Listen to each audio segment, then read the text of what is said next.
Uh, my favorite band is Blink 182. I gotta rep my hoodie for tonight. But their newest album, titled One More Time, is out now, and I'm just super, super thrilled. Every song that I've heard on the album so far has been fucking rad, dude. Every single one of them. So, I'm just super happy about it, and yeah, I just had to sit back and like listen to a couple of songs that I hadn't heard yet. So that's why stream started a little late. Yo, what up, Osiris? Hashtag ban me, please. Here we go. Let's ban Osiris time. No, we won't do that.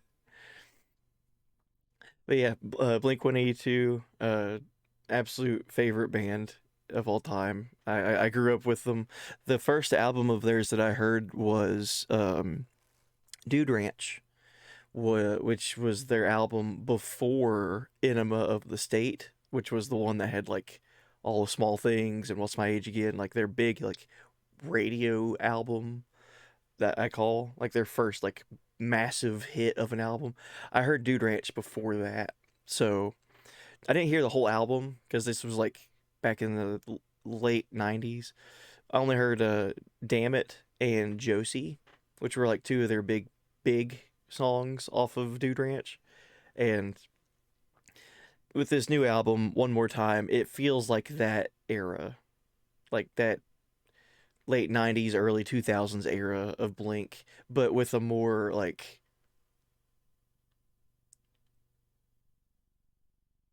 I don't know the term that you would use. Instead of it feeling like young and reckless and rebellious, it feels more like mature, but at the same time rebellious and reckless. But there's a lot more like real life experiences that these guys have gone through.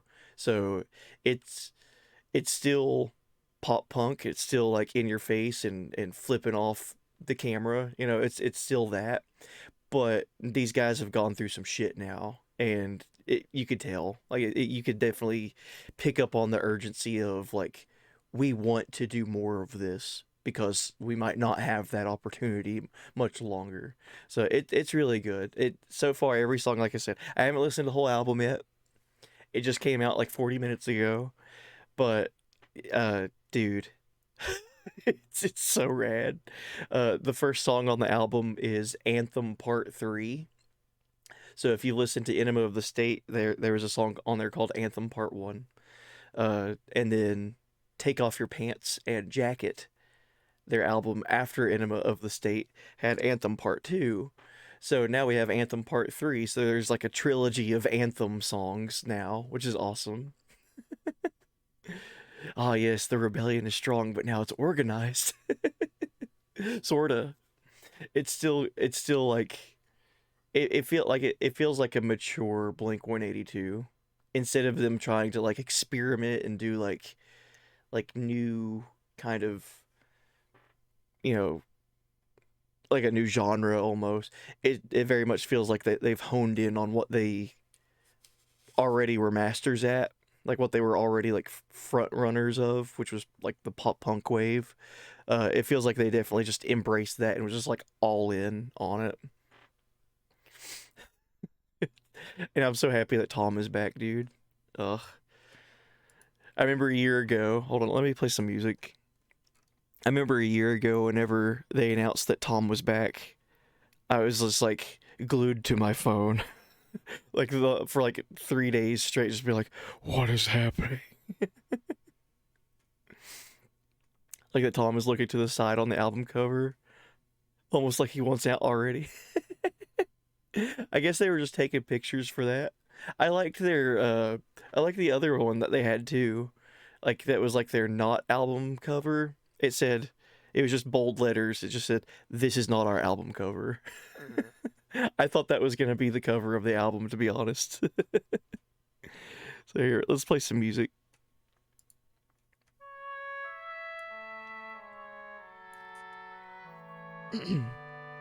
Which album cover violated the Geneva Convention again? I believe it was Enema of the State.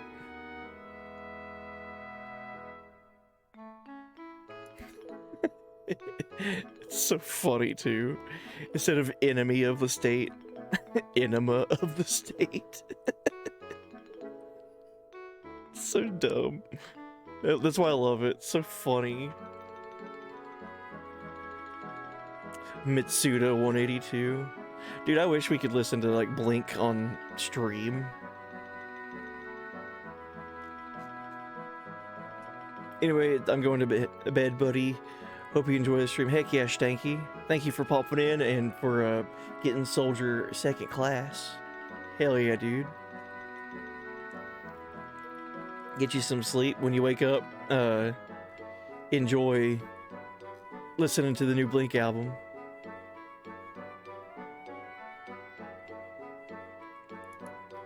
We'd be able to listen to Blink if we deleted the VOD, but we can't delete the Xenogears VODs. That's true.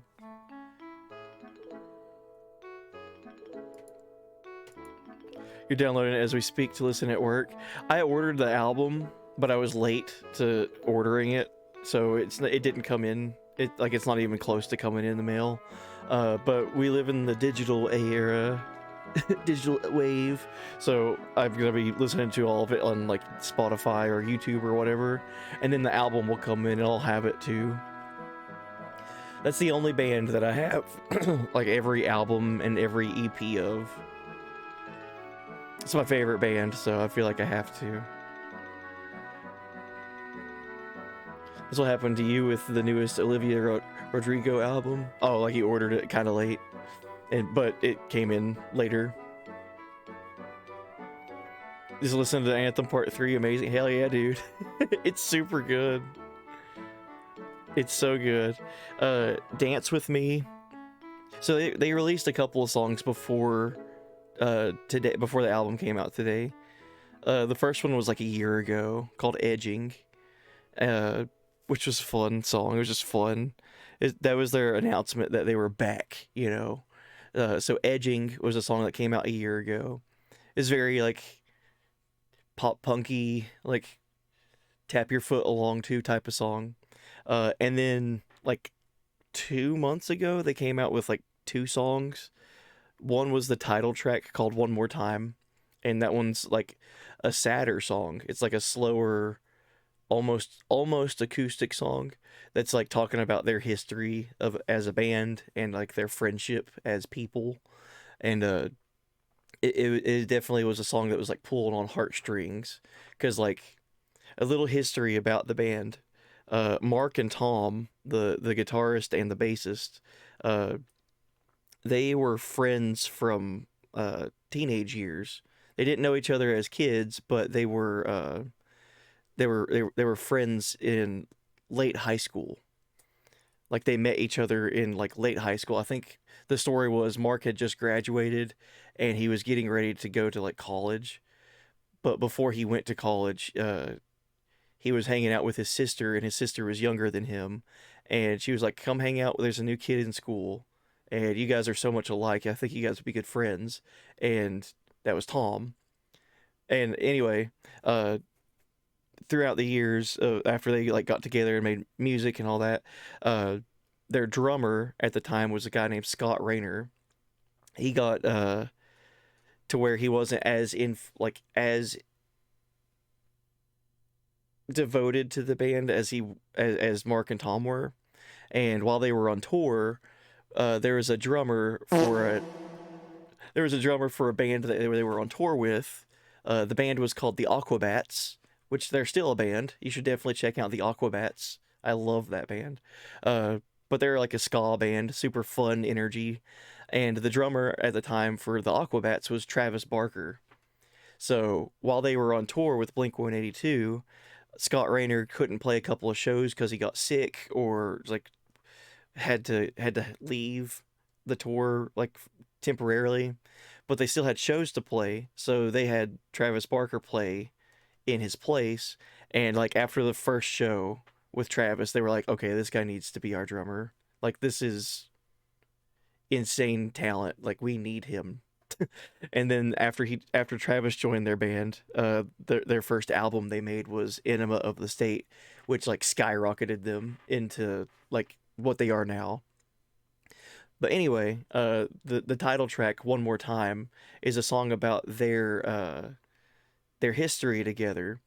Because back in 2007, I think 2006, mid 2000s, that's when Travis Barker was in the plane crash. He almost died. Travis Barker and one other guy survived a plane crash out of all these people that were on this plane. And that was after Blink broke up the first time. So once Travis survived that and went through rehab and recovered and everything, they got back together. Like Tom, Mark, and Travis got back together and made an album called Neighborhoods. And then I think that only lasted for like 6 or 7 years. And then Tom left the band again. The guitarist, Tom DeLonge, left the band again. And they reunited now after Mark, the bassist, had stage 4 lymphoma, like cancer. So One More Time is kind of like a. It's not like this is like their one more go at being a band or anything. It's more of like, this is us getting back together after all these tragedies happening. And there's even lines in the song that's like, why does it have to take like these catastrophes to make us come back together as friends and stuff like that. It's a very sad song, but it's also very good. Uh, it's written well, and it's just for someone who has grown up with the band and like watched and watched them like grow together. Uh, it definitely pulls on heartstrings, but at the same time, it's just a good song in general. So you should definitely listen to it.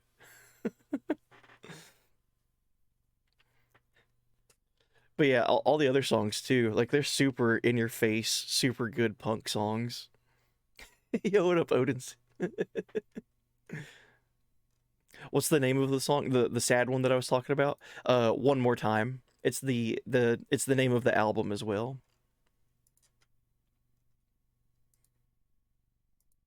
One More Time. The music video for One More Time is fucking rad, dude. Even though it's like a slower, sad song, almost like I said, almost acoustic, the music video for it is fucking good, dude. It's really good.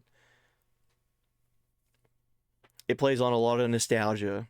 I'm a big fan of nostalgia and remembering the history of things. So One More Time, the music video for it is just like a love letter almost to like Blink 182's history. Super good. How you been, man? It's been a minute. I'm good. How are you, Odin?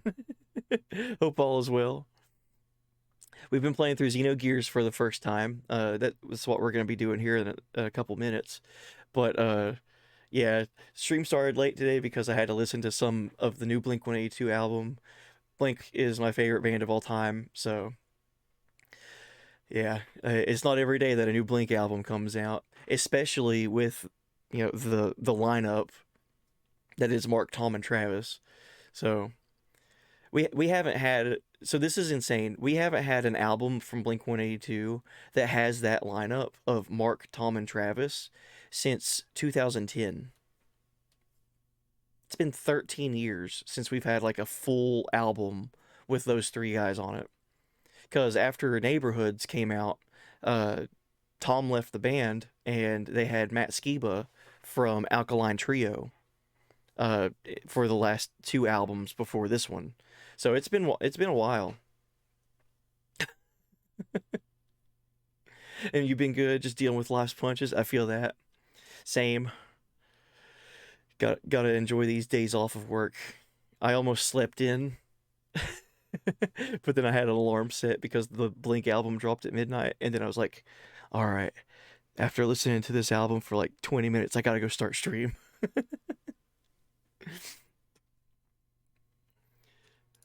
All right, let's get another song playing. I wish we could listen to Blink on stream, like I said, but we're gonna do a Xenogears stream, so we're not gonna delete the VOD. All right. Anyway, if you guys dip out and go listen to any of the Blink album, let me know what songs you listen to. because I'd love to see what you guys think about the songs that they have out. And that's another thing too. This new album has like 17 songs on it. It's like it's a pretty big album for them. Like lots of songs on it. All right. Anyway, we're playing Xenogears, baby. Classic PS1 SquareSoft game. Just a short recap from what happened last stream with the story. We started out in the sewers in the town of Nocturne, and we dealt with a sewer monster that was murdering people, basically. Oh, Conjugate Voice, did you go listen to one more time? It's a good one. Like I said, it's a good song. And that music video, though, it's wild. But we were in the sewers. We were dealing with hunting down a sewer monster that was murdering people. And we eventually found it after all kinds of things that we had to find. We found a key to unlock a door, to get a bell, and we had to ring the bell at a specific drain for the monster to come out and fight us.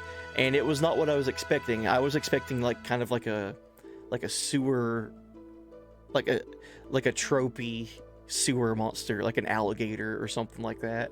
You know, like something that would be living down in the sewers. But instead of that, we got this like crazy looking skeleton death thing. It looked like the Grim Reaper almost, which was wild. And its name was Red Rum, which is a Shining reference. So that was cool. So we dealt with the monster, we killed it, so there's no more murders that were going to happen in the sewers from it. And then we continued on with the gear tournament. So after we dealt with that, we continued on, and Faye... Here's Johnny! Thank you for that, Reed. Also, did you say I was in the game? Oh, the Red Rum monster that we fought? It kind of reminded me of the Grim Reaper, so yeah. That'd be you, right, Reeve? Thank you for sharing that song with me. I mean, hell yeah, Conjugate Voices. Listen to the whole album. Like, I haven't listened to the whole album yet. I only listened to Anthem Part 3. So, well, that and the, like, 5 other songs that they had come out before the album came out. So I've listened to Anthem Part 3, Dance With Me. Dance With Me is super good. The music video for it as well is super fun. It's a tribute to the Ramones, the music video for Dance With Me. That one's probably my favorite, like, upbeat song that they have on the album so far. So Dance With Me, Anthem Part 3, More Than You Know is fucking rad, dude. More Than You Know has a double bass kick drum in it. I've never heard Travis Barker just go ham on double bass kick drum before. So that song, like the chorus for More Than You Know, it goes hard. It's really good. Then Edging, that song came out like a year ago. It's super fun. One More Time, which was the sad song. And then there was one more. It came out like a week ago. And I only listened to it once because I didn't want to, like, listen to it too much. Because I want to listen to the whole album, like, from start to finish. But it was, like, a tribute to The Cure. That's one of, like, their inspirations is The Cure. Shoot. What was that song's title? Well, anyway, I haven't listened to the whole album myself. I've listened to, like, 5 or 6 songs. We should do a listen party on Discord. Could we do that? How would that work? Do you guys just want to end stream and then go into Discord and listen to Blink-182?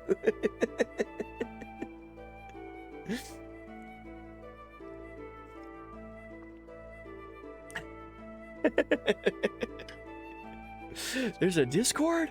Yeah, join it. Here you go. Join the Discord. Not right now, damn it. Yeah, feel free to join the Discord if you want to. We talk about shit. We talk about goofy stuff in there.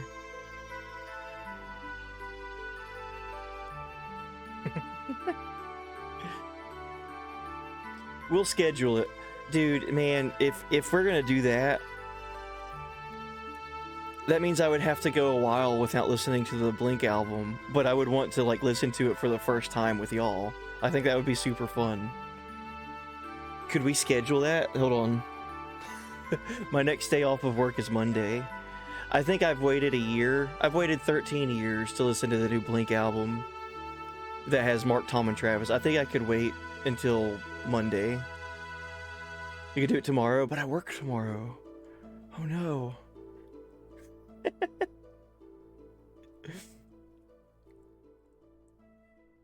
What time tomorrow? I clock in at 7 p.m. and work until 7 a.m. Call in to work. Honey, listen, I know we have a child on the way. I know we need to make money. But you don't understand. There's a new Blink-182 album that came out, and I want to listen to it with my friends.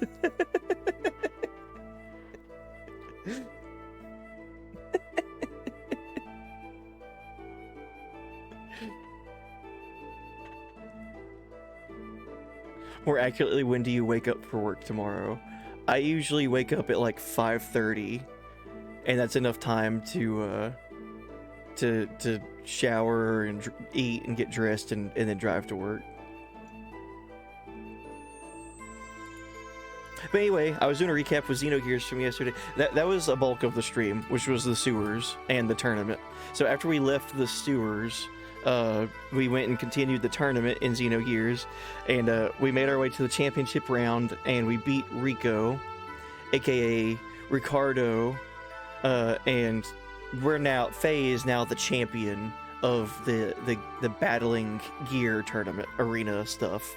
So we have free reign to travel outside of the prison. We're no longer prisoners, which is good.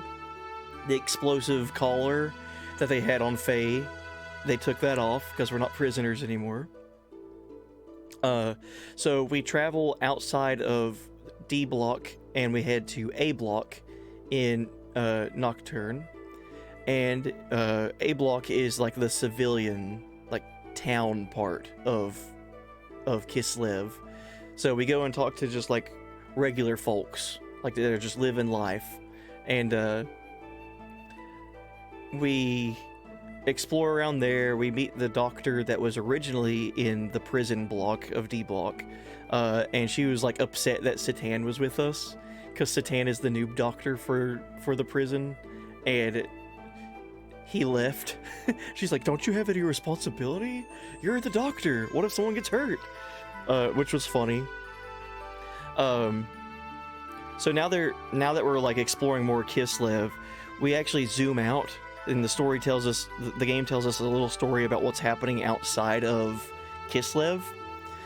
Back in Av, the military aid from Gebler are planning an attack, also known as a purge of, I'm assuming of Kislev, of just like straight up just like eradicating an entire town and everyone that lives there.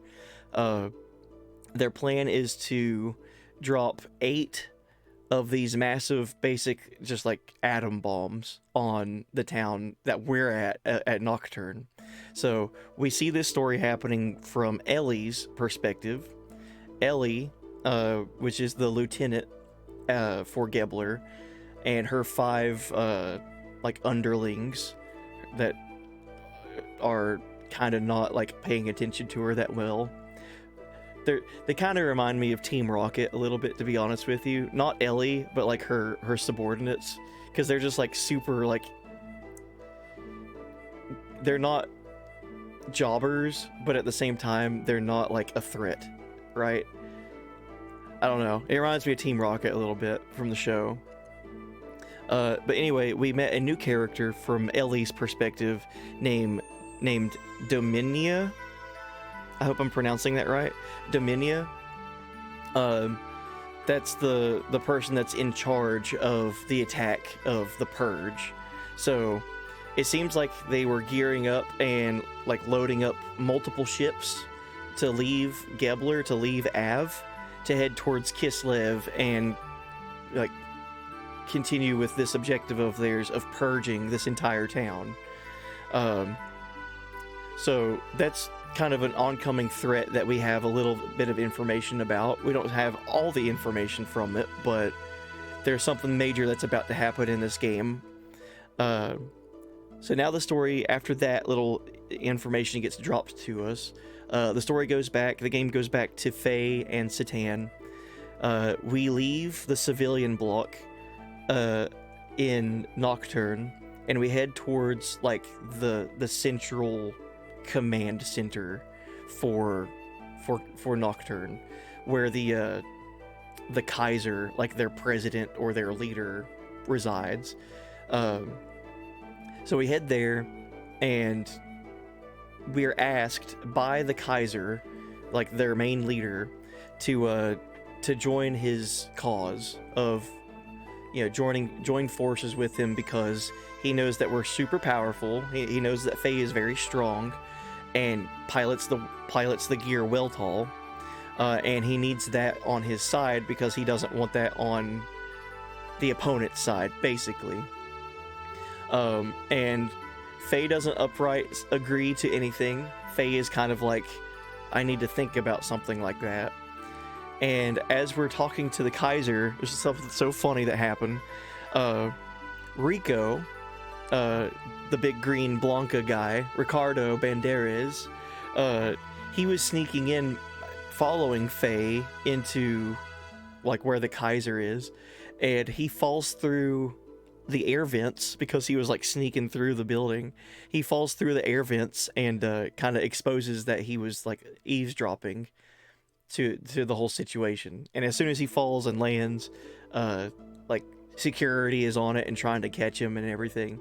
And he starts running away and tries to find a place to hide from security. And he finds a place to hide, which was the Kaiser's wife's room. So we have the Kaiser.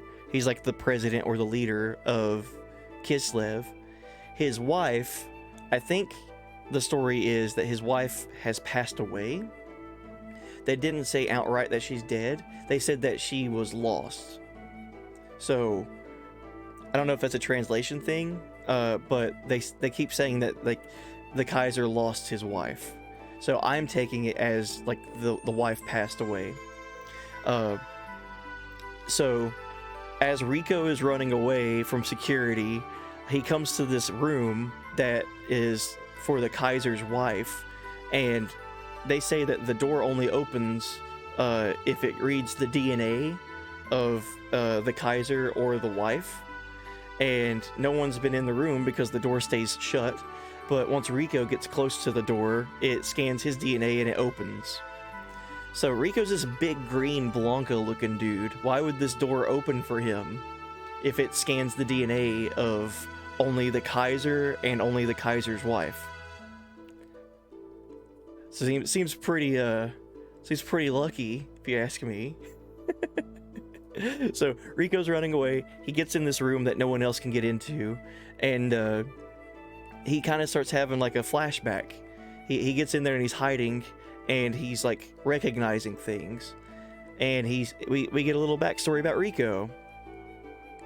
Rico is a test tube baby. So we do actually get to see a little bit of backstory for Rico, which was out of nowhere, I felt like, but it was really insightful, and I'm glad that we got to see this about Rico.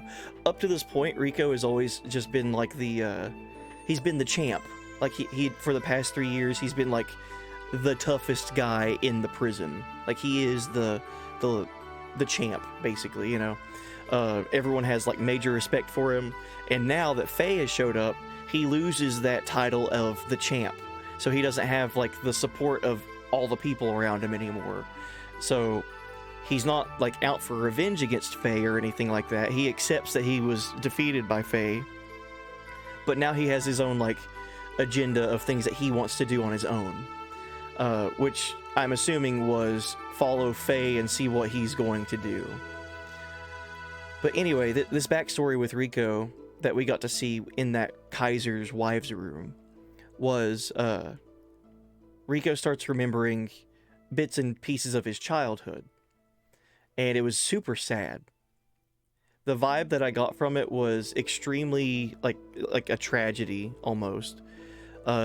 We saw this cutscene of a child walking up to his mother and asking, you know, the kids that are growing up in this town around me, they keep picking on me, and they keep saying that I'm gonna grow up and be a freak. They keep pointing at my pointy ears and saying that when I grow up I'm gonna mutate into a demi-human and things like that. And the mother in that circumstance was like, oh, kids will be kids, don't pay any mind to them, you know, you're still our child and we'll still take care of you. But every time that she would interact with the child, she would have like these coughing fits. And then we see another cutscene where Rico is like saying, like, Father's never here, like what's wrong, why is it only just me and you, why isn't Father here ever to like be part of our family? And she's like, oh well, he's a busy man, you know, don't worry too much on it, blah blah blah. And then she has like a bad coughing fit. And then we see a cutscene part where the child version of Rico is in the house by himself, and the mother isn't there anymore, and he's standing at the bed that's in the room and just like kind of staring at it, and he's like, I'm on my own now. You know, people are cruel, and the only person that showed me any compassion is not here right now. So I kind of got this feeling that Rico suppressed all of these childhood memories because he went through some pretty traumatic stuff as a kid growing up, and now because he's seeing some things that he might recognize, it's kind of like bringing back that memory for him. So that was really like the last bit of information, like new story that we had last night. Rico is kind of considered a demi-human, I guess you would say, in this game. So like, he had respect when he was the champ, but now that he's not the champ anymore, he's kind of like an outsider and like kind of considered a freak, which is super sad. So hopefully Rico stays with us and doesn't just like leave our party again. But that's where we're at. So we're still in the capital of Kislev, which is Nocturne, and we're still dealing with the Kaiser, who wants us to join his forces, and we're still in Nocturne, which is about to be attacked by Gebler forces. So we have this massive like outside world plot, and then we also have this like super personal like internal plot with one of our characters that we're learning. So I'm excited to see where it's going. So let's go ahead and boot up the game. Thank you for listening to me ramble. Alright, let me get the game pulled up here.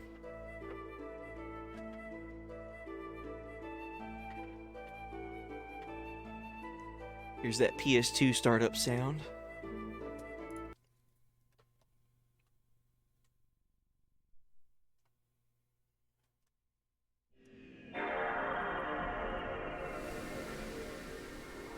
Yo, what up, Nemo? Hey, buddy.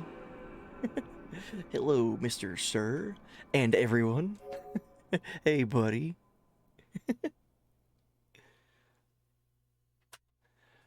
Alright, let's kick it over to the big screen really quick.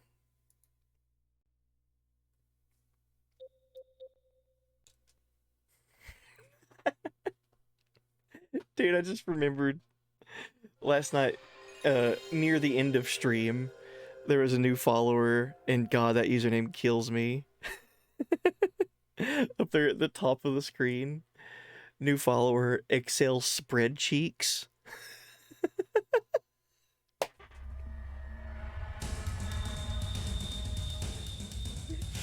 God, it's so funny.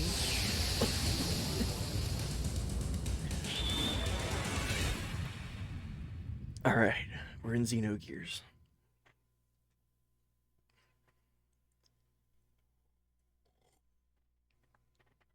But Nemo, how are you? Hope you're doing well. Stream started a little bit late tonight because I had to sit back and listen to the new Blink 182 album a little bit. Blink 182 is my favorite band ever. I'm repping my Blink hoodie. So the new album just came out at midnight for us, and it's pretty good so far from what I've listened to.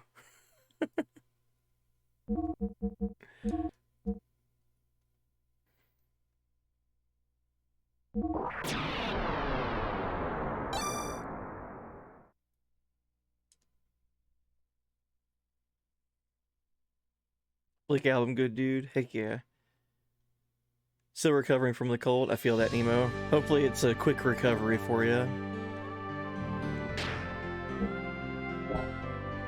And there's a track on there, track 11, called Blink Wave, that you liked, Hot Midnight.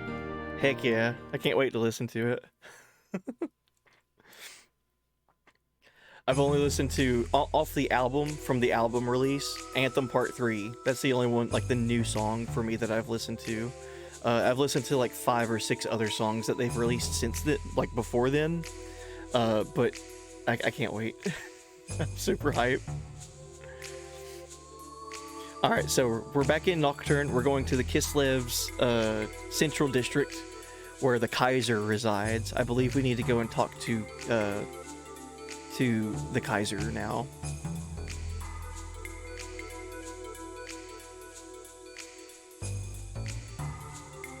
And the reason that we're able to come in here and just like have free reign for like these super important areas is because we're the battling champion.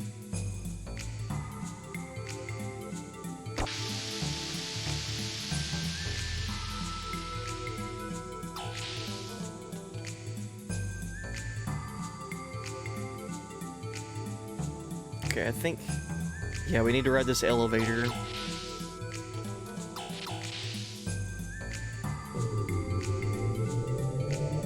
This elevator that goes north and then east and then north again.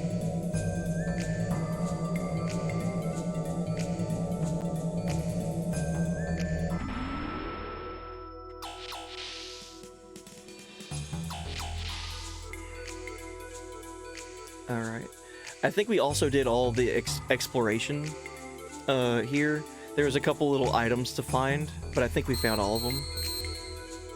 This was the Kaiser's wife room. This was the room that Rico was able to enter. Like, look at it. This is so, I see what they're doing, right? So this room, you can only enter if the door scans you. It scans, like, your DNA, and it only lets, like, a specific DNA pattern in. So it has to be the Kaiser or the Kaiser's wife that has access to this room.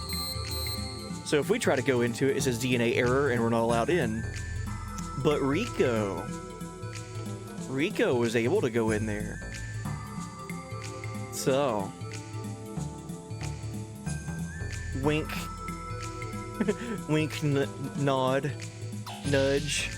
I see what you're doing, game. Alright, so now we're in the Kaiser's room. His wife was carrying a child when she left. If it were a boy, he would have been the heir to the throne.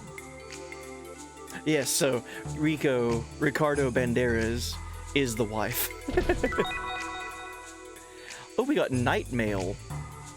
Let's see who can equip that.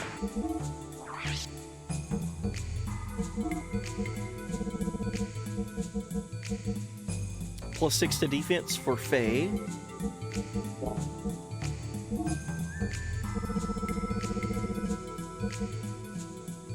+20 defense for Satan. That'll catch him up. We'll do that.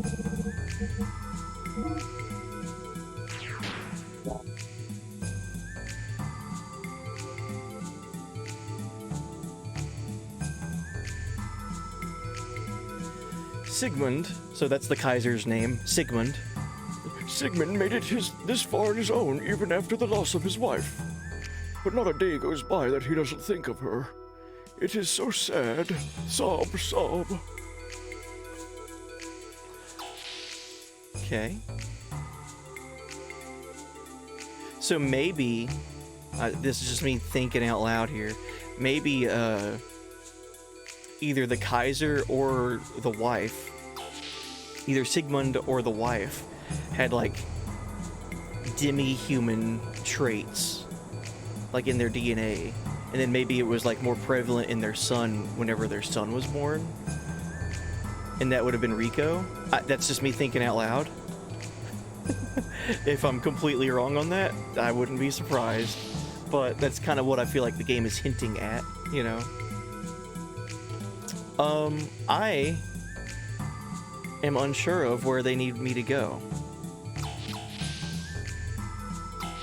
Maybe we need to go back to the prison cells? That's right, Nemo. You're right. Yeah, we already solved it, right? No.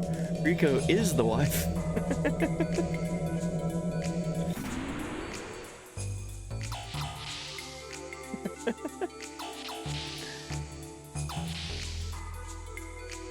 Before we head back to the prison cells, I'm going to go to...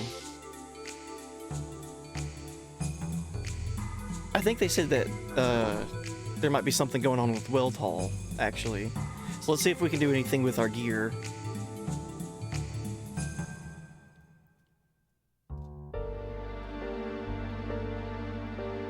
Beyond here is the competitor's gear storage paddock. To prevent cheating, unauthorized entry is prohibited. Please keep back. Okay, so it's not here. I figured it would be with the music and the sadness and what have you. Up ahead is the northern gate of A block, but it is closed off due to construction. Oh, that's right. That's where we need to go. We are trying to find a way to sneak into where the gears are. So back here, this is where the competitor arena was for the gear tournament. Like the giant robots. That's where all the giant robots are stored for the tournament. We need to find a way to sneak in there. And here in A block, which is the civilian area, we learned of a like railway that exists that we can try to like sneak into and like sneak past everything to get into where the gears are located.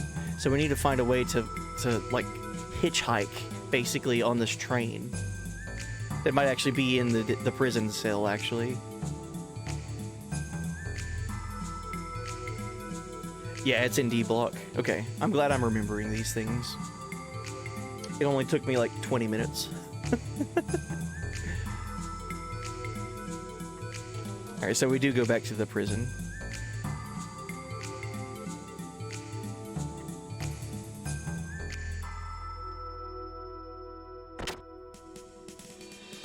Nice, okay.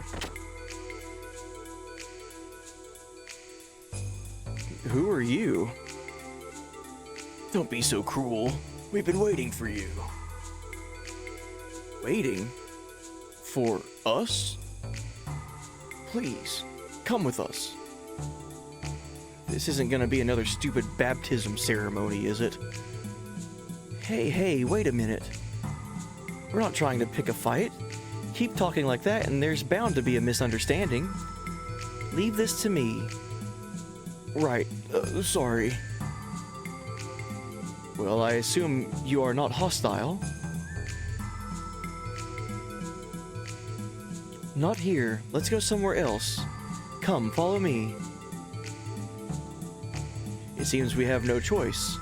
Shall we go, Faye? So are they gonna help us?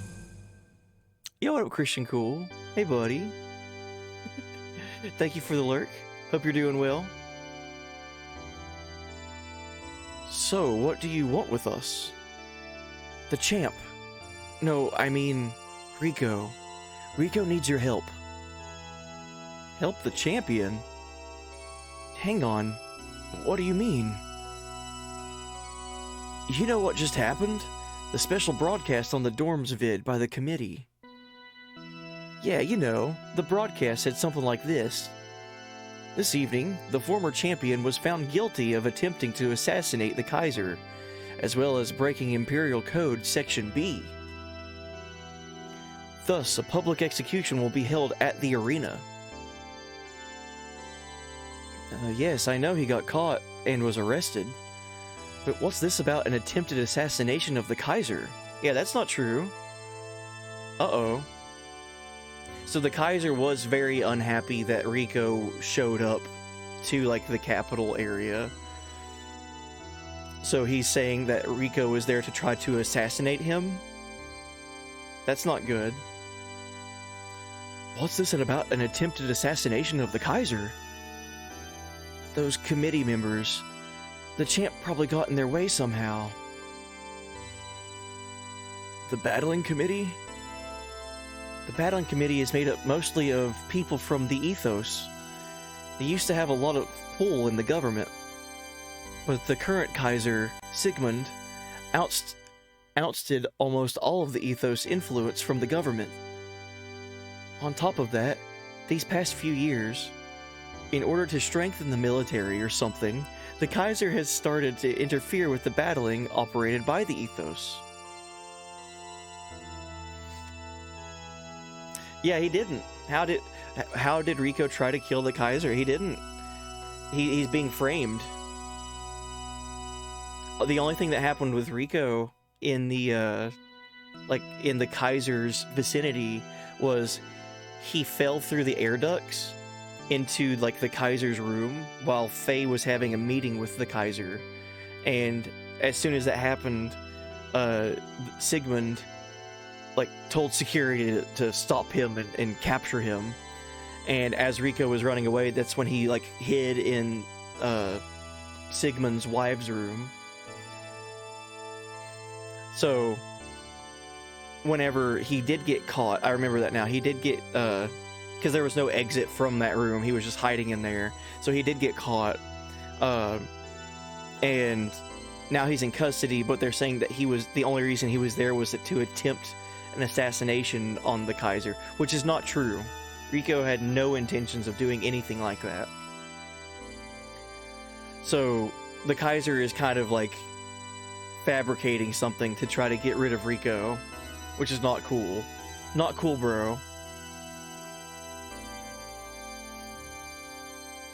The Kaiser probably got in the way of them operating the battling smoothly, so they used the champ. Why Rico? Rico was originally born in this town, but because Sigmund whipped up anti-demi-human sentiment, Rico was chased out of this town when he was young. So Sigmund has been the Kaiser for a long time.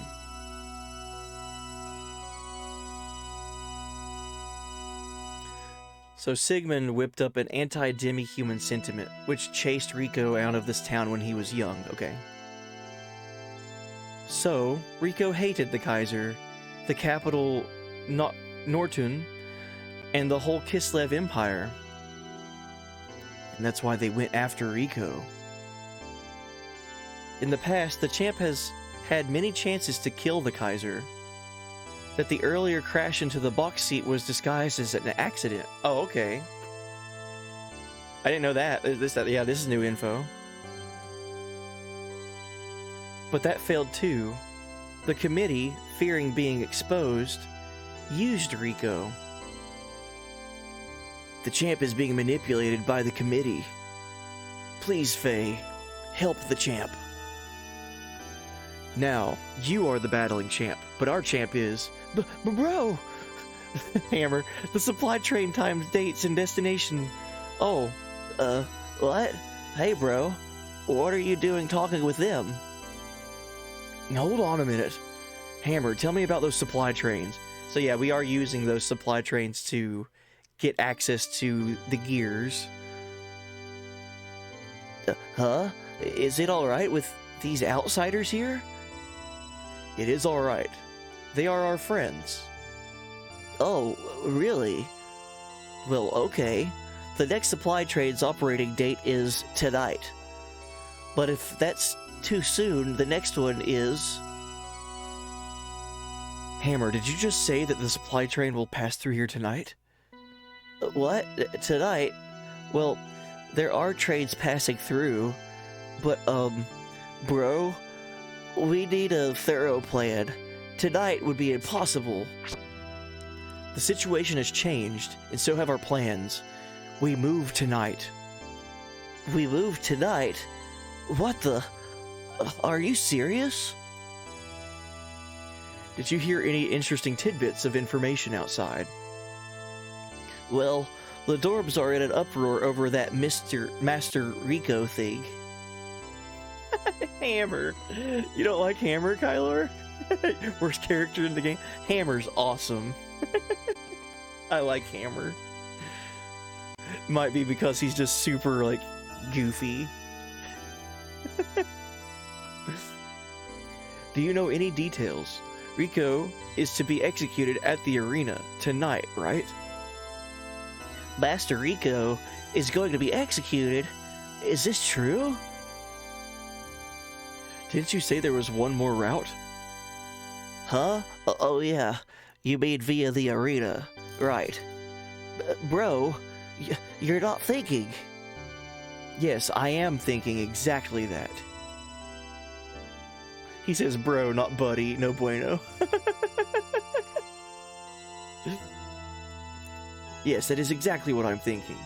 You said it may be possible to get out through the battling arena, right? I see. Then we probably can help the champion. Doc. It might just work. Wait a minute. Might just work? You don't intend to go bursting into the arena, do you?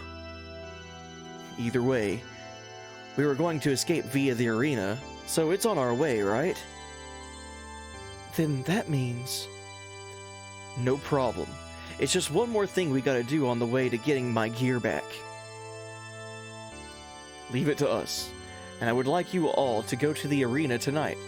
We will leave Norton, but if they think you were all involved with us, I do not know what they might do. We're counting on you for the champ's sake. Sorry we had to ask you to do this. We really appreciate what you're doing. Here, please, take this. Receive 2,000 gold? Damn. We're rich. Hammer, you hide yourself somewhere. When we get out into the arena, I'm just going to go wild in my gear. We'll play it by ear from there to escape from the Imperial capital. You got it, Hammer? I got you, bro. Show them your stuff for me too, bro. What a bro. There's still some time until the train passes by. Well, if everything is ready then, why not take a light nap? Man, Satan, you're talking my language. Take a light nap? Before, massive overthrowing and execution plan?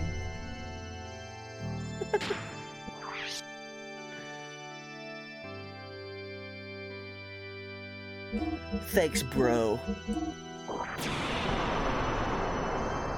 Yeah, if Hammer was a character created today, he would be like a zoomer. Dude, that's lit. No cap. On God, for real, bro. I like that he just says bro. Because this is the 90s. And bro is all the rage. Alright, bro. Alright, let's take a nap. Hold on, Faye. Are you fully prepared? You know there's no turning back now. Huh? Yeah, you're right. Oh, shit.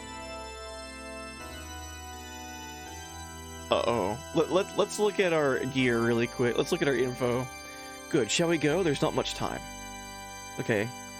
Let's make sure that we have our equipment set correctly. I don't think I have anything better than the metal jacket for Faye. Because I gave the night mail to Satan.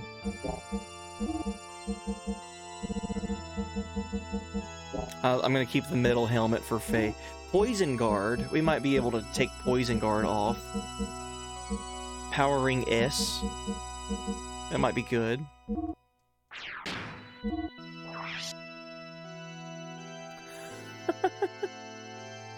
Yo, Ducky, run the intro again? Hell yeah. Let me see what Satan has equipped, and then after that we'll run the intro again. When I started streaming, you thought I was going to say my wife gave birth? Oh god. I don't think I would stream after the birth of a child. That's like at least a minimum week away from stream, right? To get adjusted to like new routines and stuff.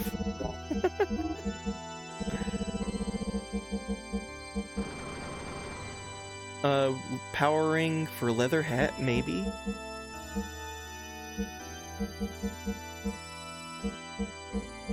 This streamer is not dedicated. Yeah, I'll stream myself playing Xenogears in the delivery room.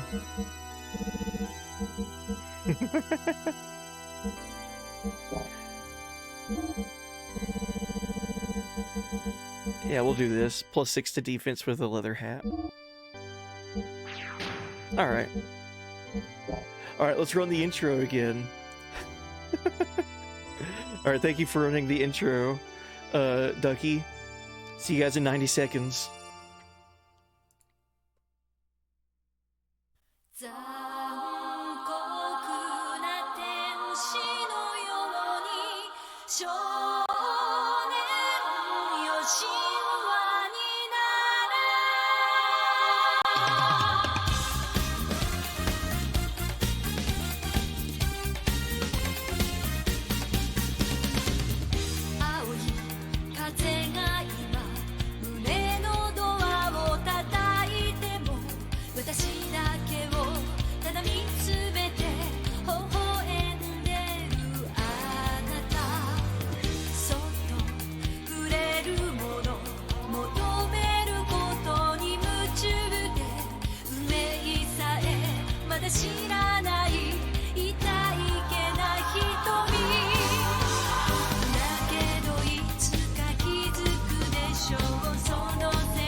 Yeah, there's gonna be a lot of birth and rebirth stuff happening around springtime for me.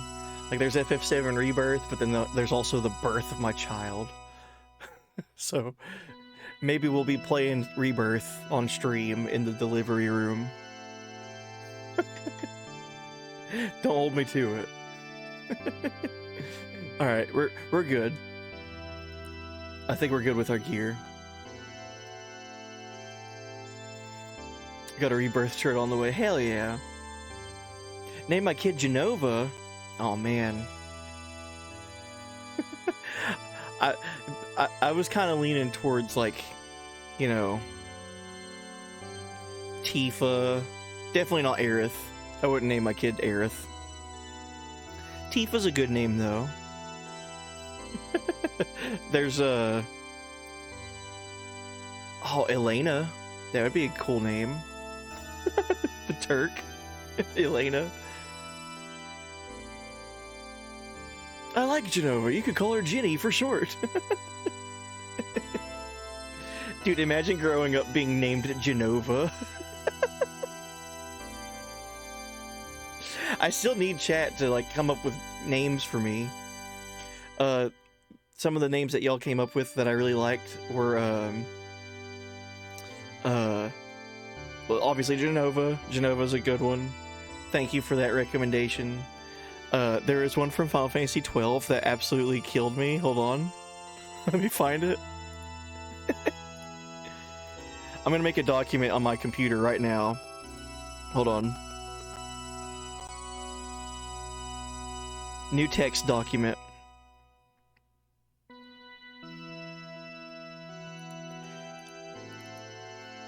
Baby girl names for me. For my child. If you guys have any recommendations, I'll write them down, and then we can stockpile these ideas for the next like 5 months. So we got Genova, Tifa, Ellie. I like that. My only problem with Ellie is I have so many friends that have kids named Eleanor, and Ellie is like their nickname. So like there's that. So I wish that would be a cool name, Ellie, but I'll still write it down. I'm still taking it down. We know the kid is a girl. There's a blood test that they do at like 13 or 14 weeks into a pregnancy, and this blood test they do it's from the mother. It can determine whether or not the child has like any birth defects, any kind of like signs towards like Down syndrome, or like any other like there's all kinds of things that they can test. And one of the things that they can do now, which is wild to me, this was not a thing 7 years ago, when my son was born, but they can also determine the gender. So it's a 99.4% chance of being accurate. So there's only a 0.6% chance that the gender being determined at like 13 weeks pregnant is incorrect. So we're like mostly sure it's gonna be a girl, right? Yeah, medicine is wild. It gets wild, dude. Like within the past like 6.5, 7 years, like it's already advanced so much. I could just imagine what it was like when I was a kid, like when I was like in the womb getting ready to be born. They didn't, like 30 years ago, they didn't have a way of telling, to my knowledge, they didn't have a way of telling if it was a boy or a girl. Like, dude, imagine that. Imagine living in that world, like becoming a parent, and like you go 9 months and you don't know what you're having. And then like you come out and they're like, oh, it's a beautiful baby girl, or you know, it's like, oh, okay, well we have 2 names picked out.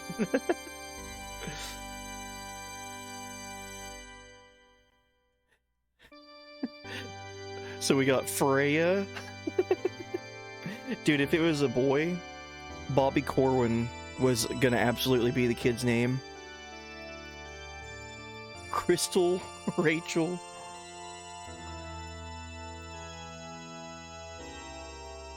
Amanda, Stephanie. We were talking about this when I was playing Stranger of Paradise, and there's a character in that game named Neon. Someone said Neon. It's a good one. Olivia. Got it. You know, one name. This is actually like a name that me and my wife kind of both agree on. Josie. Josie is a name that we like.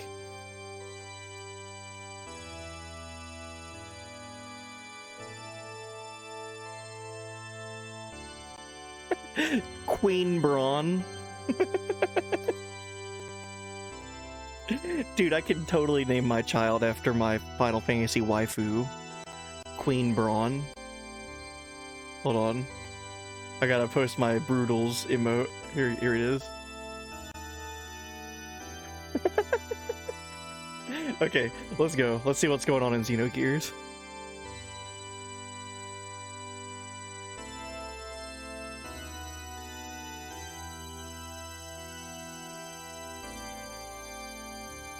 There's still some time before the train arrives. Let us rest.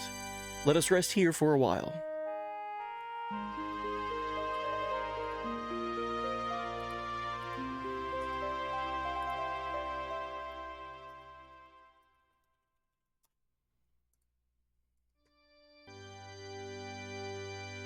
I pitched the idea of Jill back when we were playing FF16, but my wife didn't like the name Jill. She thinks it's too, like, antiquated.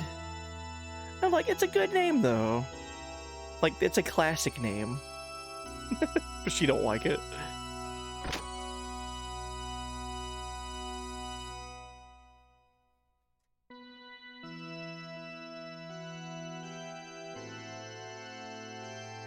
Oh, what's up, Conjugate Voices? Auto mod, what's that?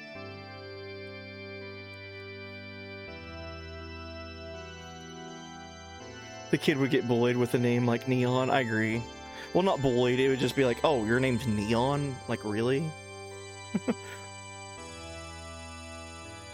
Antique. Just old, classic, antique, antiquated.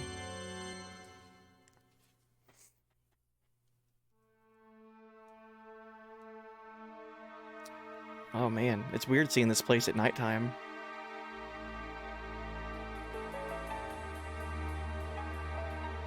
Oh, we got spooky music playing.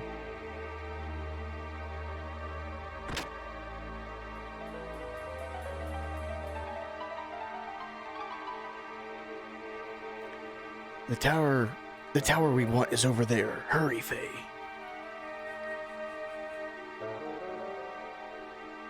Oh, yeah, Josie. Yeah, Josie and the Pussycats. Yeah, which is a real band. Correct. Josie and the Poonanny Cats. Why would it auto-mod pussy? It's not a bad word. It's a name for a cat.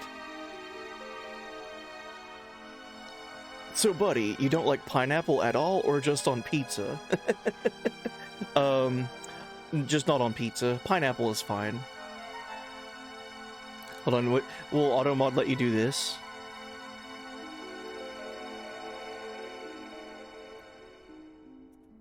Like that, would that work? Hello, hey buddy. Hello, X. Hey buddy, X. What up, Worldwide Noob? Hey buddy. I'm taking down names for my child.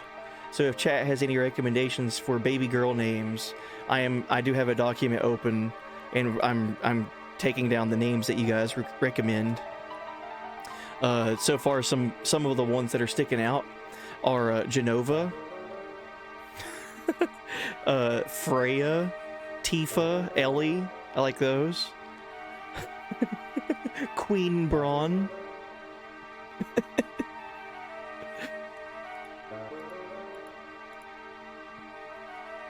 I like Crystal. That's a cool name.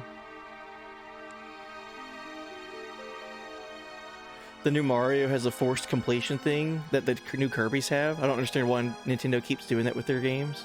Forced completion. So like forcing you to collect things in each stage before it unlocks for like more stages later on. I feel like Nintendo does that because that kind of like drives replayability. Like it forces you to play multiple stages over and over to like get those coins or whatever. Yeah, we are expecting a baby girl.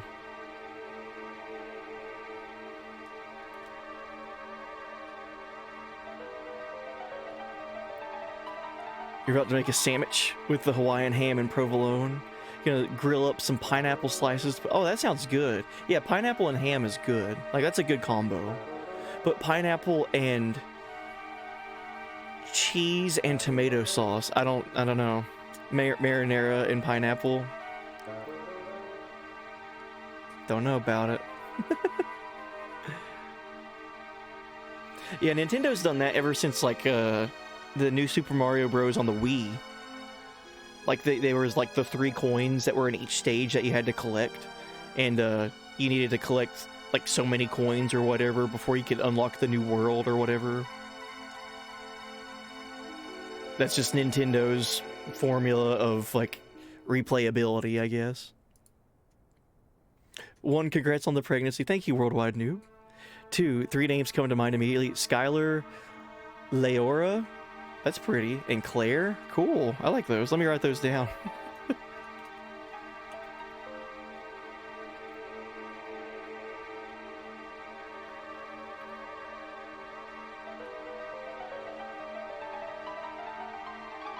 Claire. That sounds cool.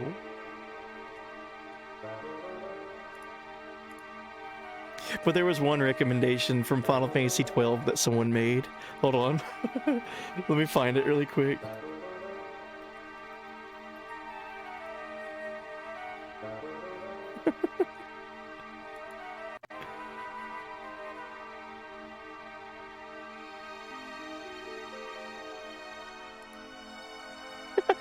Backgammon. Backgammon was that killed me.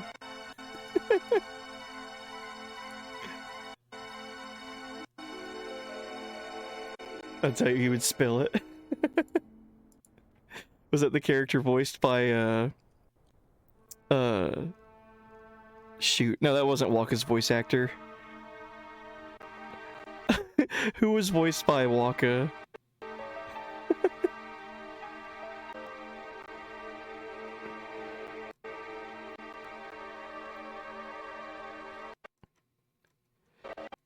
Yeah, why is the audio cutting out? Okay.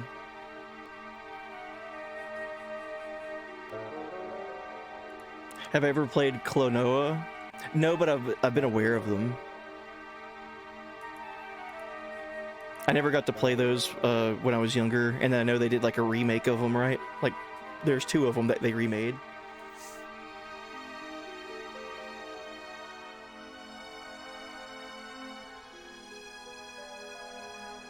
No stripper names, of course.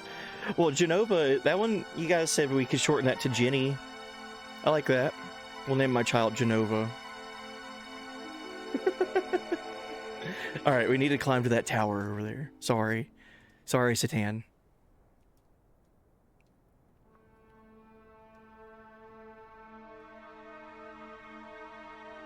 I do like the name Ayla.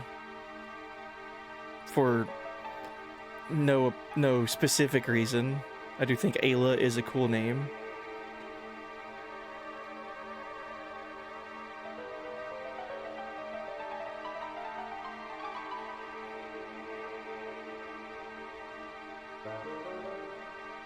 Oh man, I feel like when we do this, and when we do this mission, that we'll never be returning to this area again.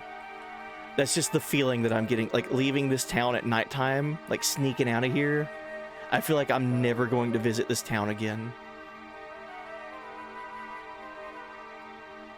Alright, let's see what happens.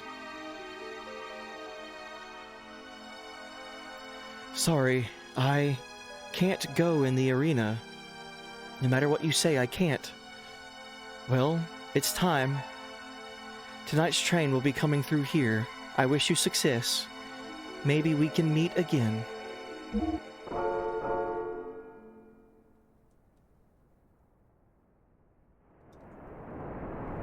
Oh, there it is.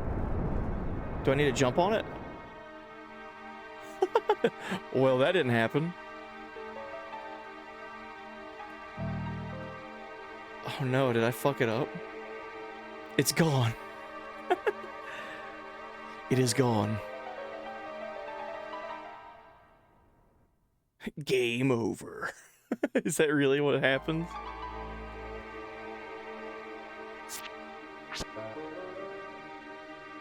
Well, Faye, the train will be here soon. Let us hurry up to the observation tower. Okay, so it just lets you retry over and over. Jump onto the train from here when it goes by.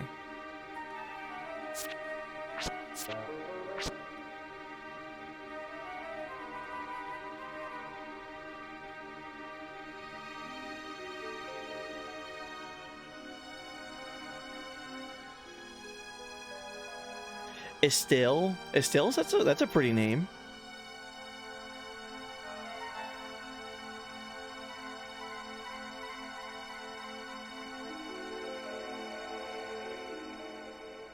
So I have to jump on it from the bottom down there. Why wouldn't it tell me that in the first place?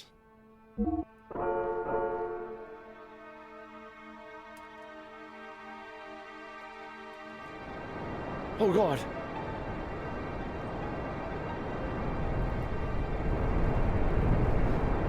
Definitely didn't do it right again. Alright. We will get it this third try.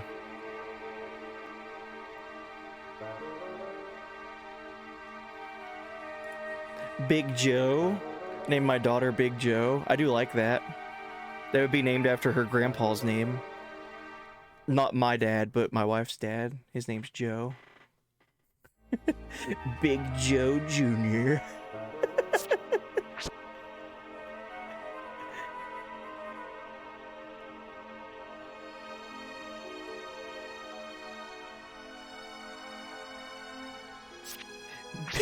BJJ, Big Joe Jr.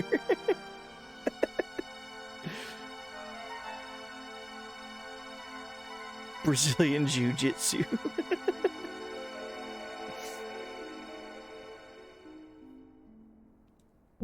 Alright, I'm gonna try to jump on the train from up here. 1, 2, 3. Huzzah! Hey! Look at that. Whoa! What the? Whoa, look at this. Those little punks! Again, Faye! Hurry, jump off! Jump off? The train?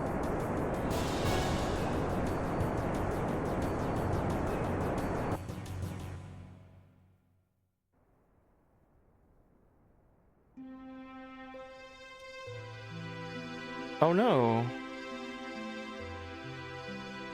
That sounded like a solid plan though, ride the train into like the arena. Hey Doc, what should I do? The plan was a failure. I see, since we cannot turn back time. Sorry, Rico. They told me to jump off. Right? What the fuck? That's confusing. I feel like that's like worded wrong. Hey, jump off. Okay.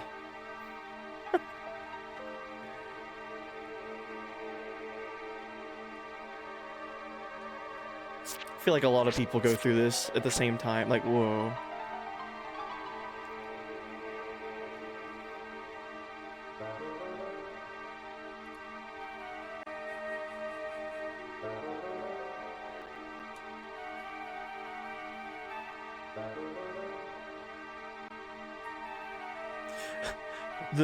The most common like lady of the night name I would think that would be like Candy or something like that.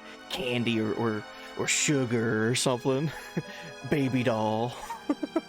like named after some sort of object or something.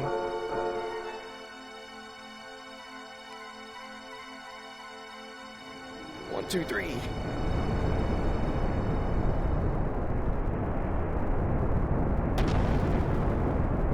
Okay, so we jump on the train and we get this no matter what.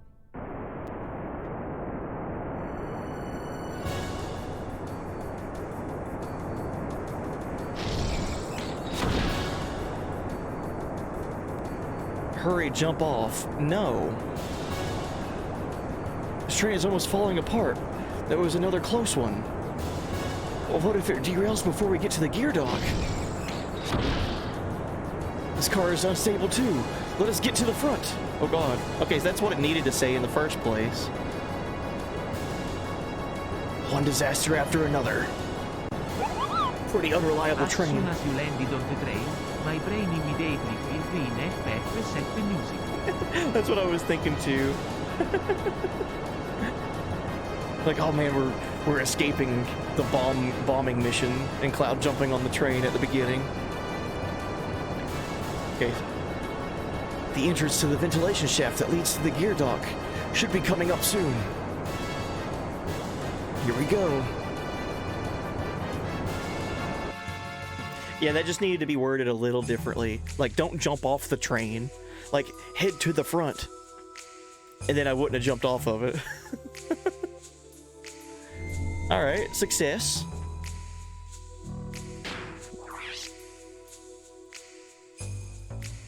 Let's save. That only took me 4 tries.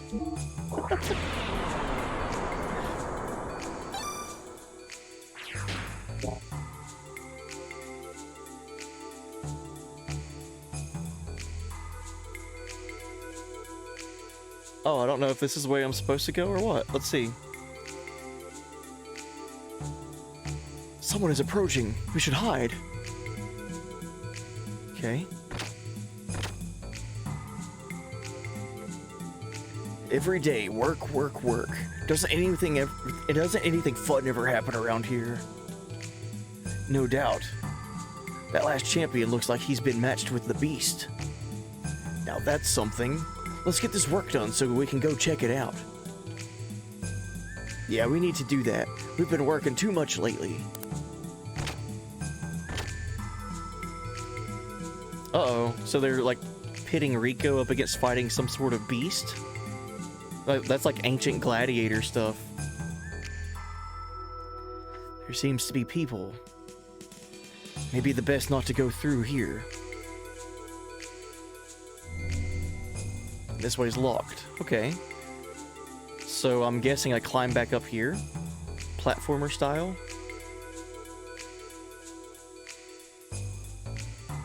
Yeah, Square Enix's relationship with trains.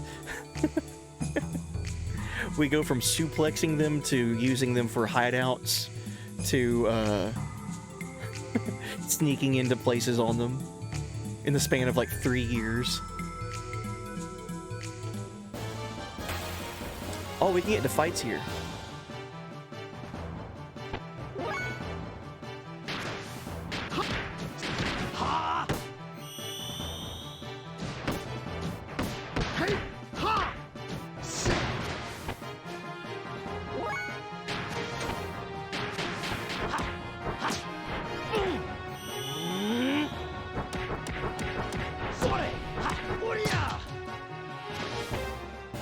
So what are these things? Are these people?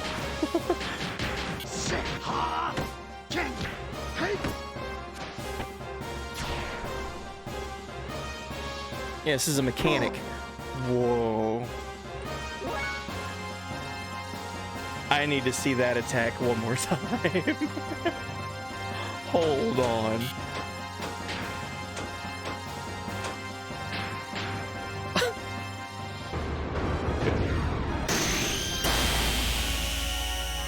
Did you see that attack, dude? Hold on. Please do it again. Not that. I need you to throw the wrench at me. That was insane.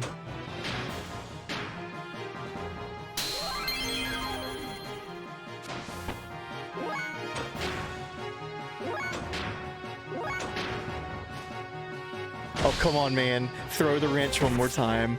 I need to see that PNG slide across the screen. This is like the best attack. Oh, damn it. He's not gonna do it.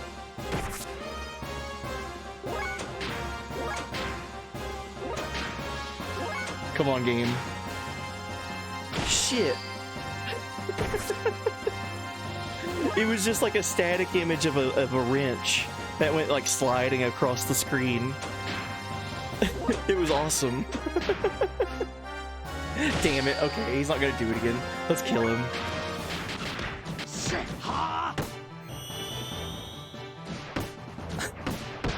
That was awesome though. Hopefully we fight more of these guys and they do that.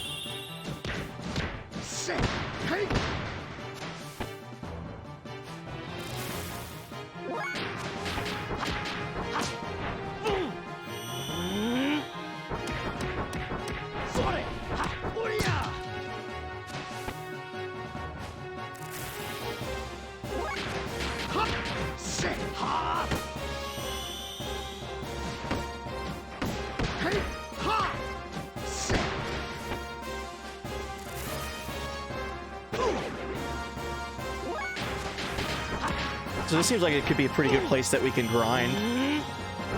Obviously, we wouldn't be running away from any of these fights because nothing's like a major threat. So this might help us level up for whatever is laying ahead for us. if we get any boss fights coming up soon.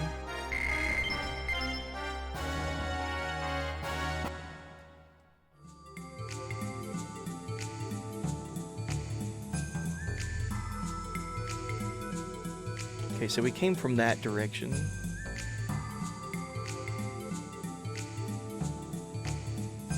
Ew, if I slide down this, is it like a one-time only thing? No, okay. It looked pretty steep. I didn't know if I'd be able to climb back up it or not. Oh, take a peek. Oh man, we really are in Shinra headquarters right now. Let's take a peek through this air duct.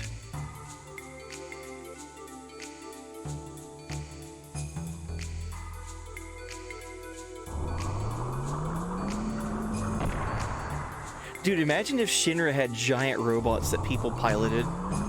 Oh, there's Weltall. Hey! Like just an army of mechs. They almost do. Give Scarlet like a few years. That's what everyone would have had.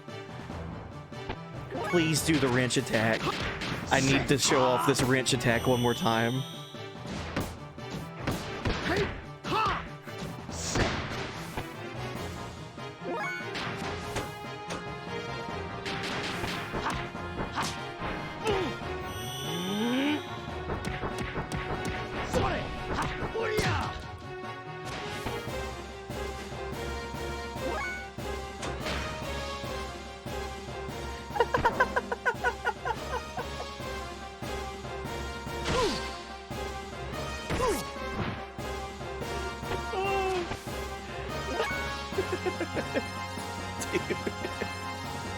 I love that it's just a PNG of a wrench and it slides across the screen like on the top layer of everything. That's so good. Oh, I love that. Dude, where was he keeping that wrench? That's a huge wrench. What would you need that for? That was fucking awesome, dude. That's like the most shitposty attack I've ever seen. For like just like random jobbers in this vent, like air duct, right? Like that's the type of attack that they needed to have. Just something just funny. Sprite work in this game is so good, I agree. Yeah, everything about this game, like story and characters and all that, is fantastic. But also the way it's like presented, like the visuals and presentation is amazing.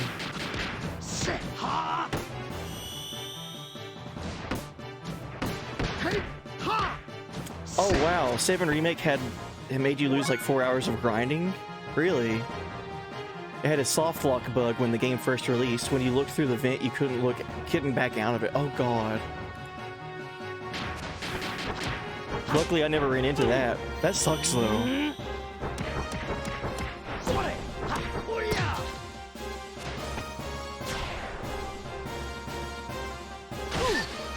Oh, I was hoping he'd throw the wrench again. That's my new favorite enemy attack in this game, from these mechanics.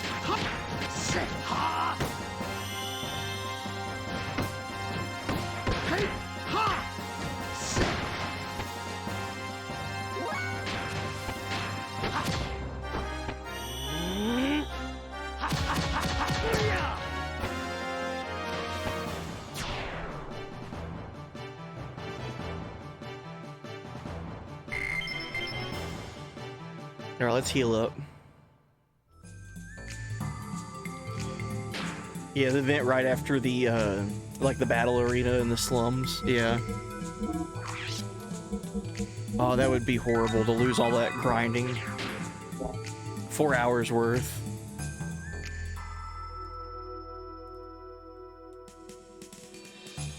Yeah, I luckily never ran into any, like, soft locking or, like, game-breaking glitches or anything when I played Remake. So I'm very lucky with that.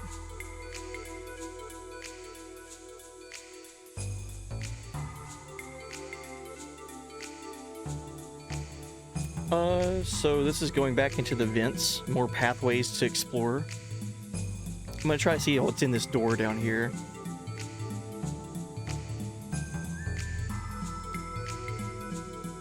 Never mind, it's locked. Shit.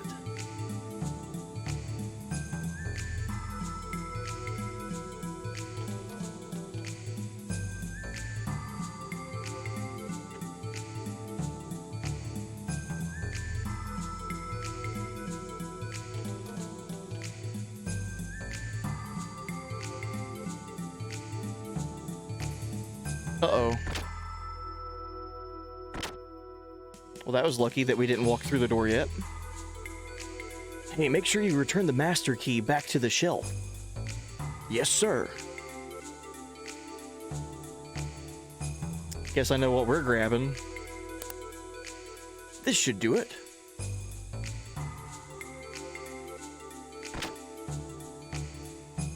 Hey, did y'all hear? The battle between the ex-champ and the beast is about to begin. Oh, it's already starting. There's no way we can miss this. Poor Rico, dude. We gotta save him.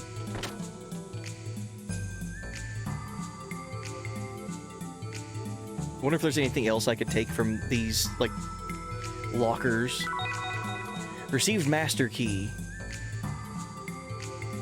Hey, Faye, wait a minute. What's wrong, Doc?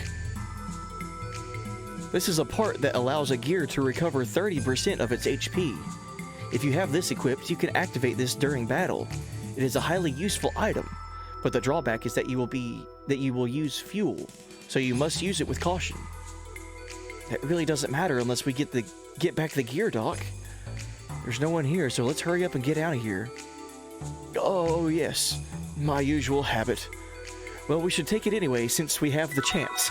Doc. Received frame HP 30. Hey, look, this will be useful. Might as well take it. Hey, Faye, this chair is good for relaxing and sitting in. Never know when you need to take a load off. Let's take this chair.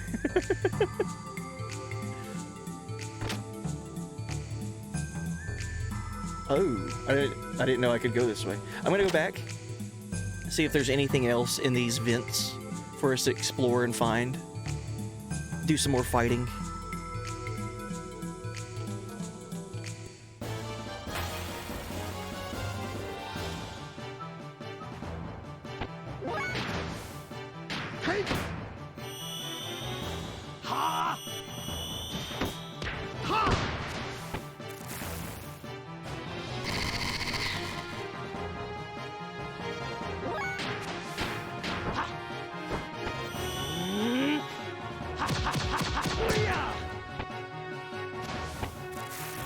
Something really quick with not only just the sprite work and like the character models and everything, but also like the effects that they do.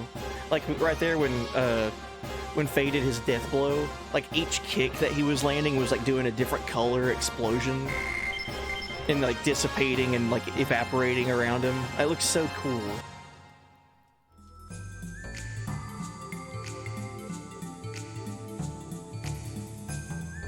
Let's take a peek through these air vents. Air duct.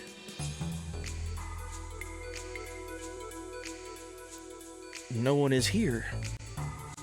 Okay. Cool. Yoda BJD. Hey, buddy. How's it going? Hope you're doing well.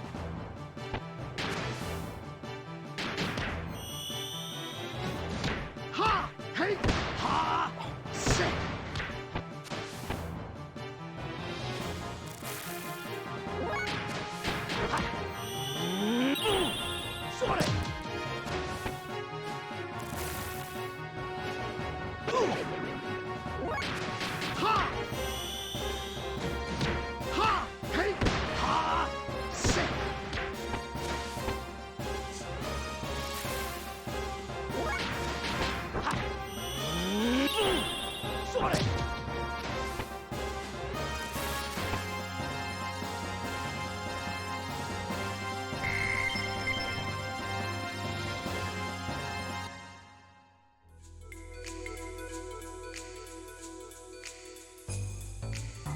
more air vent to look through.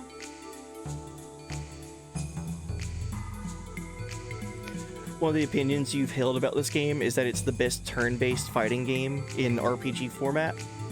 It really feels like you're landing a super on an enemy in this game when you execute the right button combos. Yeah, it does feel very rewarding. Also, too, like you would, like all the different death blows that are in the game for each character have like different button inputs for them. So if you wanted to perform a specific one, you'd have to like memorize them. So yeah, I agree. I do like that it feels like very rewarding when you'd use the right button inputs. Mr. Streams, oh, welcome in. Had to go into the office a lot more, so I haven't been able to watch. It's understandable. Gotta go get that bread. Gotta make that paper. But I hope everything's been good for you. We've been kind of joking around. So we've been playing through Xenogears. This game's fantastic, by the way. It's the first playthrough for me. And we're about 30-ish, 35-ish hours into the story. Super good. And we've been joking around and coming up with baby names, because we found out that my child is going to be a baby girl. So we've been spitballing ideas. I've been taking down a bunch of recommendations from chat.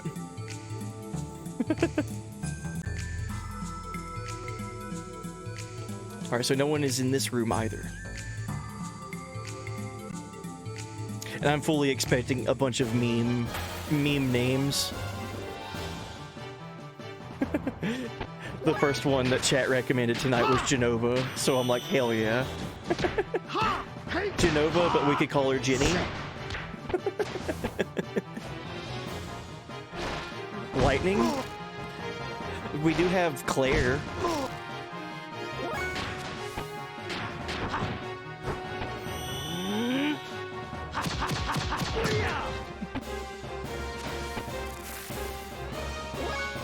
Oh, Marlene? I just now thought of Marlene. That'd be a good name. Like, actually. Jenny from the block? Nah, Jenny from the space rock. Jenny from the northern crater.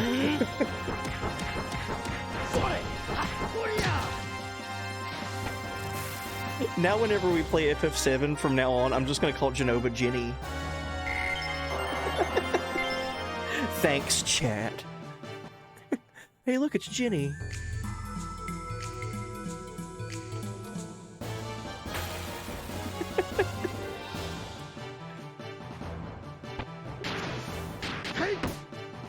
You're most welcome.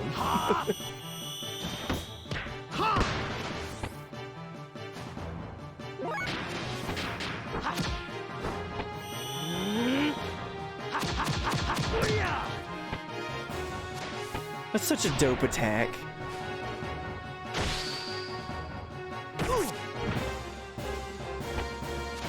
Yeah, unironically, I do like Ayla. Like, Ayla is a good name.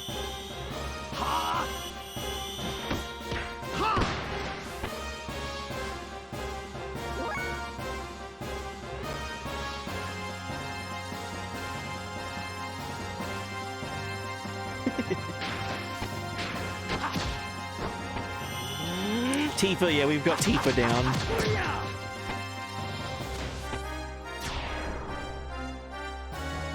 In honor of you playing FF9 right now, you have to recommend Beatrix and Beatrix.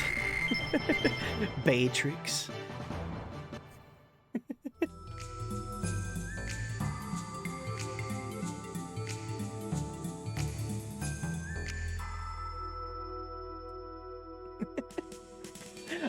I was having this conversation with my wife. I was just like coming up with like names, just like spitballing names back and forth.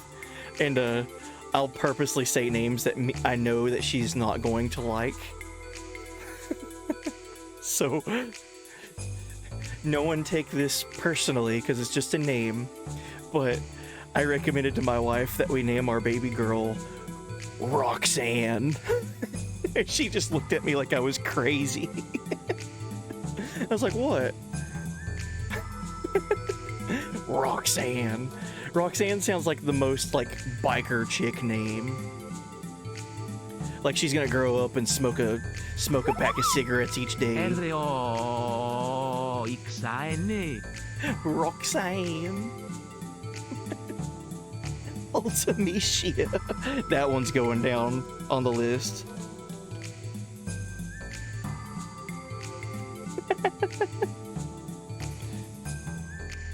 Ultimecia.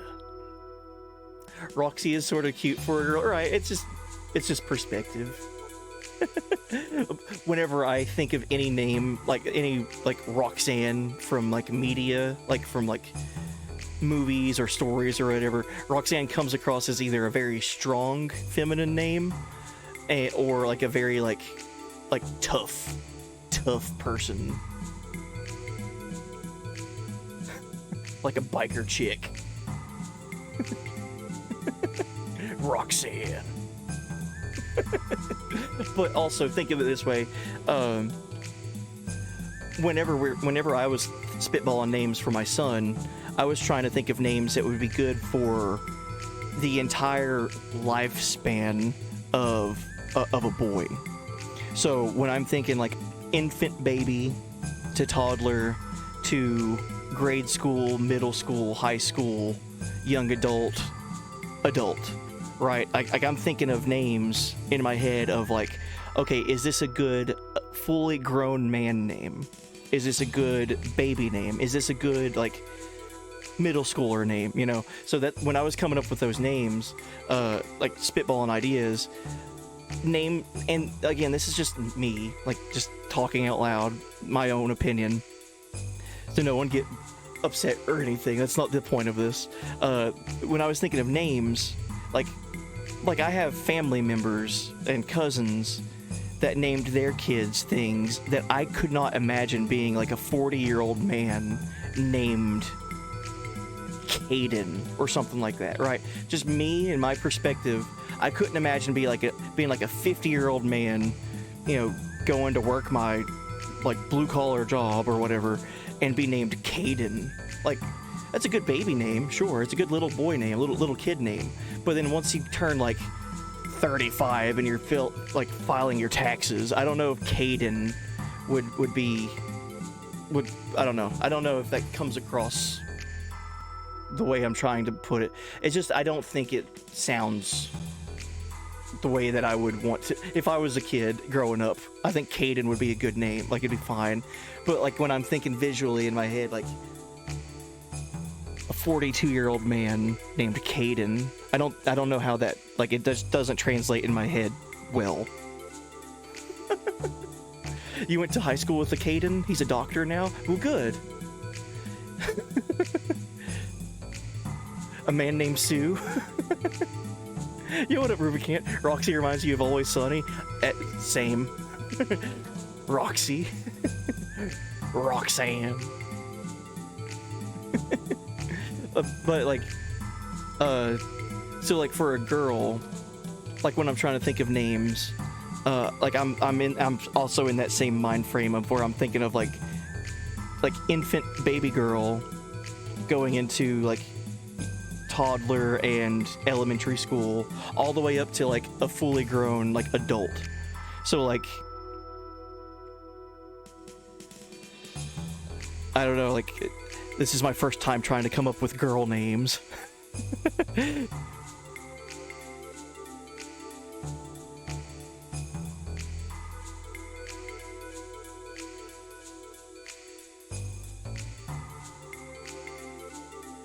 You like Claire Osiris? Claire is a good name. I like it.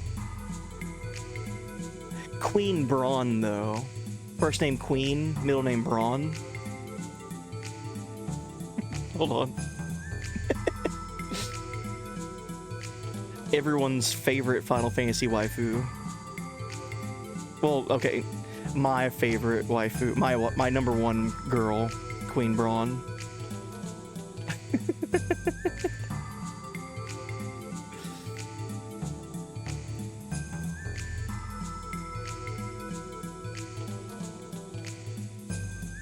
But like that's what I'm trying to think of, is like names that have like a good, like lasting, like full experience. I don't know.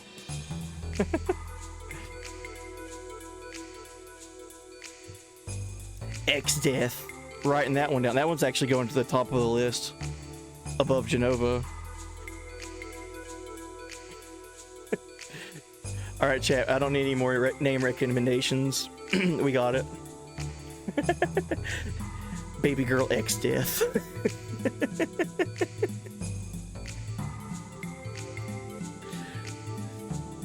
Alright, so we got the master key. Rico is in trouble. We need to go find him and protect him. Hell, he might not even need protection. Rico is a buff dude. He could probably fend for himself.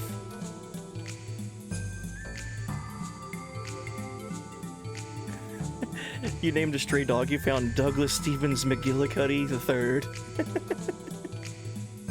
That's a good name. I love when people name their pets like human names. One of my childhood friends, they had a pet cat that was a big fat orange cat. It reminded me of Garfield, but his name was Fred. I was like, hell yeah. Anytime Fred would walk in the in the room, I'd be like, yo, what up, Freddy? That stuff kills me.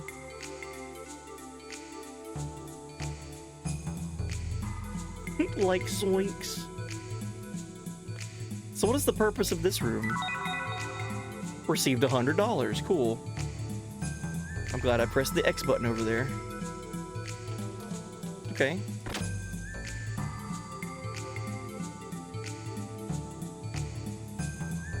Your friend wants to adopt an orange cat, and she also makes carrot cakes, so we know the answer for that. Carrot cake. That's a cute name for a pet.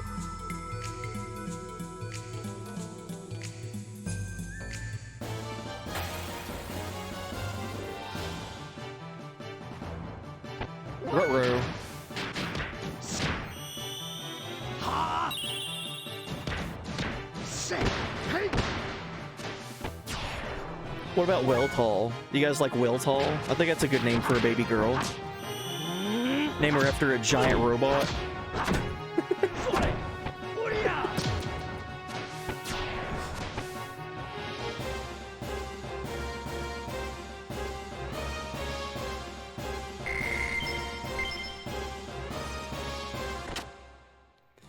You never liked Welltall as a gear name, to be honest. The rest have way cooler names.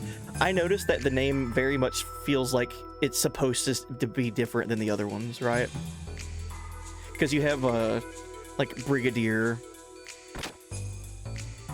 and Steer or Styre, S tier, and then you have Welltall. I feel like it's supposed to just make it stand out more.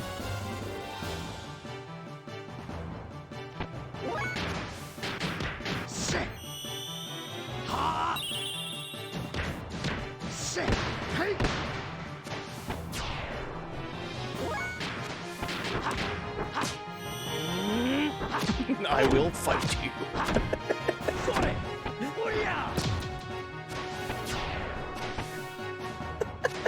BG. Gilgamesh. Oh shit. Hold on. Adding that to the list. That one's going above X-Death and above Genova. First name Gilgamesh, middle name X-Death. Gilgamesh.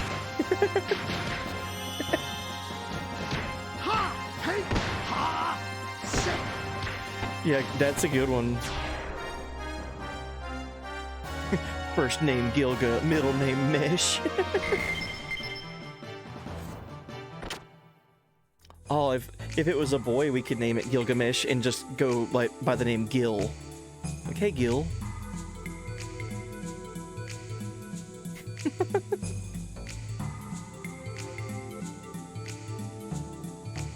Gilga reminds you of Gertrude. There's a really old lady that lives on my street named Gertrude. She's super nice. Oh, we received a mini gear. What is that? Like a toy? I forgot it.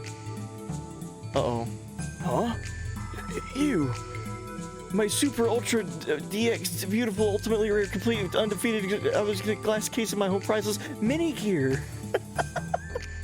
Thief. I almost read all of it. That dude left his toys laying around. Oh shit.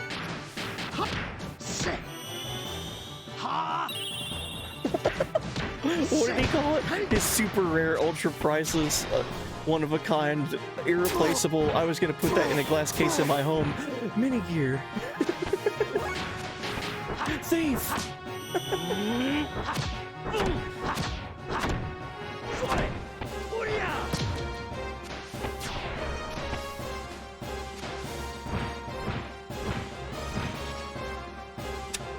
It was awesome.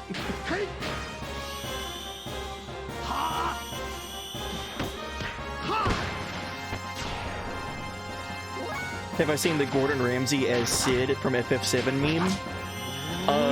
The only thing I've seen of Gordon Ramsay with FF7 was someone photoshopped Gordon Ramsay holding a gigantic knife, like the size of his body, and someone put the text on it that said, "Yo, FF7 remake looking lit."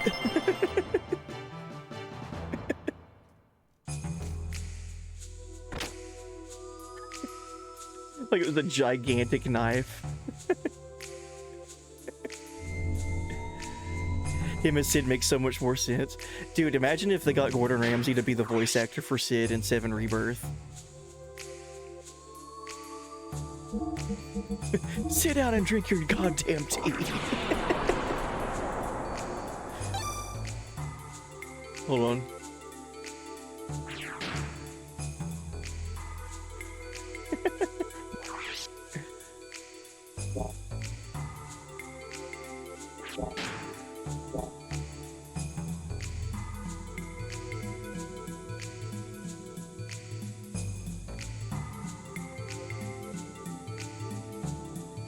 There's a couple moments like that in the game Eastward, which is a game you highly recommend to everyone. Oh, like the super fast nerd text. That's awesome. Alright, so we've circled back around. We're back at where we started at, but now we have the master key. It is locked, but we have the master key. Huh.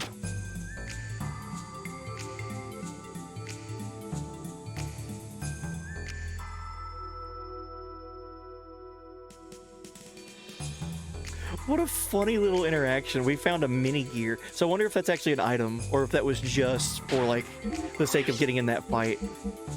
No, it is an item. 1/6 scale model, 24 pieces.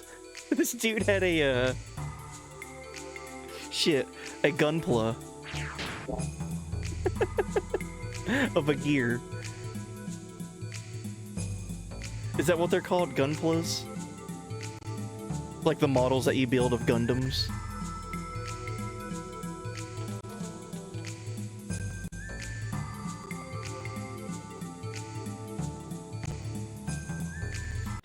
What of a gear. It's like, oh, my super priceless and irreplaceable.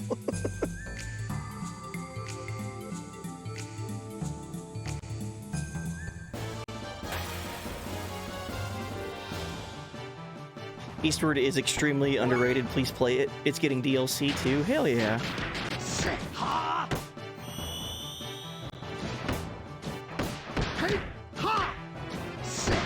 The next game that's like a new IP that I'll probably play, like a newer game, will probably be Sea of Stars. I just keep hearing so many good things about it.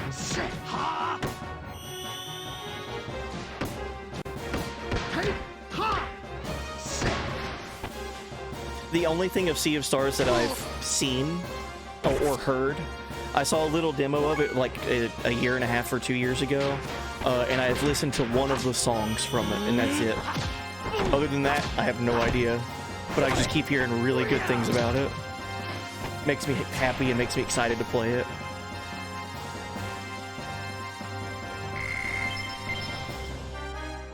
There's some super awesome gear sets, but don't look them up until you finish the game. Oh, of course. I don't know if you can get them though. Might be only like custom 3D printable schematics. Oh, for like real life, like gun, like figures. Ooh. That's cool.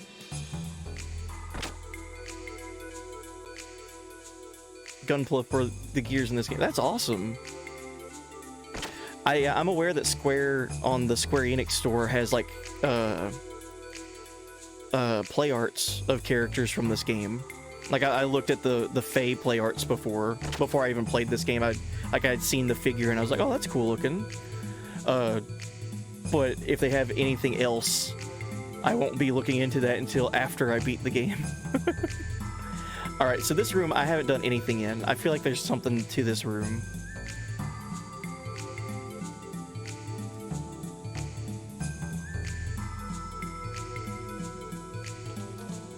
There could be nothing to this room. We won't know until we find out. You played Sea of Stars to completion. You prefer Chained Echoes and Eastward? I've heard of Chained Echoes as well. And I've only seen like a couple of things on Eastward.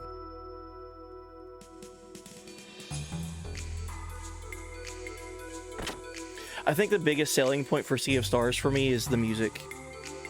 Having Mitsuda do like 10 songs for the game. That's like a dream scenario for those developers. And it's so cool.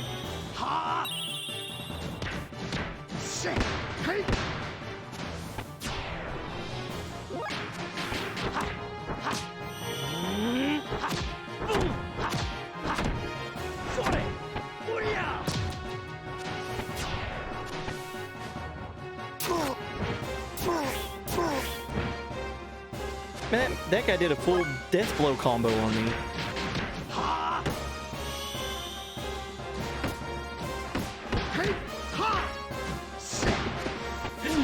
I love how BGD came in here and just rocked the boat and was like, here you go.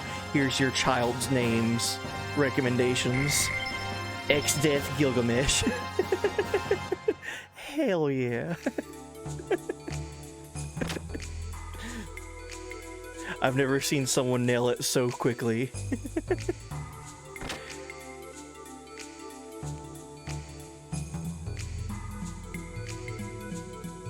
That's how I roll.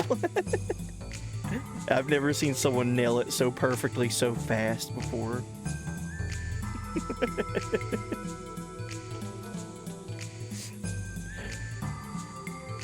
Mic drop. Next question.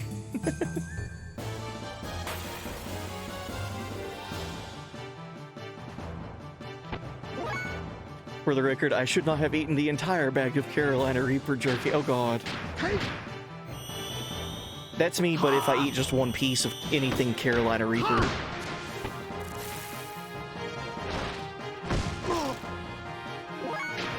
I would be crippled for like 4 hours if I ate anything like that. I have such a baby stomach.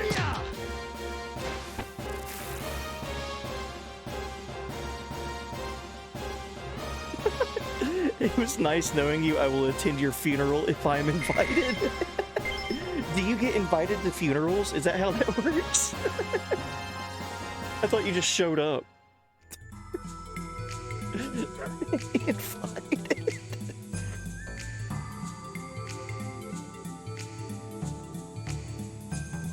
Oh shit. That's hilarious. I just imagine someone like sending out invitations to go to a funeral. Like, you were invited. Shit. Okay, something's up with this door, and it's locked, so I need to find any clues to get past it. Oh god, that's hilarious.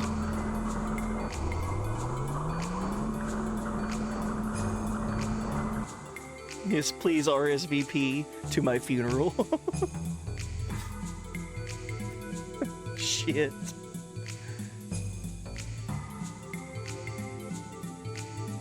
I wonder if there's anything down that way. Obviously, I can't get there currently.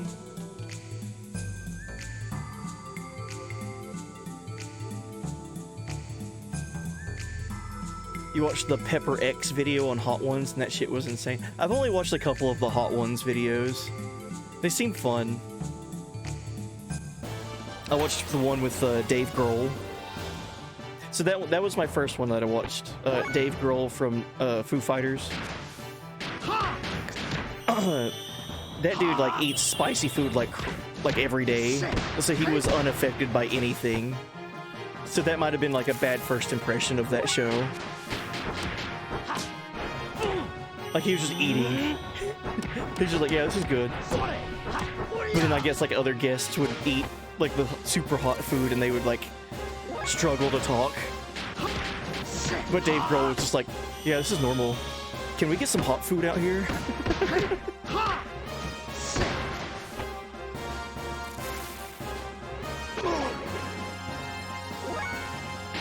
The David Blaine one was good, and Jennifer What's-Her-Face, the Hunger Games lady. I also watched the one with Shaquille O'Neal. That one I think is like the best episode, right? Shaquille O'Neal's like, yeah, I'm gonna eat this wing, and I'm not gonna be affected. And he takes a bite of it, and he just like stares at the camera. He's like, he's like, yeah, I don't feel it.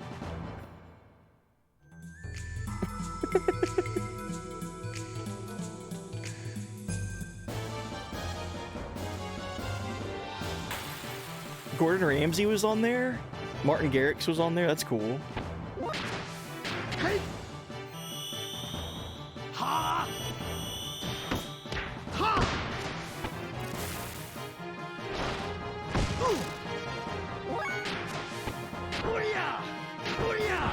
Come on, Faye. Don't miss. Hey. Ha. Ha.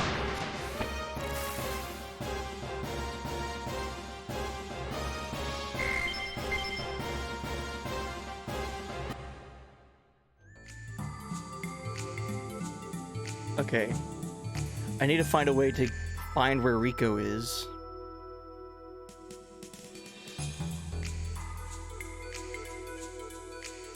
I do have the master key.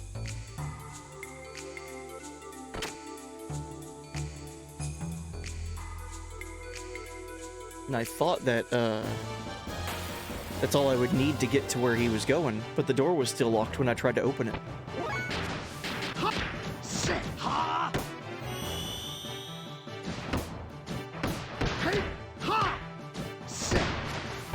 Your friend and you got their last hot sauce lineup and did it with chicken fingers. They were decently hot, but I'm crazy, so probably hotter than to non-chili heads. The last dab is really tasty sauce, though, one of your favorites.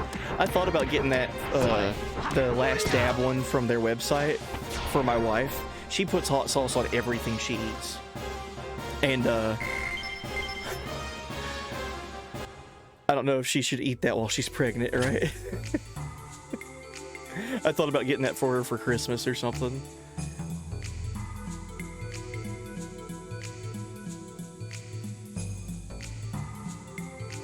If you haven't heard of Malcolm Gladwell, please read/listen to Talking to Strangers. It's very, very good.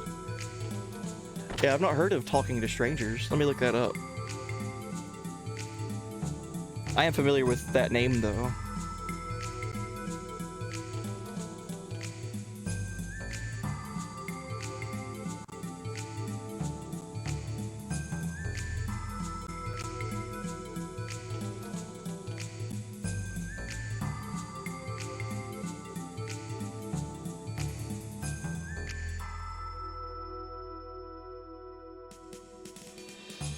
Cool. Yeah, I'll bookmark that. Because I'm a boomer, and I use the bookmarks on my web browser. I have so many things bookmarked. I've turned into Johnny. Dude, has anyone else done that? Like, I used to make fun of, like, my dad for, like, goofy things. And then now I find that I myself do those things unironically. Like, I have, like, probably 50 things bookmarked on my web browser. Just so I don't forget them.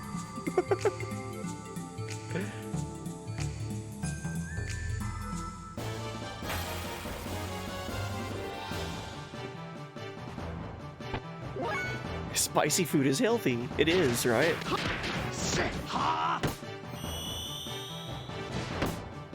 World's hottest chocolate bar was pretty good. Oh, jeez. I don't know if I could mix spice and chocolate together, personally. I would try it, but I don't know. Yeah, look at that wrench, bro. It's the best attack in the game.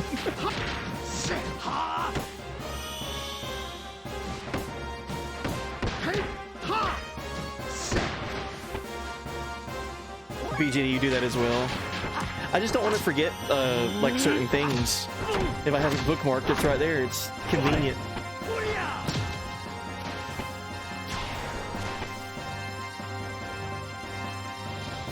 You have a 9 million Scoville gummy bear? Ugh. What do you call a bear with no teeth? A gummy bear. Don't laugh at that. No, don't. Don't you dare.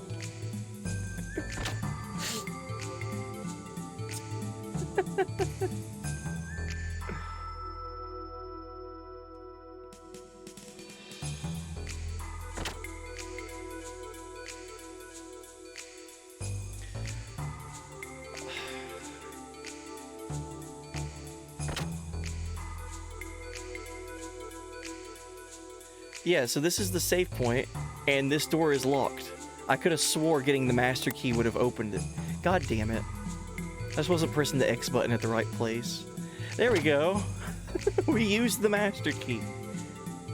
I'm good at this game, chat, I promise. Let's save. Great job, thank you. So this is what a professional gamer looks like. You might not like it, but this is peak professional gamer right here.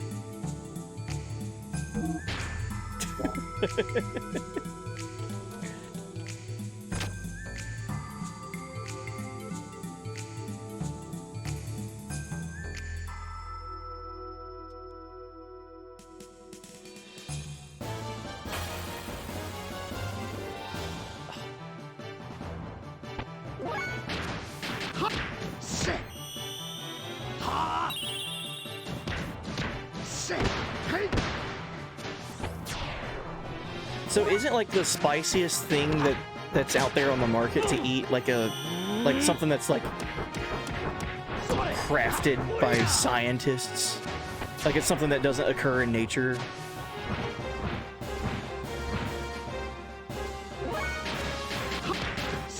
I remember there was something that was like the hottest or the spiciest natural growing thing isn't even in like the top 10 spiciest things that exist.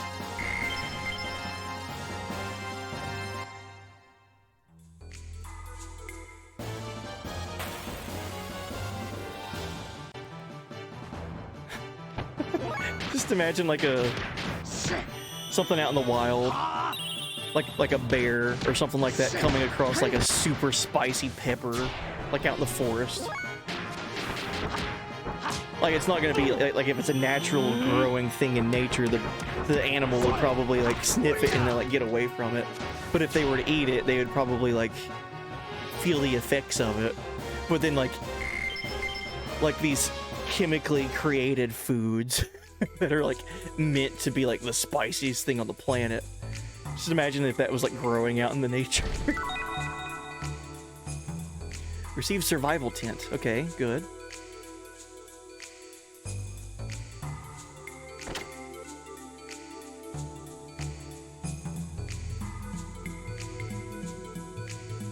Uh-oh. Oh, we're near the gears. Cool. So we know Wiltall is not in this room, but there are plenty of other gears. There's a save point down there.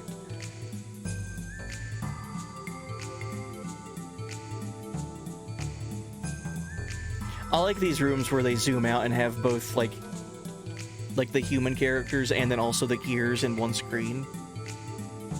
Just reminds you how massive a scale this game is gonna get with some of these battles.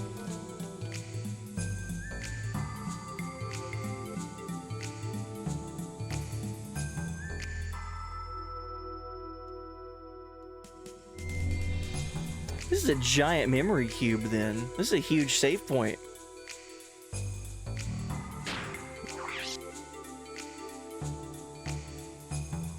Welcome back, Reap. Switched to mobile, was working on a work project. Okay, cool. Hope the work project is going good.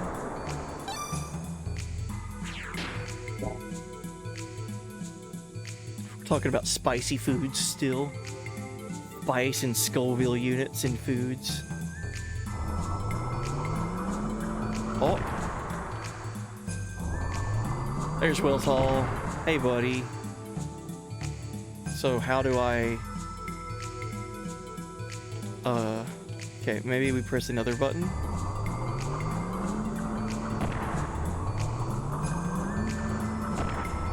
I like that we're cycling through all these gears.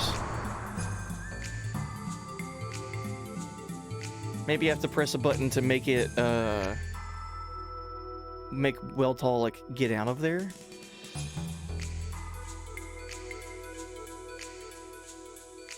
Is there something up here? Oh. Whoops.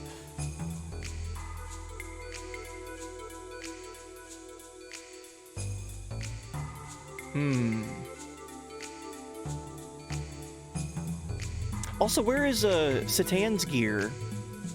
Shouldn't he have it? Like, he's not a prisoner. He got hired to be a doctor here.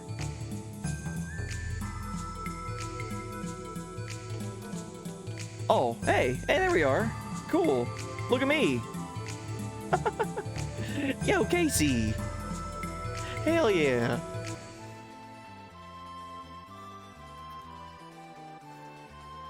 Yo. Yo, thank you so much for the raid. How was stream? Welcome in. That's awesome. Thank you so much for the raid. Oh, you're playing Tony Hawk? Hell yeah.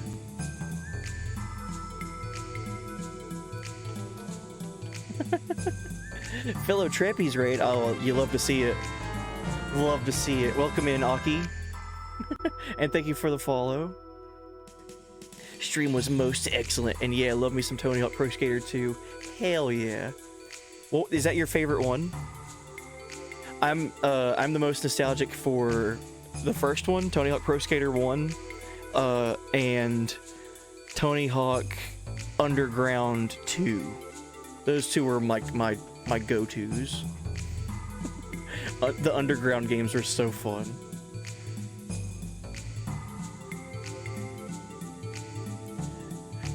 And then also the acronym for it is Thug, right? So it's awesome. Well, welcome in. Thank you so much for the raid again. We're playing Xenogears. We just got access back to our giant gear, our big robot named Weltall. As you can see, I'm running around in the gear. We just got it back.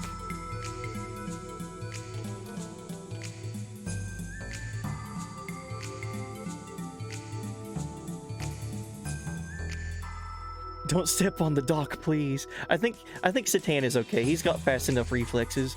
Also, you guys are seeing this, right?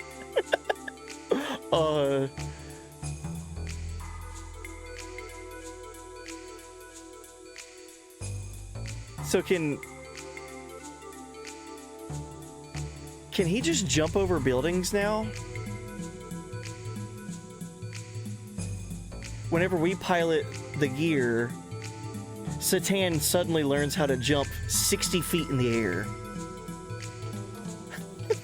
He's got, like, mad hops, bro.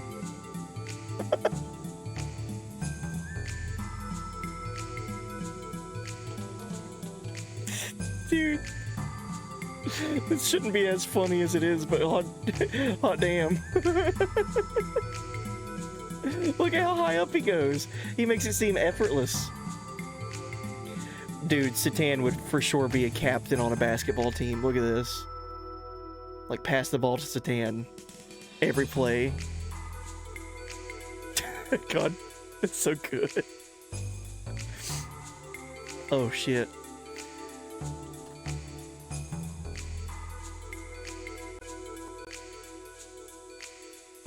The Xenogears soundtrack is just so stupid good. Agreed. Yeah, the Underground games are super fun. I'm more nostalgic for Underground 2, because that game had like a really fun story mode to it.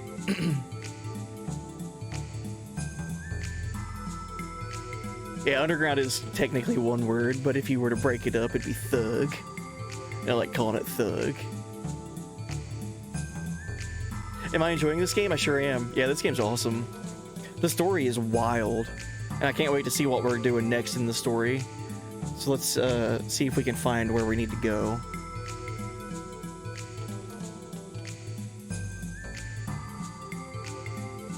I feel like there might be some platforming that I need to do.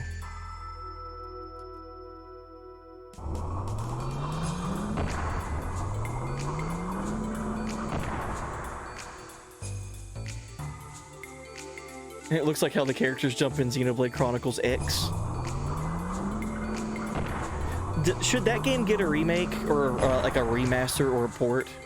Because that game was on the Wii U, and like not everyone had the Wii U.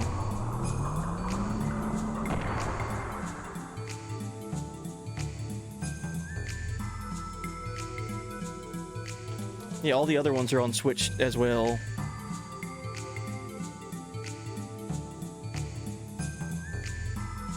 There we go, I figured it out.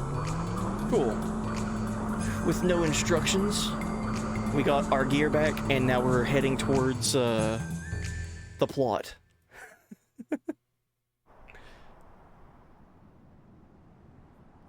Okay, Rico. Who would have thought I'd be battling using only my body? So what up, Rico? Must be my imagination.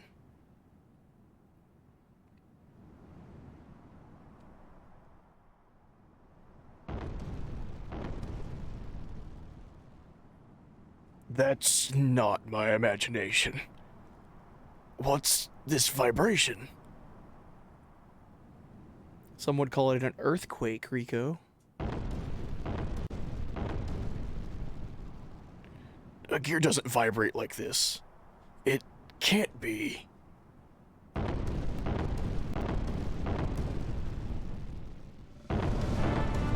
That's a Rancor. Crap, you gotta be kidding me. I'm supposed to fight that without a gear? No, that sound. A gear in flight. A black gear. It's him. Yeah, let's go, Faye. Beat up that dinosaur.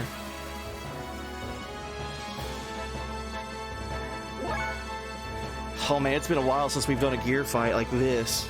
Okay, let's just beat him up.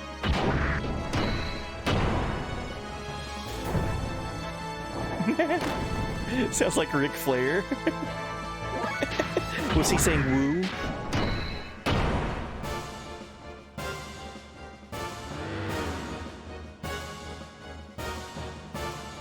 Accuracy evasion down. No problem.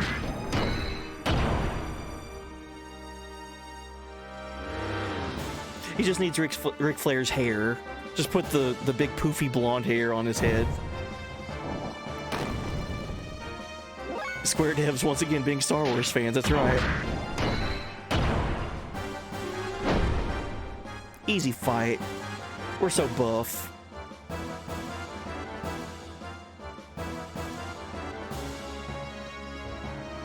Is this the same battle screen as before? In the middle of the desert? Yeah, I think so. Whenever we fought against the big sandworm. I forget what its name was. Yeah, that was the same same battle background. Environment. Desert at night. Why? Why are you here? To get this back. It's not that I came here to save you. The elevator I happened to use to escape put me in the arena. I saw that you were getting attacked. That's why I saved you. Nothing more than that. For a coincidence. That's a convenient story. It's up to you what you think of it. So, what are you gonna do now? Do what? I barged into the arena. We're also fugitives. That's why we must escape. If you stay, they'll probably make you fight that monster again. This time you're gonna die. Is that what you want? Even you must have things left to do here. But in your state of mind... Silence! Shut up! Twice. That's twice you've... If you want to escape from the Empire, do it now. I have no intentions of leaving. Even if this is going to be the end for me. What's that?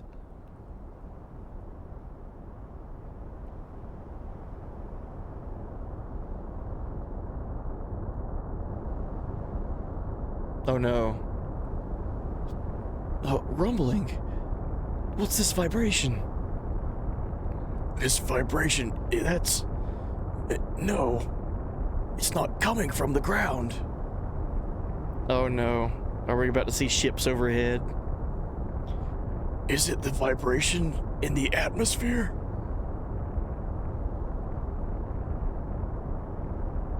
Whoa. That doesn't sound good.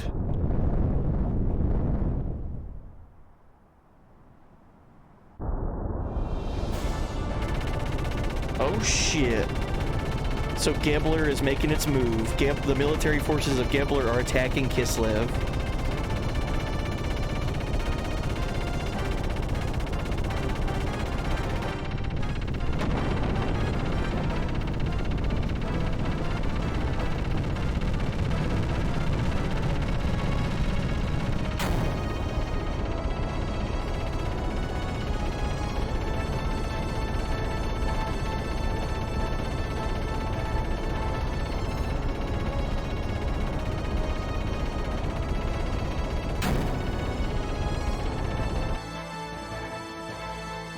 Oh, are they purposefully, like, suicide bombing?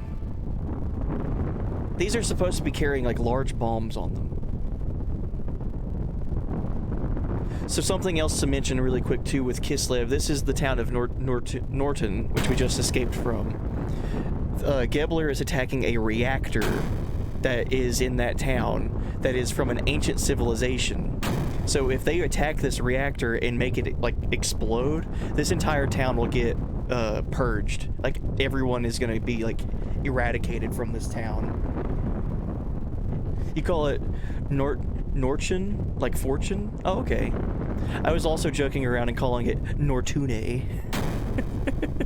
Norton.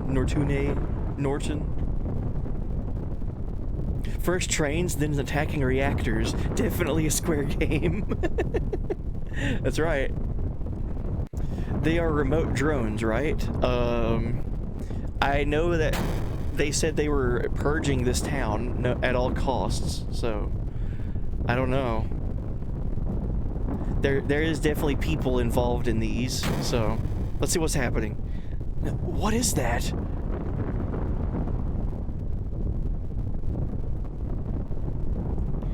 Faye, it's an aerial attack by Av, or should I say, Gebler.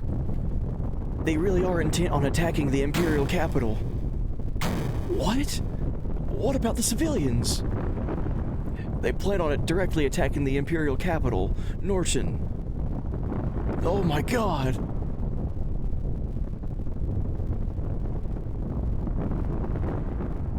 That ship is heading to the power plant. Oh no! That's a nuclear reactor! Most likely that ship is their main line of attack. If they drop something on the reactor, the whole Imperial capital will be blown away. If we can change their course, will that help? Yes, however. Doc, I'm gonna try. We can't just turn and run away. All right, be careful now. Oh man.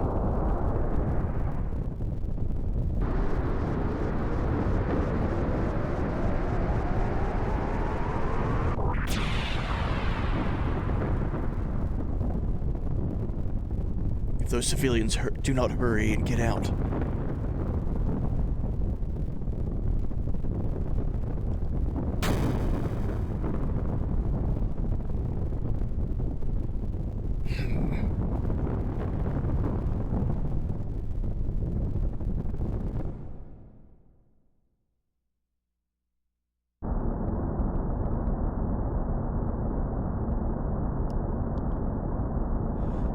Oh man. What am I doing for Halloween? We are more than likely gonna go trick-or-treating. My son is gonna be dressed up like Darth Vader. I'm really excited for that. And then I'm thinking about going as a banana. I have this banana costume, just like head to toe dressed like a banana. I don't know though. I am at that stage now where I can like easily embarrass my child. So and my wife. So I feel like walking around my neighborhood as a banana, I think that'd be pretty good.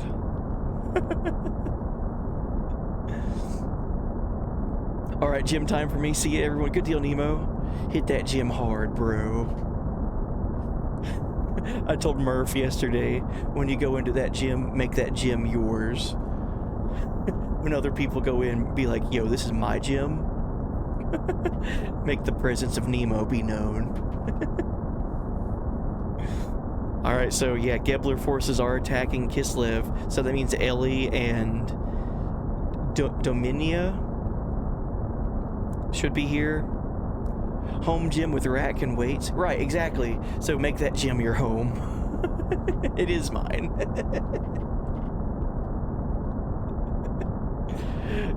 Hell yeah, dude. I hope it's a good workout for you. Alright. Well, who's that? Aren't those the Av pirates? Huh? That's... Faye. What the... Hey, this is Kislev. What is he doing here? He seems to follow us everywhere. What's with this guy? A little too persistent, perhaps. Third time's a charm. Let's get him. Wait!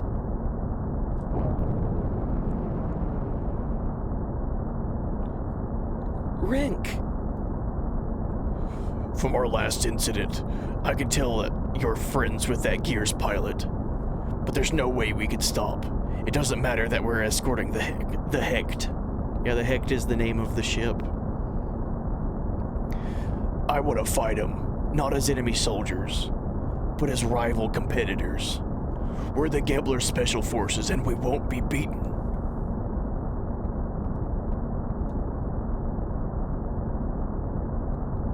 Sorry, I'm gonna have to kick his butt. Any objections? And then he just goes.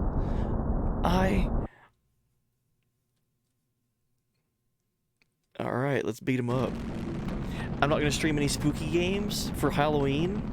I might actually be working on Halloween Day. I need to check that. I just don't do scary games. I'm a big old wimp when it comes to spooky stuff. We'll see. We'll see if I'm off on Halloween night. We'll see what happens. I don't want to commit to anything and announce that I'll play anything scary because I am a gigantic baby. So we'll see. We'll see.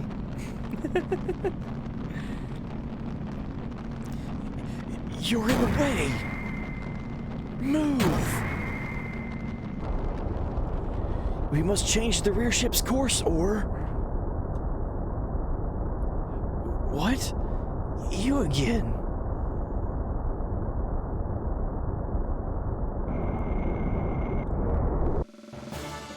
Let's go, dude.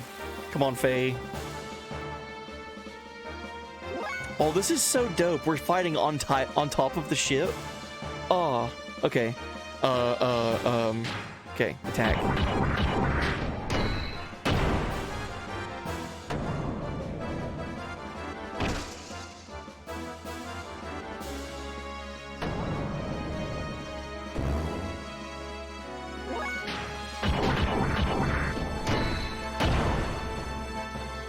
Just Halloween Town in Kingdom Hearts. Maybe do a pod, like do the music podcast, but all the songs are spooky themed. That'd be cool.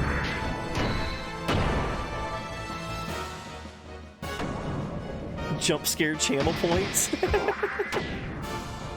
Oh god.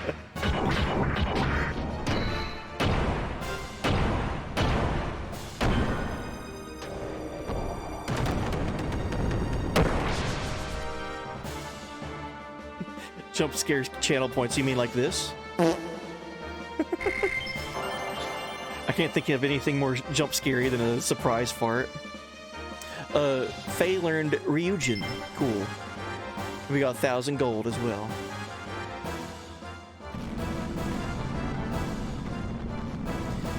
This is meaningless.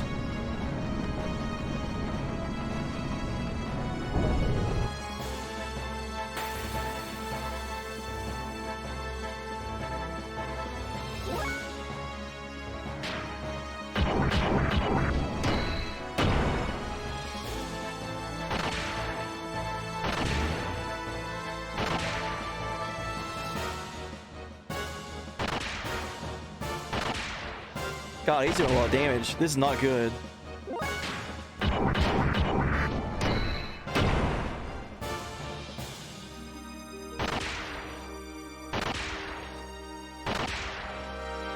Quit doing 400 damage to me, dude. What the hell?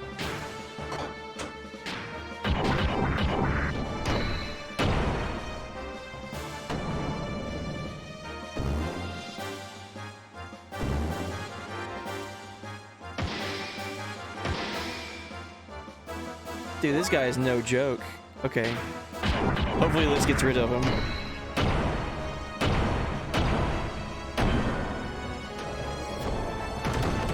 There we go.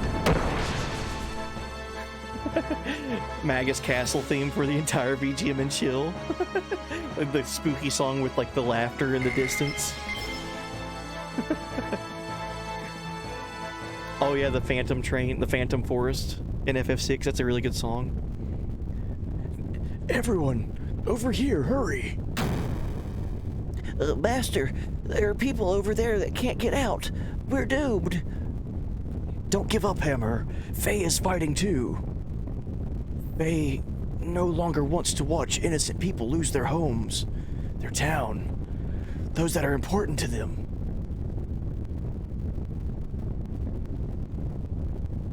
My town. Don't make me laugh. Who gives a damn about this crap town? Even you must have things left to do here. Oh, he's remembering what Faye was talking to him about.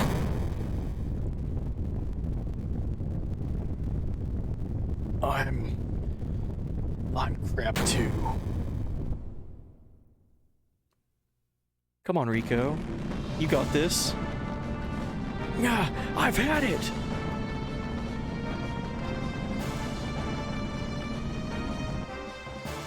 Uh-oh.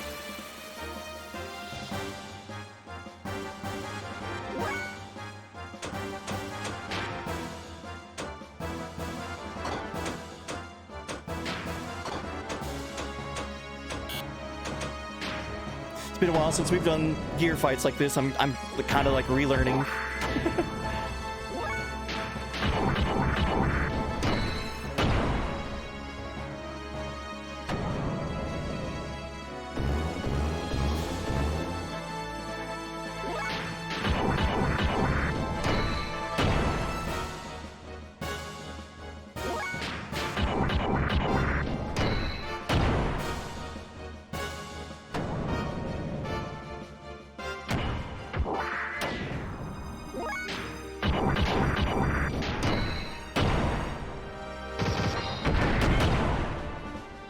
What a sick attack, dude. That's so good.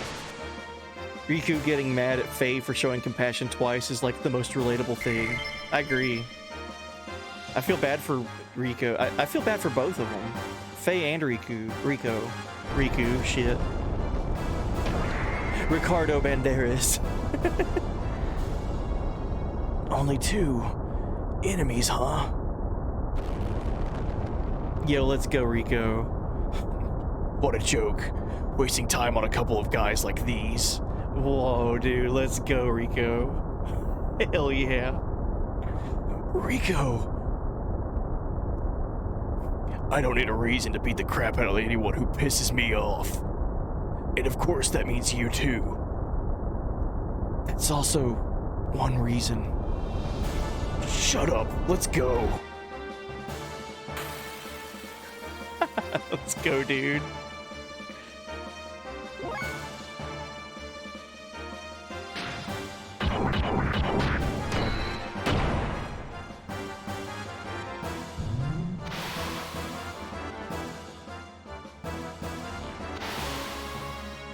The dynamic between Faye and Rico is so strong.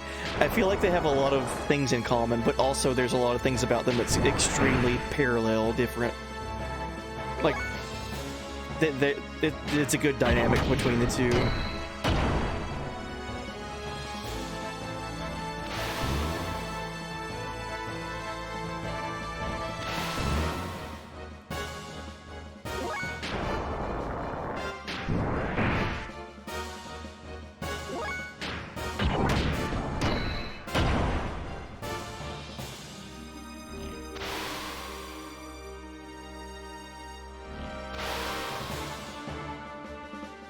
Yeah, I like that they start out as rivals and then they become like not necessarily they're not friends, but they work together to stop like this murdering spree that was happening in the sewers. So they show signs that they can work together. But then after that's over with, they have to go right back to being like rivals with each other.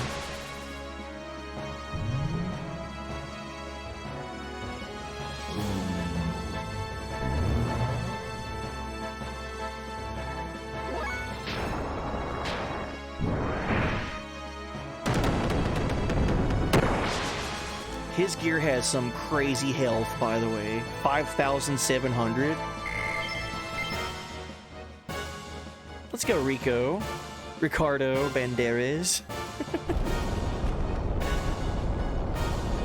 Okay, now to change the last ship's course. Oh, fuck. Ellie! Frenemies. Rico, sorry, but you go on ahead. What?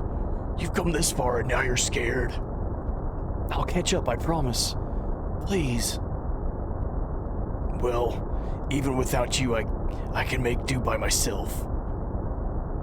Then, I guess I'll go on ahead.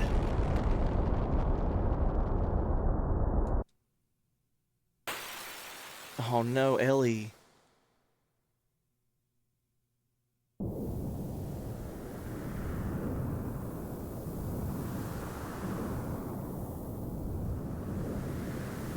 You're kidding. What are you doing here, Ellie? I thought you agreed to get out of the military. That's asking for too much. I am an officer of the Gebler forces. Then you're saying this is also one of your duties? Yes, my duty is to escort the Hecht. And to eliminate all enemies that get in its way. So you better get out of the way.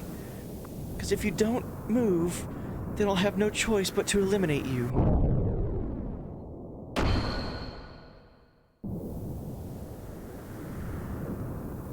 Are you serious?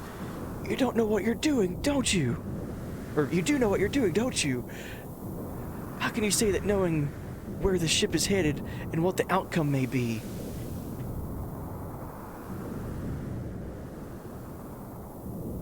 Come on, Ellie.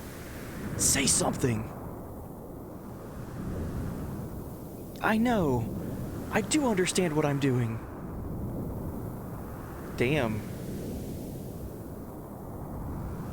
Then change. How I wanted to change. I've thought of changing, but I couldn't. I don't have the freedom like you do. freedom? Me? Yes. Am I wrong? To be able to choose where you belong. To be able to fight alongside those who believe in their own cause. Even if you have much more anguish to deal with. At least you have the freedom to choose your own path. Unlike me. Then why don't you do that too, Ellie? If I could, I would already be doing it. But I can't. This is my place, and that's how it is here. So please, understand. Ellie, I don't have a place I belong in either. Huh? Bart and crew, even their whole ship, are all missing. They disappeared after the battle with Gebler. So I don't have a place to belong to anymore. Really? Then why are you fighting now? Who are you fighting for? Do you enjoy this? Huh? Barging into someone else's country and destroying the place, dragging innocent people into becoming victims. Do you enjoy fighting that much? Is it that much fun for you to watch people die? Don't be ridiculous. I would never find pleasure in that. If that's the case, then come with me. What? What are you doing? Just forget everything and come with me.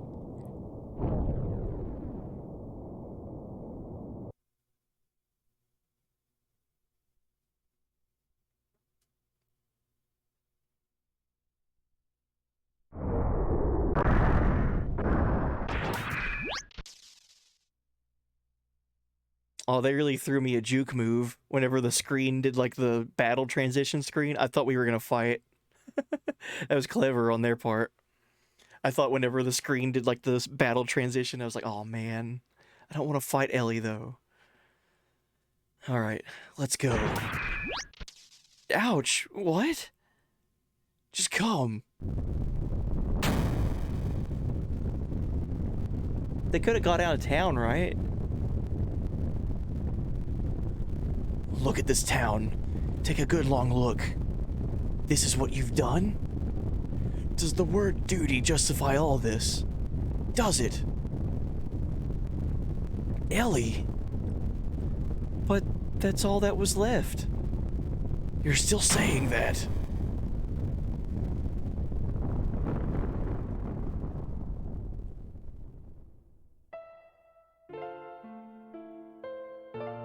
It's just not like you. If you don't want to, then don't do it. You shouldn't have to force it just to have a place to belong.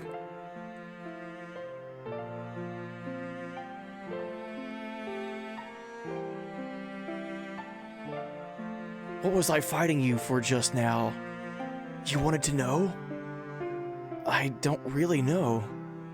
I know I was helping Bart and the others. But I still don't know what I should do. Maybe I'm just looking for a place to fit in. But I think it's better to fight than do nothing. If fighting helps you, or your friends even a bit, then it's worthwhile. That's not nothing. It's something. Faye. I'm going. No, you can't. Dominia is not like the other soldiers. She is an elite within the Gebler elite. She's one of the elements, Ramses's personal guard. You won't stand a chance. Still, I have to stop this. Faye. Satan and Hammer have nothing to do with Kislev, but they're trying desperately to get the civilians to safety. Even Rico, who must hate this town, still stays with me. That's why I have to go.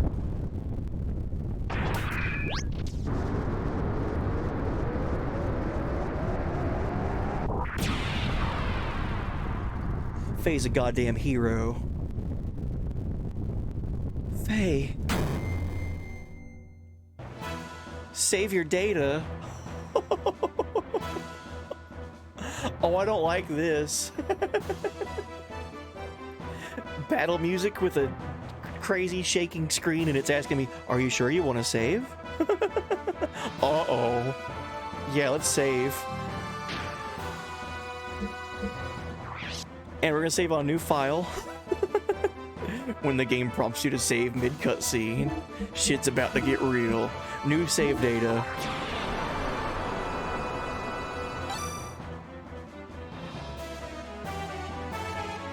Yeah, at first, whenever they landed and they got out of their gears, I was like, why would they land here and talk? Here. Like in the middle of the battlefield. They're in gears. They could like leave the town and like land on the world map or something. But the fact that Faye purposely brought Ellie to the middle of, you know, one of the blocks in Nocturne to show her, like, this is what you're helping have happen. Like, because of your so-called duty, you're killing people. Is that what you want? Like, ugh. Alright, let's see our equipment. Rico has the metal vest, night helm, and memento chain.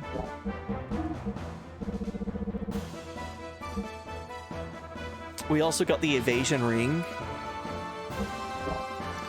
I might give that to...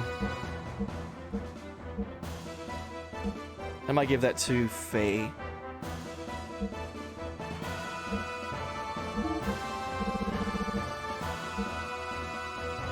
Increase evade percent.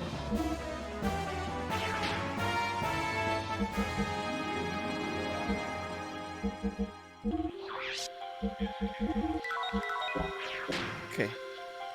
Alright, let's see what happens. Poor Ellie. Resume? Oh god, it's giving me a second warning. It's like, are you sure you want to save your data? Alright, you saved. Are you sure you want to continue? Alright, let's resume.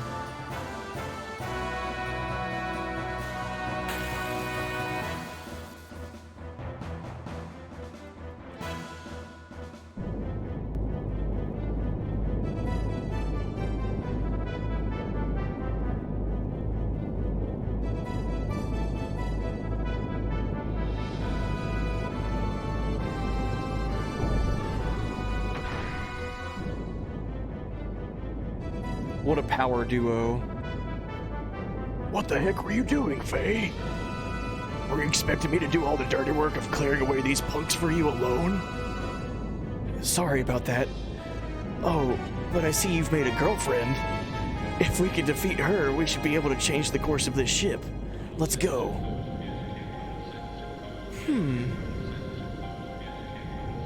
Just one more extra runt isn't going to allow you to down the ship bomb Hecht. Of course not. We're not gonna take this ship down. We're gonna take you down. Hell yeah. Ha, what insolence. What do you expect coming from lambs? Oh. She is the ship.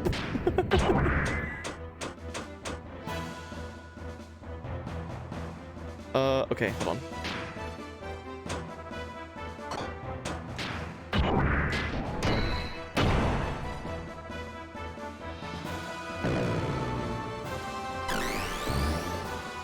Nice evasion. Oh, she's using the arrows as well. Ellie has that ability.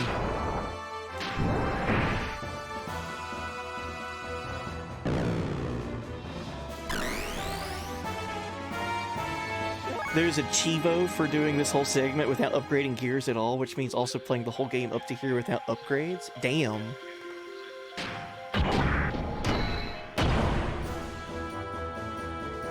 That's wild.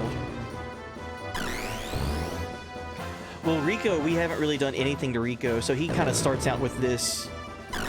He would start out this way no matter what. So that would be a huge, like, bonus towards doing something like that.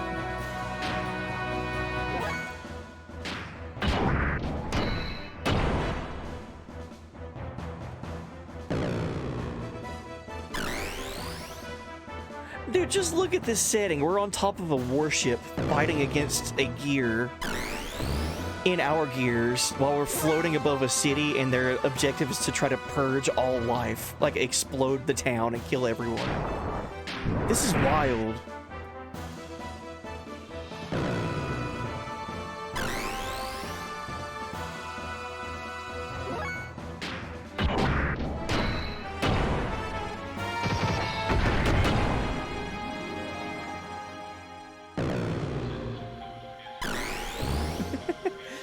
Yeah, this game would be easy if you're a living strategy guide for it.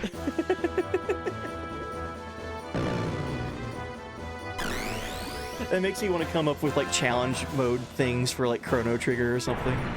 Like play through the game like initial equipment or like no magic or something like that.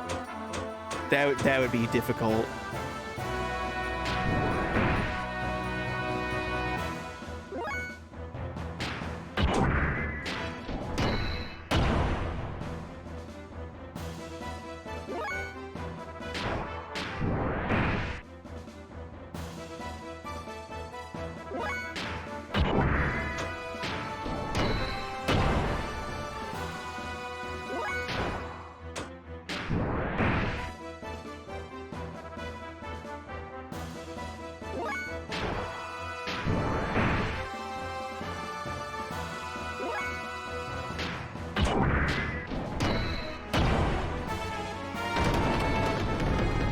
Okay, so whatever Super Arrowed was gonna do, we're not gonna see that. Probably was gonna be like a massive explosion or something.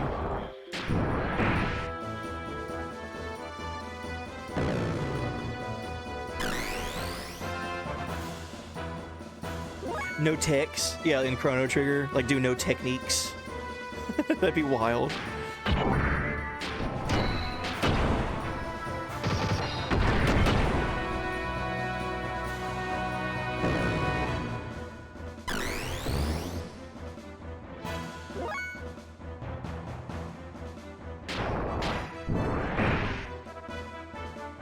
Okay, I feel like so far so good.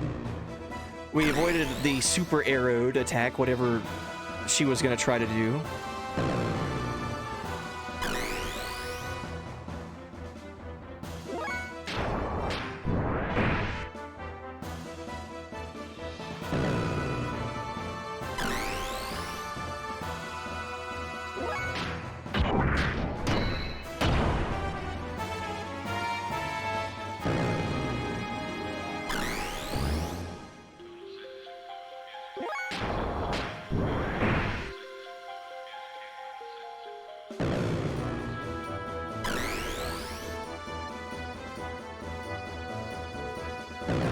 I'm gonna try to do an ether attack with Faye, see if it does any more damage than normal.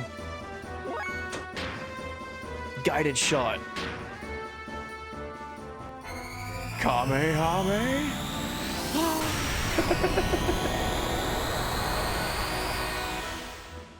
That actually did not a whole lot of damage at all. We live and we learn, boys.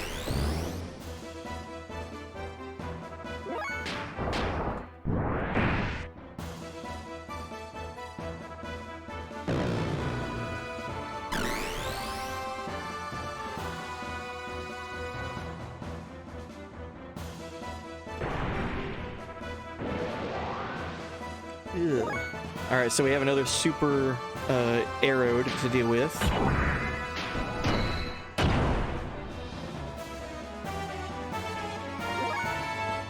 I'm gonna have Rico deal with it, and then Faye deal with the main target.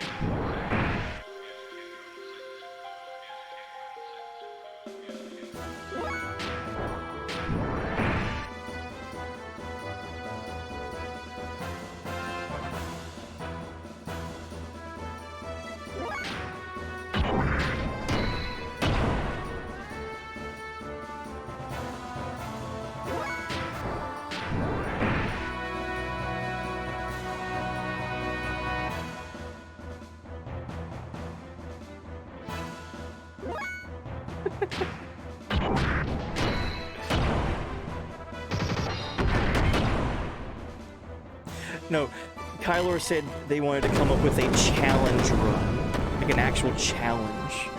Not healing. Oh, we did it. Hey, there we go. Dominia. Eh? Why, you? Remember this. One day I'll pay you back for this. I promise. Alright. We're just two bad dudes in machines.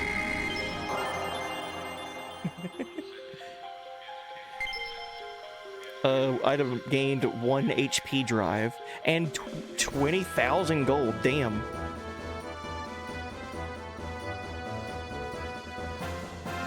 Shit. There's no time. Rico, hurry and change the course.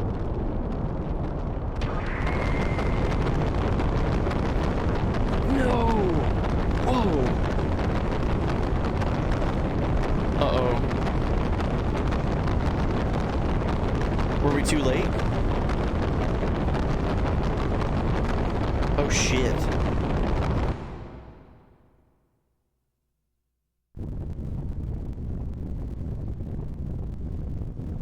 Maybe if we had a third gear up there helping change the course, Ellie.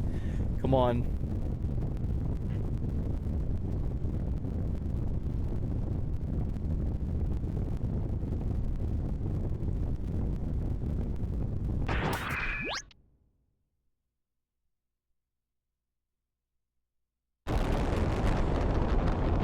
Oh, shit. Damn! There's too much mass! Hell yeah, dude, let's go. Ellie! You!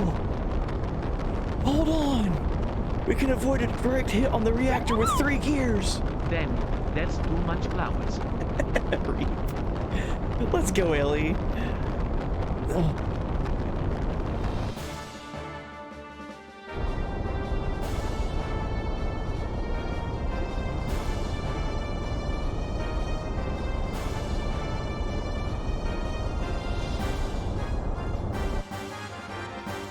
We saved the world.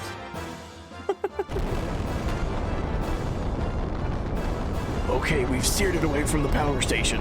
Let's bail out, Faye. But now it's heading right for the residential district.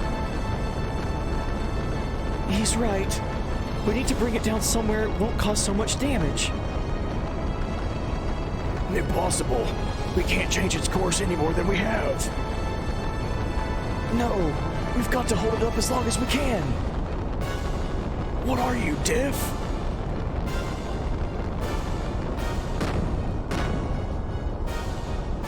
No, we're overheating.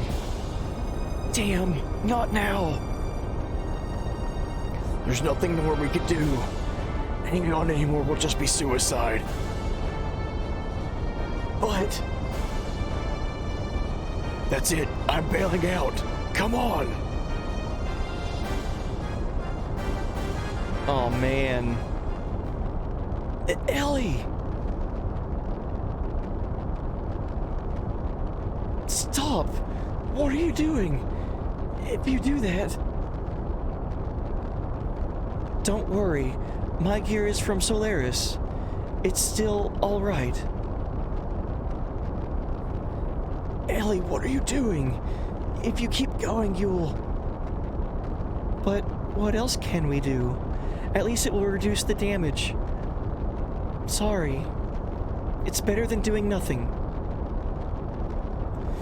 Ellie! Oh, shit.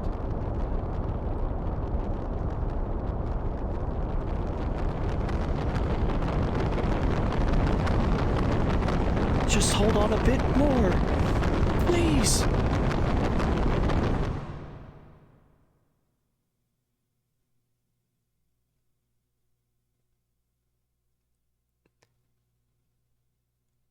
Is this it?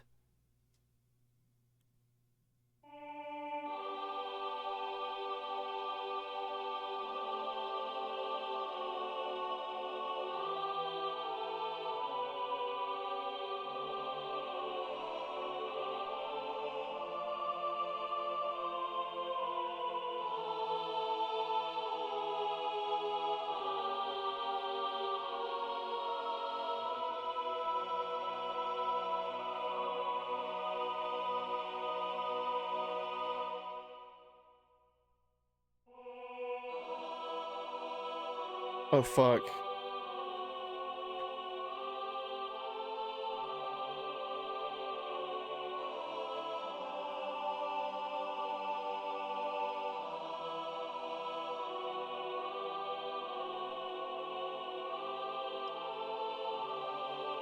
Who?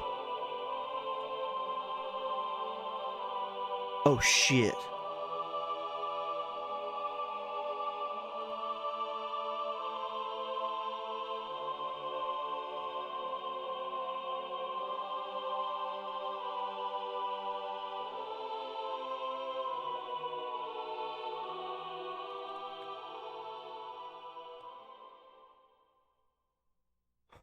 Yeah, who dat is?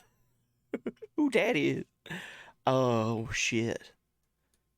I'm alive?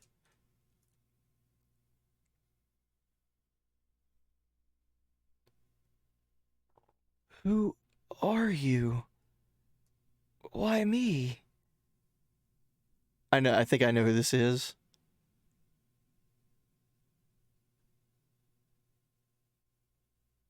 I won't say anything though. Wait. It was Dan.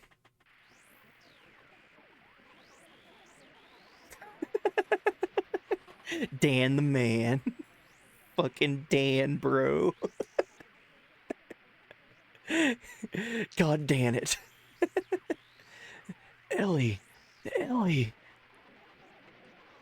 Who? Dan?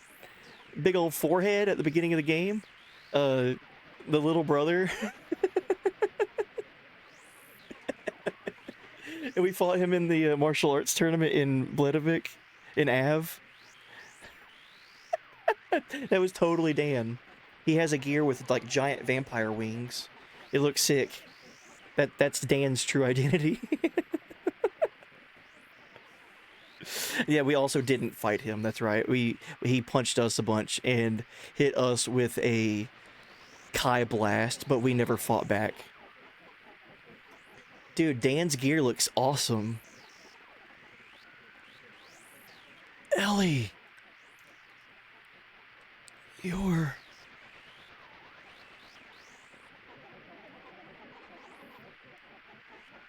Faye.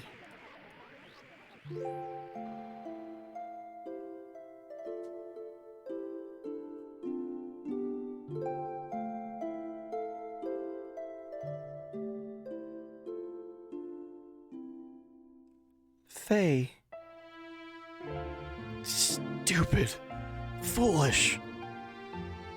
Are you crying? Sorry. It's okay. Can you forgive me? It's not your fault, Ellie. It's not your fault. Faye.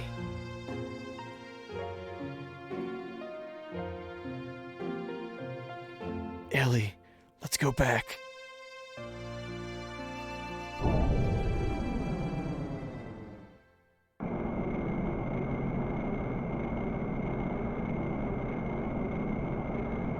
That person. Where? Dude, they swooped in from like out of nowhere, like super far distance.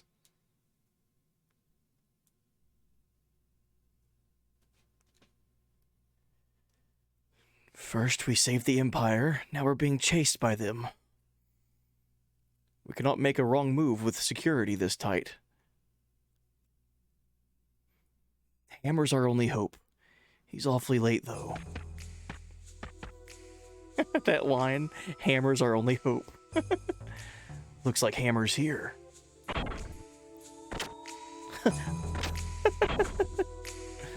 Bro, sit down.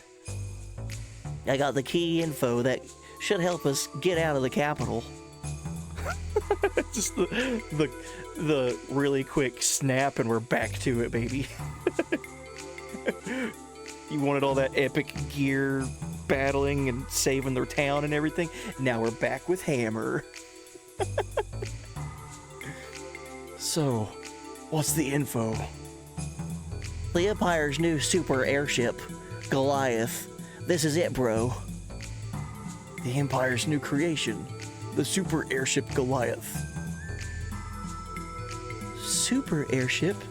Is it that big? Tisk tisk, it's beyond big. It's Ellie. As I said, it's beyond big, Ellie. Don't take that out of context. The Goliath, the super airship of the Empires, is in an extraordinary magnitude. It said that the Goliath could even make a gear look like a pea. It's rumored that it could even decimate the Av capital Blenivik all by itself. Shit.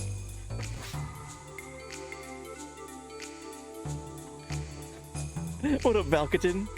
Oh yeah. Too late, already did. They'll annihilate Av. It must be a monstrous battleship. According to my reliable sources, it's located north of Kislev in an underground dock at some military facility. The military facility? North of the capital? Ellie, what's wrong? I know that facility. I've talked to you about it before. The Imperial facility. I infiltrated. I never knew that something like that was in the basement. Ellie, do you think you still remember how you infiltrated the base? Yes, Satan. Way north beyond the Kislev Imperial capital, beyond the carved-out portion of the mountain peak, lies the Imperial city's military facility. Good. Let's take that, before the Empire decides to launch a counterattack against Av. Man, this is so... Okay. Oh shit, also, whoa, oh, our party, we have Ellie. Dude, we haven't had Ellie in our team for like...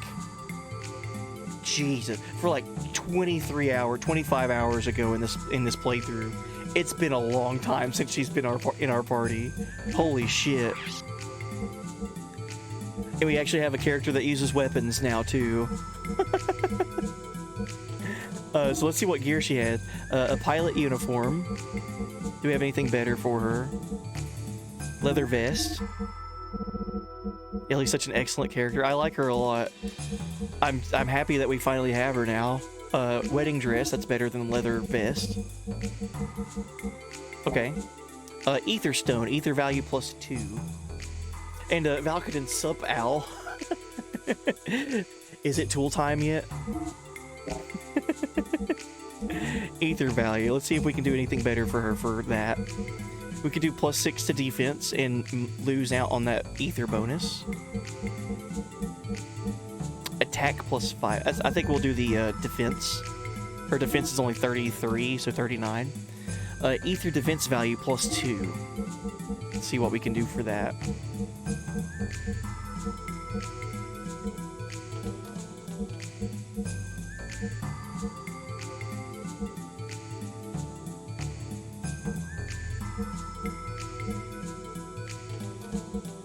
I think I might give her the power ring just to have more of a attack value.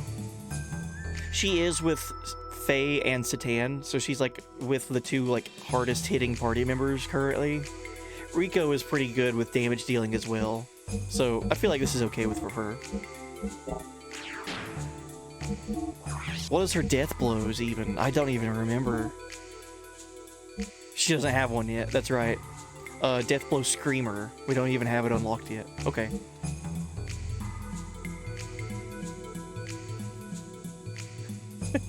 Damn, man, she just joined the party. You're already dressing her in your ex-love interest wedding dress? She wasn't our ex-love interest.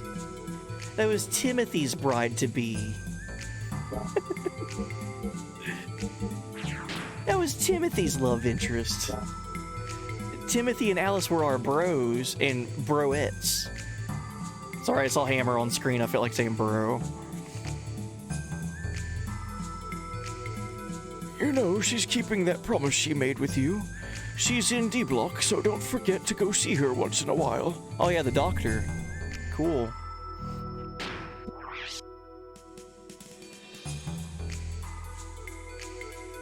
Dude, let's save.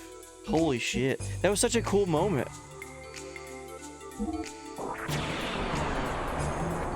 Are we cosplaying Ellie up as Alice? You telling me you didn't feel the tension between Faye and Alice? Listen, the one conversation that we had with Alice was about how she wasn't trusting Dan to go get a camera. And Faye was like, okay, I'll go get it. And then he leaves. And then Alice was like, oh, Faye, if only you had came to this town sooner. That wasn't Faye, that was Alice. There was no tension between Faye and Alice. There was only tension internally for Alice. Oh yes, I forgot to tell you about Master Rico, bro. You've seen him. Yeah, and I brought up our plan to escape from the capital. Says he can't help us, though. I see. Faye, he has his own path he must take. Now, let us go. Faye, we must hurry to Av. Oh yeah. I know, Ellie. We have to hurry. If we go through the front gate, we might have to fight the guards. Hammer, once we break through, fall in behind us. Well, that's my specialty. Leave it to me, bro. And put up a good fight. Doc, Ellie, let's go. Our destination is the Imperial Military Facility up north.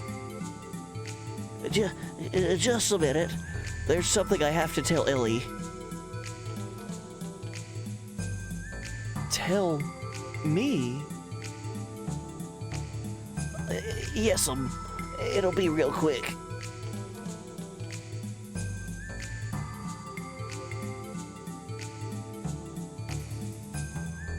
All right. All right. Nothing. Good luck in breaking through the front gate, bro. And you, Citan. So they're just gonna gloss over this mystery gear that flew in from out of nowhere to help rescue Ellie. Gotcha.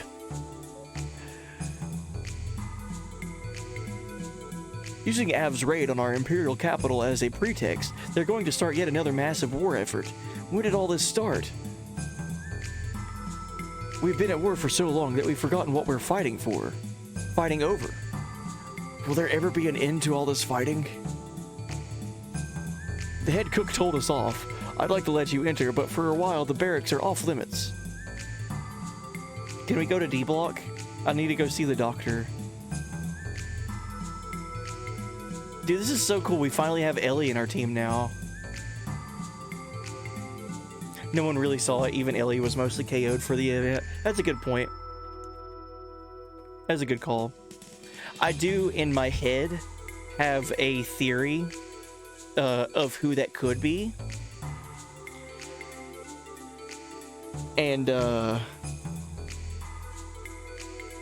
feel like a lot of people would also feel this way at this point in the game.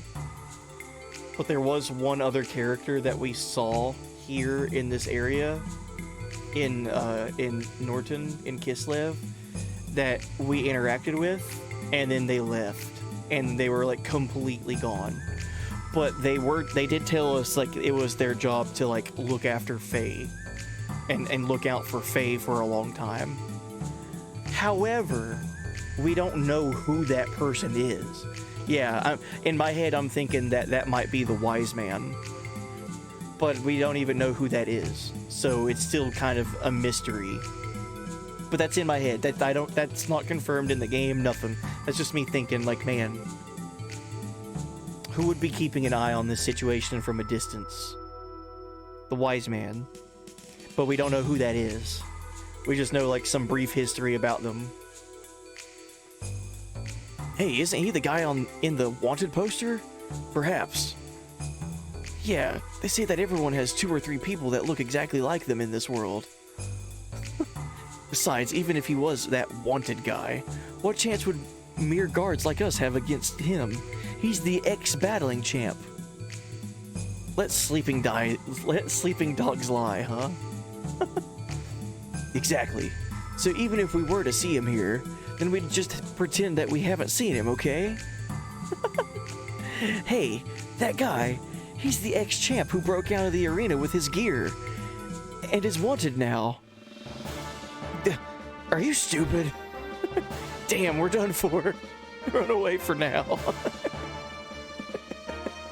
Try to break through. Damn, we're done for. We can't let him catch us. Let's try running away for the time being. Shit. Around here should be safe enough, I guess. Wait. Do they do that every single time?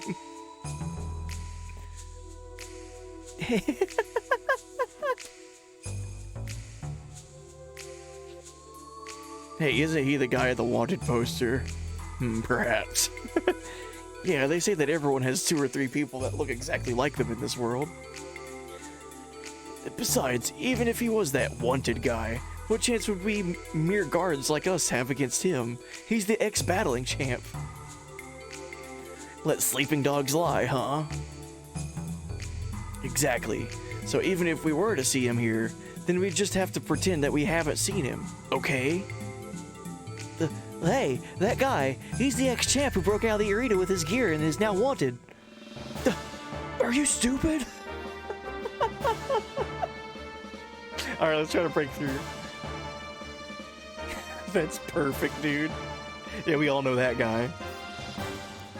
We've got to give it a try. Doc, Ellie, let's try and force our way through here. So, this is the only thing we can do, right? Wait a second. Do you really intend to do this? Oh no, they're serious.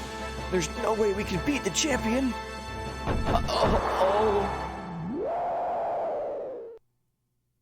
Our reputation, God damn it. Hey, you're... Rico, what are you doing here? I changed my mind. I'll leave Norton for a while, until things calm down.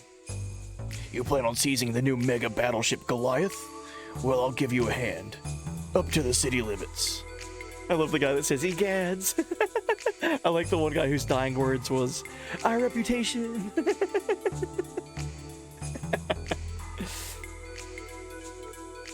You don't want to fight together with us? Make no mistake here. I don't intend to become friends with you guys. I have something I have to do, and I have to do it on my own. When we leave the Imperial Capital's precincts, you can leave me out anywhere that is convenient, okay? Well, at least until we escape from the city area, we have got a secure ally. That is good enough for us, is it not? Don't you think? Well, yes, I suppose so. We have no time to dawdle around here. We better get out of here before other guards who heard the scuffle come causing us trouble, right? So our destination is the Northlands of the outer Imperial City area, right? Then the Kislev Imperial Capital's military facilities await us. We had better make haste.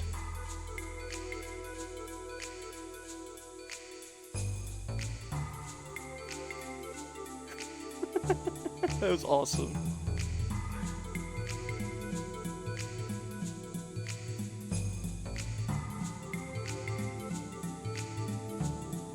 Oh shit. Hi, that's a familiar character sprite. It's Big Joe. Hey brother, you want to listen to my super muchacho information? Super nacho information? What's so interesting about nachos? Huh. From the looks of it, You're all in a group, right? In that case, you need to change your party. If you want to go to the Wildcat Pub, there'll be a new waitress. If you ever want to change your party members, just remember to stop by there. Thanks, Big Joe. You're a lifesaver. Due to the Av attack, the entire Imperial capital area is under martial law. Presently, the front gate is the only one which permits civilians. Please, go to that one. They're not even going to say why Big Joe is here. They just put Big Joe there to tell us that we can change party members, and now he's just dancing around in town. Up ahead is the eastern gate of the Imperial A block. However, due to construction, it is blocked off. Let him live his life. He's doing his best. Can we go see the dock? Presently, due to that raid, the excavated prisoners of D block are being transferred. Civilians are not permitted to enter. Aww. What about the battling arena?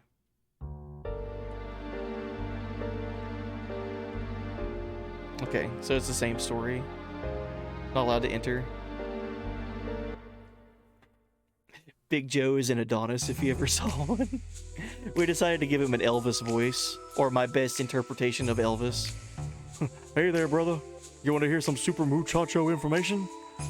Super nacho information? What? What's so great about nachos? Big Joe is always there for you. Aw, puppy dog. He's back again.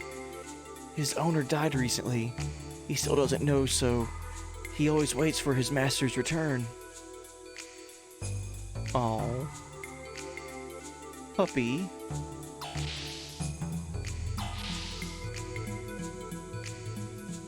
With the attack on Av, this entire area is under martial law. Only army personnel may pass through the central district. I'm sorry, but you must leave. What's the next game we're playing? The next game that I have plans on playing is the Super Mario RPG remake that comes out in November.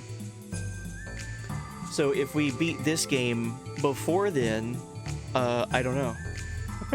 I'll have to figure something out. Sounds like Elvis Hill, Hank Hill and Elvis. That emote. That's an amazing emote, Valkaton. I'll take Elvis Hank Hill. I'll take that. What's going on there, buddy? Damn it, Bobby. You ain't nothing but a hound dog. Whoa. Alright, so head north. I don't have a bigger world map, do I? Okay. You're a better man than me. I've never enjoyed any of Nintendo's RPGs. So I like Super Mario RPG. I grew up with that game. That was the first non-Final Fantasy RPG that I played. Well, I take that back. I played Final Fantasy VII and Chrono Trigger first, and then seeing Mario RPG, it's like, what? There's a game like this, but with Mario characters? What? So I'm nostalgic for it.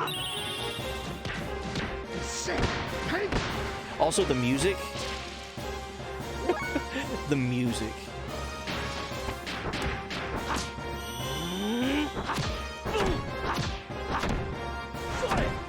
Okay, let's see what Ellie can do. I need Ellie to get her death blows, man.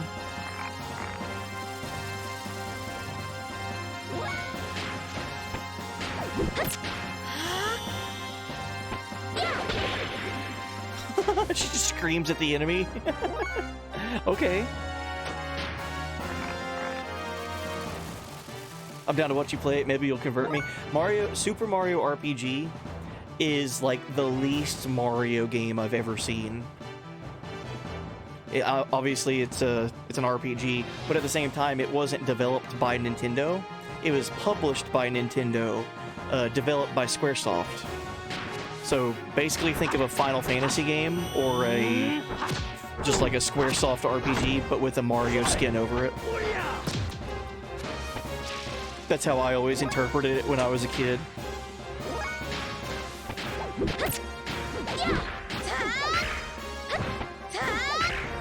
Let's go, Ellie. She's got some dank moves.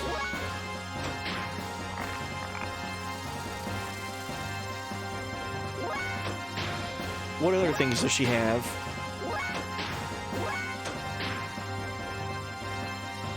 A Nemo Bolt, Terra Lance, Thermo Cube, Aqua Ice. Damn. So lightning, earth, fire, and water. Let's look at them all. Let's do the fire attack.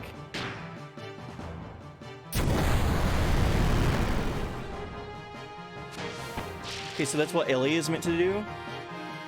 She's meant to use ether abilities. Gotcha. A Nemo Burn learned.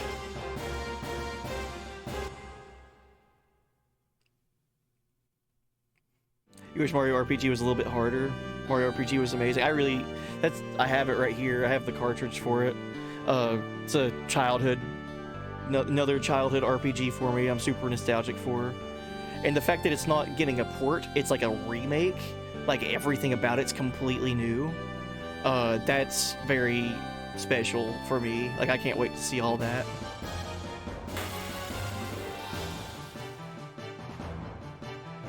You can make it more balanced by not using a certain blonde with a certain gear set. That's true.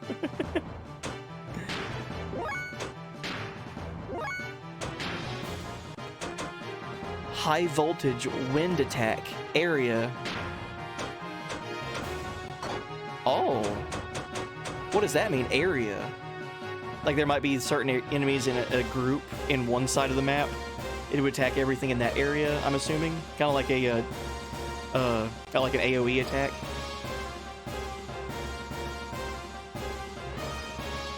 I assumed you've played Earthbound.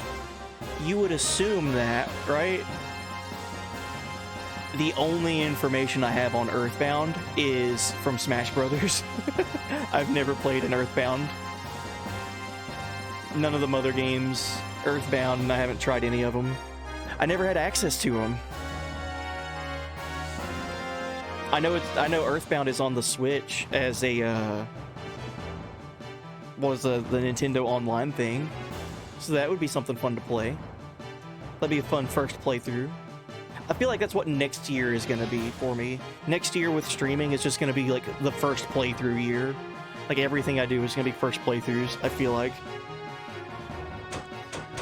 Let's look at an emo burn.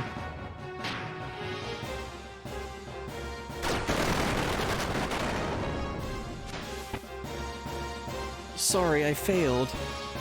What? Oh, is there a % chance of it doing good damage and not good damage? That's like a reverse crit. Let's try it again. Yeah, I see this, like, these have 100% beside them, and then an emo burn has 66% beside them.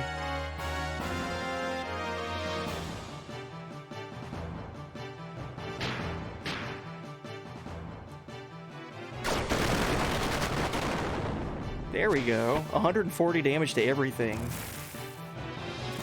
Let's go, Ellie. Holy shit. That was actually something I was thinking about earlier. We didn't have any abilities that just attacks everything on screen. And now we do.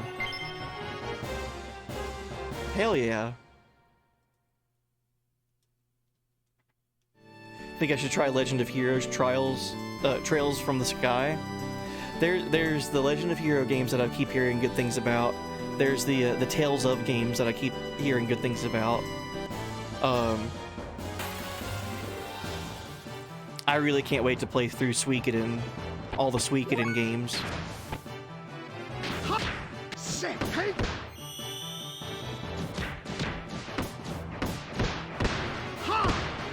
Yeah, Star Ocean, those games are fun. I've played Star Ocean 3 before, but I never beat it.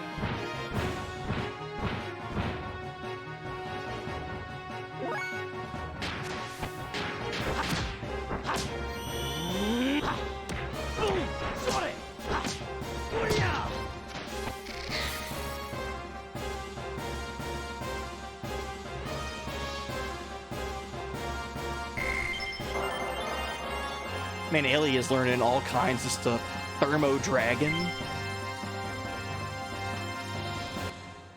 Star Ocean 2 is in your top 25 conjugate voices. Nice. Are you excited for the remake?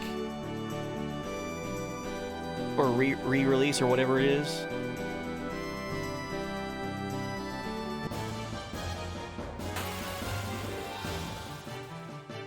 Star Ocean 2 is in your top 3, Kyler? Hell yeah.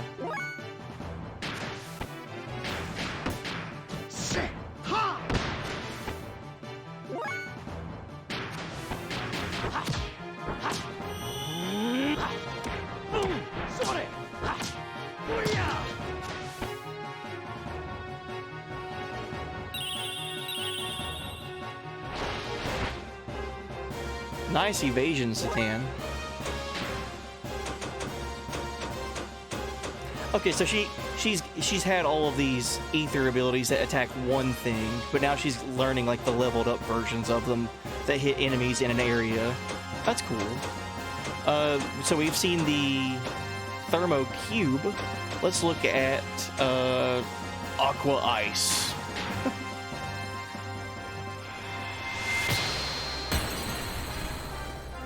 Damn.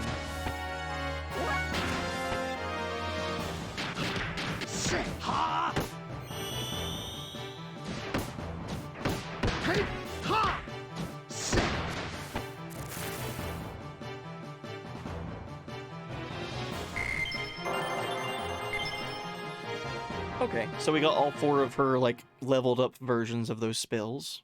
Ether abilities. Area equals group target, so there is also an all-targeting ability that's a spell that hits everything. Yeah, when it said area, I was assuming it was like if there's a group of enemies to the left of the screen and then a group of enemies to the right of the screen, it would hit everything in those clusters. Like one, if you target on the left, it hit everything on the left, but not hit anything on the right. But then there's also going to be spells that say all, and it would just hit everything. Okay. I'm down with it. I'm happy we're finally getting Ellie back in our crew. It's been a long time since we've had her.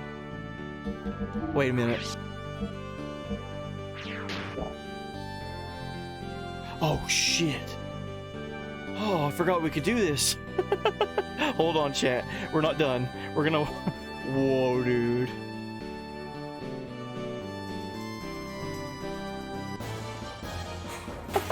Dude. This is gonna get so unfair so fast. God damn.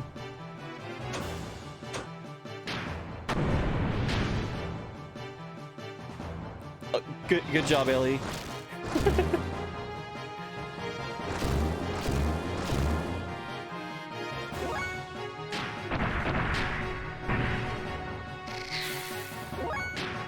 It's so unfair. It's so unfair. It's cheating at this point.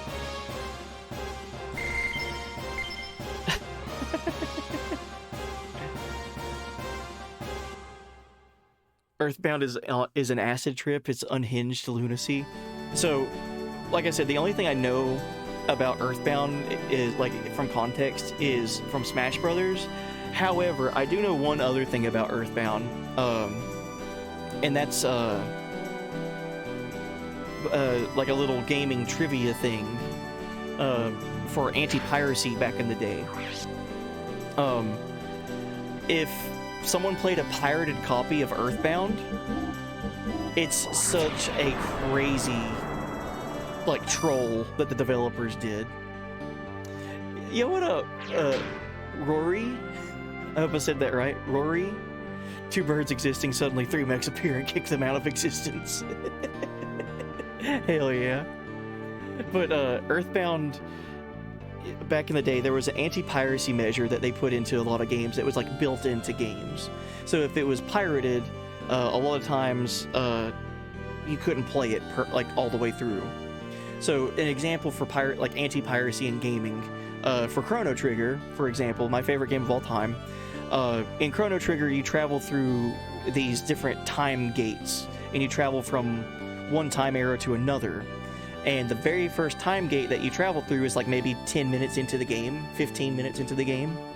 And if it's a pirated copy of Chrono Trigger, when it goes to that screen transition, which I actually have as my screen transition here for stream, this little animation that's about to play, that, like the blue and purple and green lines, if it's a pirated copy of Chrono Trigger, it just stays on that forever. So you get to play like the first 10-15 minutes of the game, but then it just soft locks on that, and it's just forever that infinite loop of just that blue screen, that I'll play again one more time. So in Earthbound, the anti-piracy measures that they put into that game were very funny. Basically, you could play through the entire game. Everything was a lot more difficult, like the enemy, like the numbers and the stats for like enemy health or damage output and all that stuff was like severely like scaled. Like the game got extremely harder. So already it's like a harder playthrough than it normally would be. But then apparently whenever, like I've never played Earthbound, and of course I've never pirated it. But apparently you would get to the final boss of the game, and it would recognize that the game that you're playing was pirated, and it would delete your save data and reset the game. So, if you played a pirated copy of Earthbound, you played a hard mode of it, and then you got your save data deleted, and you didn't get to beat the game or see the ending or anything. Because the developers were like, oh, you're gonna pirate our game, huh? Alright, here you go. It's so funny. Anyway, that's the only bit of Earthbound knowledge that I have, is that pirating little trivia thing. Alright, let's go to the Goliath factory.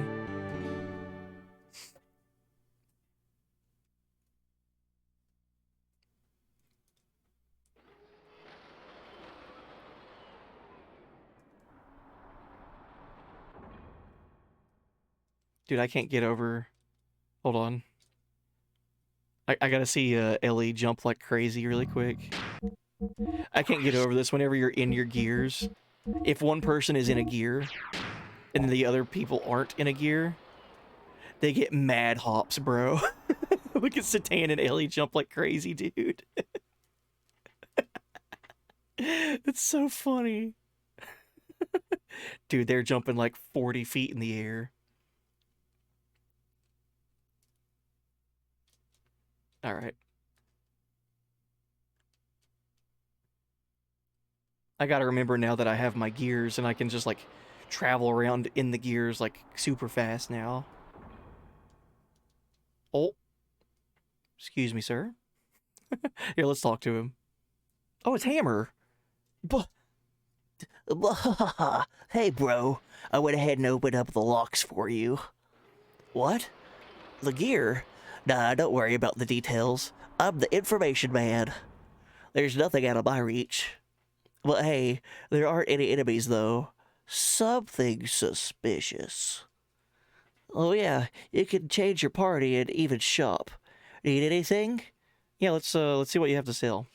I think I'm gonna keep my party the way it is. I do like Rico a lot, actually, but we haven't had Ellie for like 90% of this game, so I'm happy we finally have Ellie.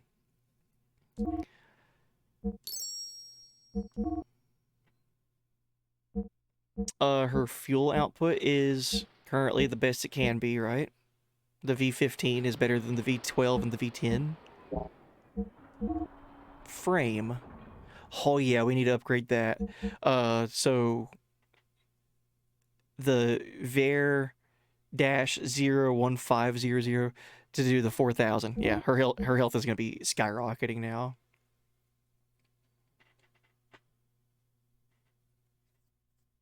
My gear is from Solaris. It's great. It'll be okay, right? 1500 HP. Yeah, Ellie needs to be in the limelight. I agree.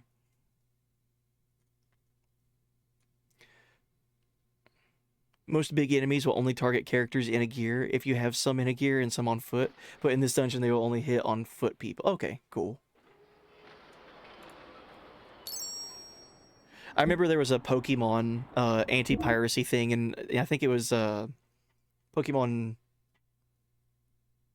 Emerald, maybe? It was one of the Game Boy Advance games. Well, shit. Well, that's basically just 2 games split into 5 different games. I think it was Emerald, or it might have been Fire Red, Leaf Green.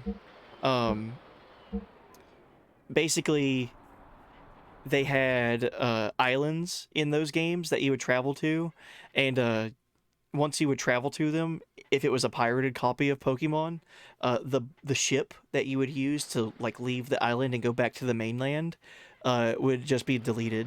So you were just like stranded on the island now. So her armor is the best it can be right now too. So that's fine. So she just needed health.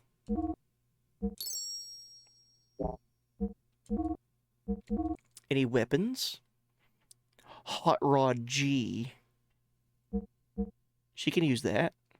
Okay.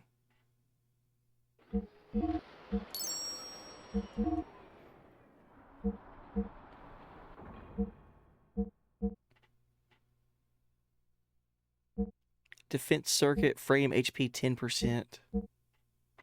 Let's get the response ones.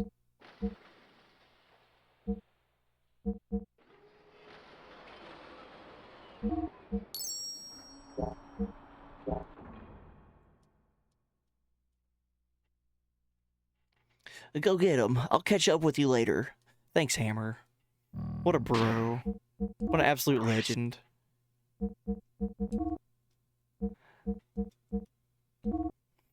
Alright, Magic Rod G getting replaced by Hot Rod G immediately. Plus 22 in attack. Did I heal after upgrading max HP? I did, yeah. Did you see what frame HP 10 did? Yeah, it restores 10% of your health, right? Verge has that already. But then we also, because Satan was enamored by it, he got this, I think, frame HP 50. So we could just replace that.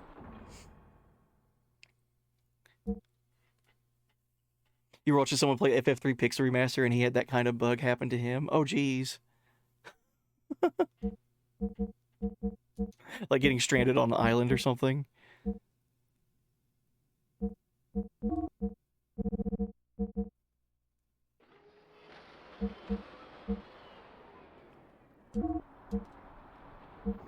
Light armor +1, armor defense value +15, beam jammer, beam damage down 75%. Wow, okay. Well, let's take off the light armor and give her the response thing, increase response. Beam jammer, damage down by 75%. I think that's all right. Can I stack the frame HP things? Like if I give her the 50 and the 10? Or no? I don't think they stack.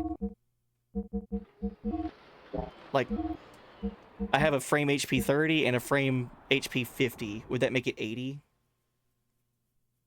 Would that work? Or would it just do, like, the better one?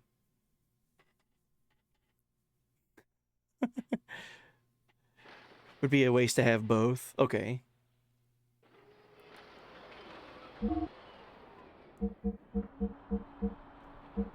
So we'll do the response circuit and we'll put the frame HP 50 on there because I feel like that'd be a waste to not use it for someone.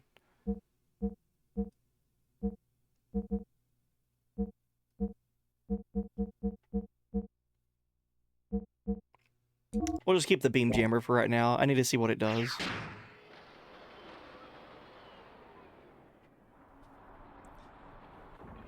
It gives you an ability. Oh, okay, so it's not something that stacks. Like, it's not like an automatic thing. Okay. Alright, thanks, Hammer. I can't get over how dope these gears look, man.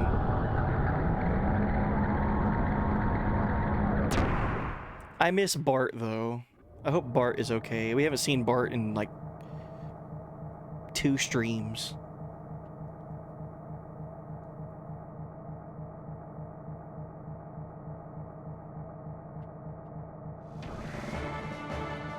Oh, hello. Maybe it's some friendly robots that want to hang out with us.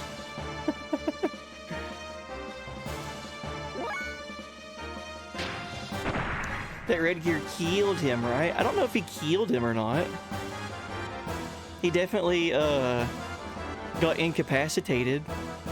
He was in the desert. Maybe he just, like, got sunk down into the sand. I'm holding out hope.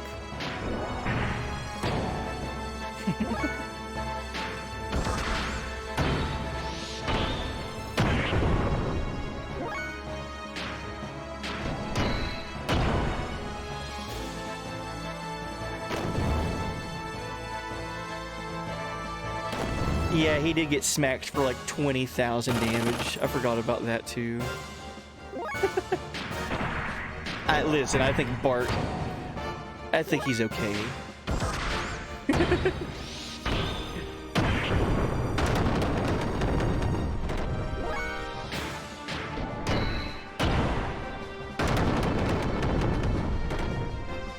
He told that mysterious red gear to eat his shorts.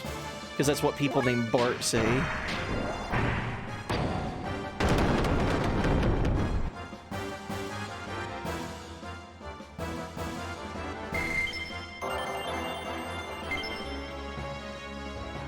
Why is Doc's HP so low? I don't know.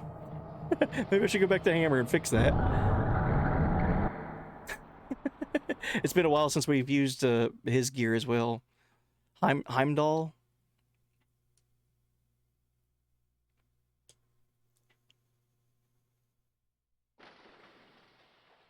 Maybe I need to look at see what his upgrades are.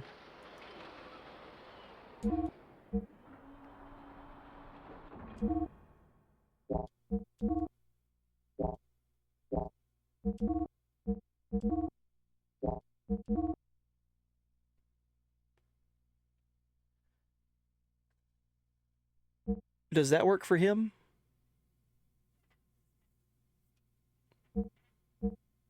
I think that's only for no, that works for him.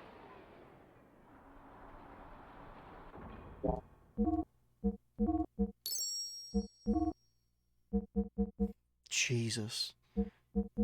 Yeah, good call.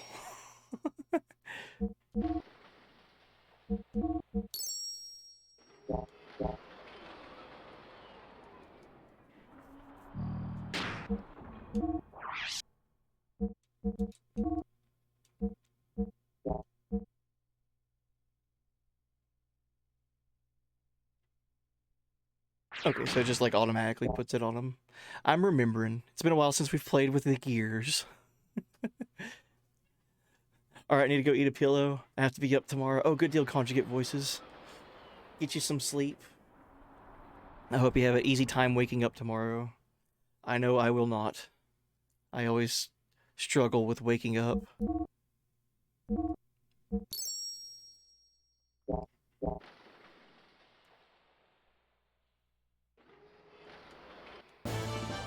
I wanted Hammer to be a party member for some reason. Just like a guest character or something. Whoa.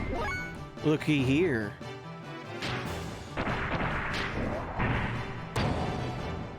Enemy gears.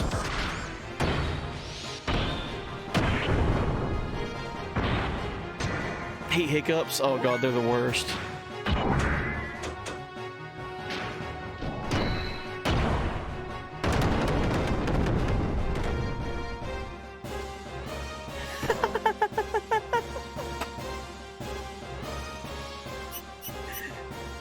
Oh, they throw wrenches at us and they have the chance of hurting you or healing you.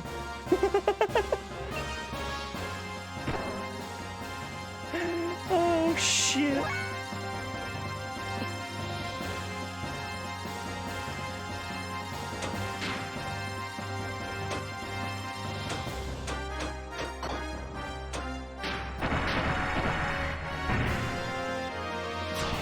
It's so unfair. Oh, damn. Let's incinerate these guys with Thermo Dragon while Ellie is in her gear.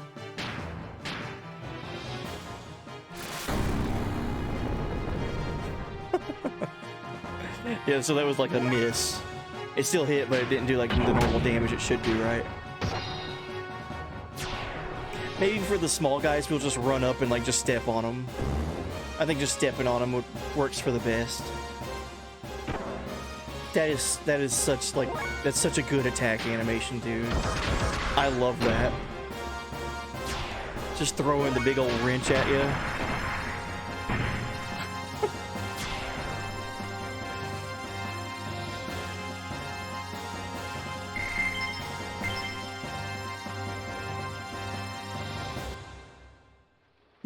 The best part of waking up is looking forward to going back to bed.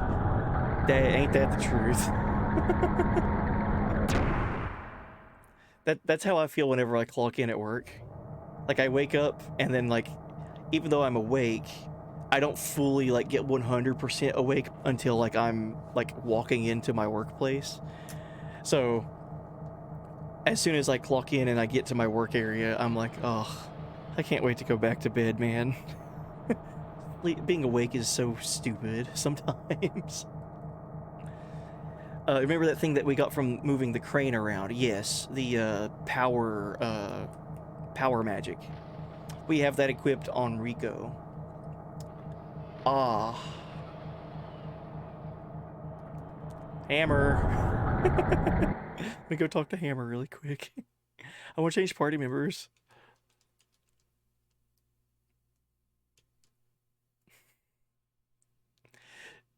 Yeah, look at this guy over here. This must be like a first playthrough or something. What a loser. What a dweeb, putting power magic on Rico. Shut up. Listen, I was doing that to see if you guys were paying attention. Just gonna unequip him and then equip him with stuff again.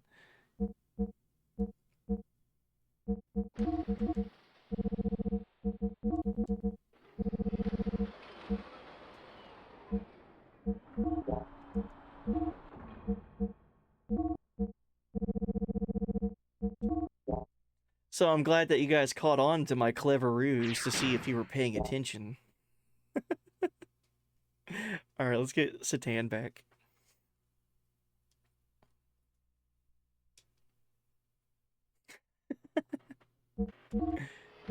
So whoa. So 3 party members, then 1 in reserve, then 1, 2, 3, 4, 5 extra slots.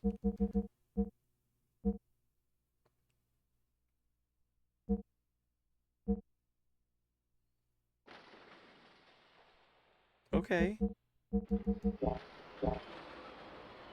I forgot to put Satan in. God. I just want to hang out with Hammer more. That's all it is. I miss Hammer already. I miss his voice.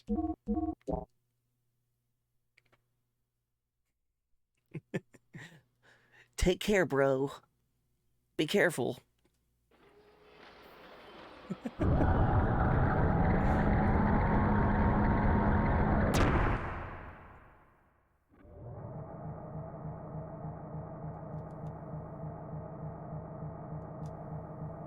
Uh-oh.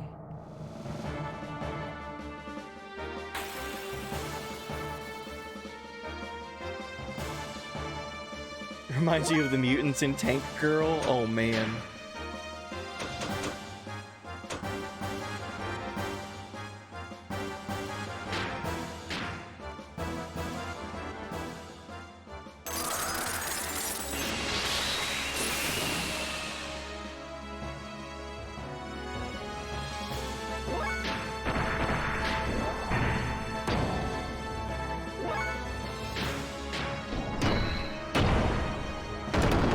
Gonna assume a certain item wasn't acquired earlier in the game. Uh-oh.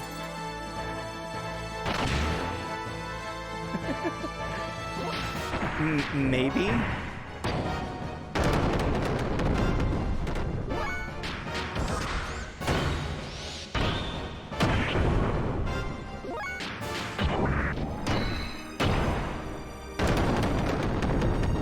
Ellie, you're supposed to be the superior Solarian. Failing constantly isn't a good look. Well, I gave her the power magic just now. If I missed something, that's fine. Let me know. Is there an item that makes her percentages better?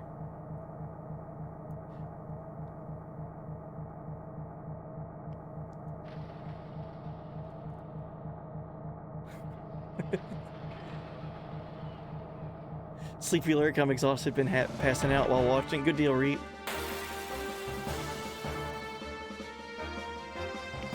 Super glad we got Ellie. Me too.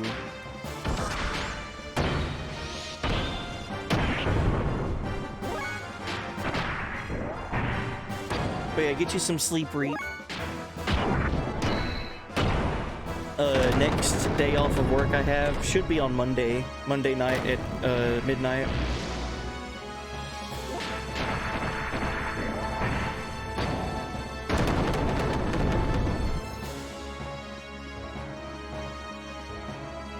Oh, was it one of those super early expensive items that I could have purchased?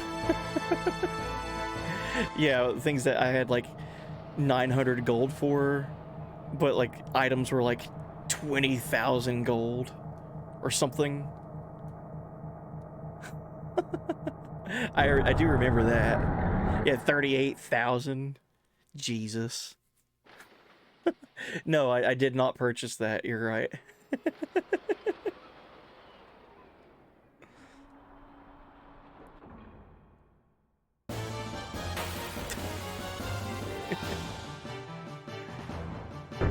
That's cool to know, though.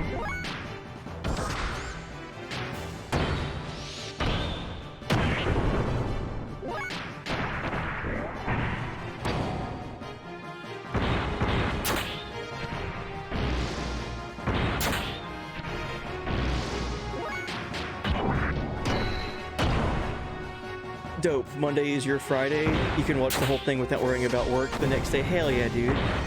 You want to listen to, the Blink-182 album in Discord? That sounds like a fun idea. I can hold off until Monday to listen to it. I'm just happy it's out now and it's finally there. And I do have the album coming in the mail too, so...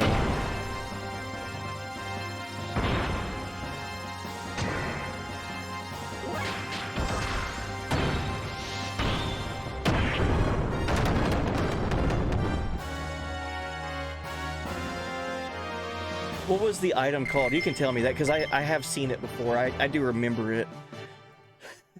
You have my curiosity piqued for whatever this accessory was. Ether doubler. Okay, I do remember that. I pressed the wrong button. Yeah, doubles the damage. It uses twice as much ether, but it does basically the attack twice, right?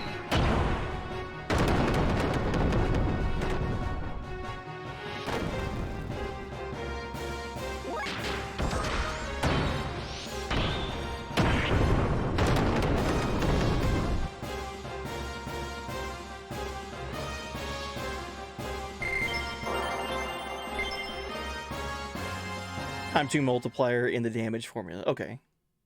So it's not like doing the attack twice, it's just double the ether output for like using the spell and just double the damage. It's not actually attacking twice, it's just one attack, but twice as good.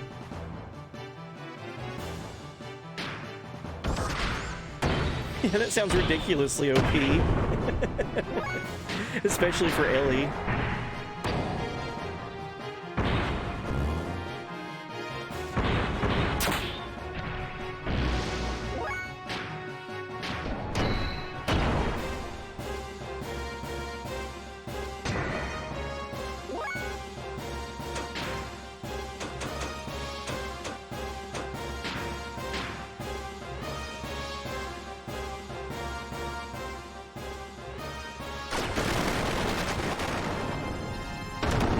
Jeez.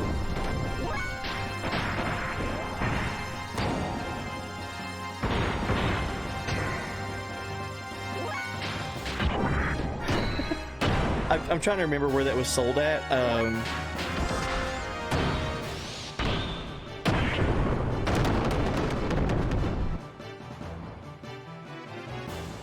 That might have been Old Man Bao.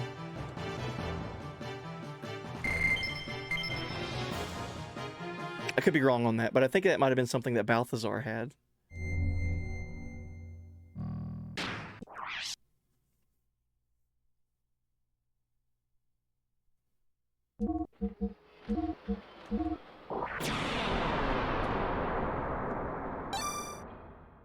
I can get it up to a certain platforming dungeon that people hate. Oh, geez. Platforming dungeon. That reminds me of a dungeon that's in FF15. Just saying the words platforming dungeon.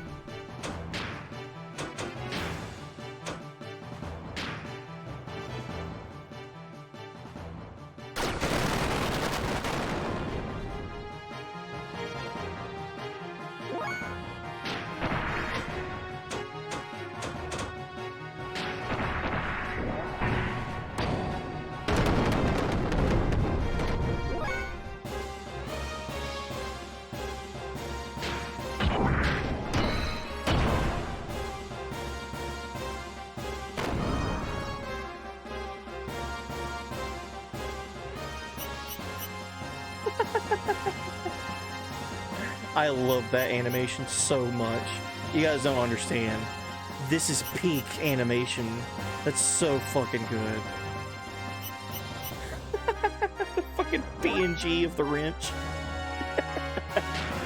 Shit.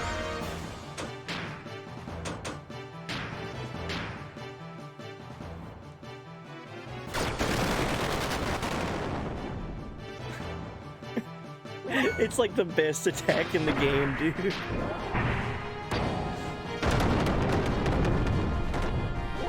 It looks like that new King Kong game. No, I don't think anything looks as good as that.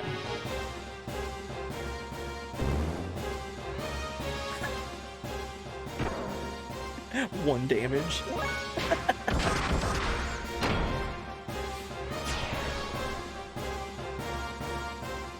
Yo, what up, Farkin War? Hey, buddy. Just getting to that dungeon in 15 is a chore, let alone finishing it. I agree.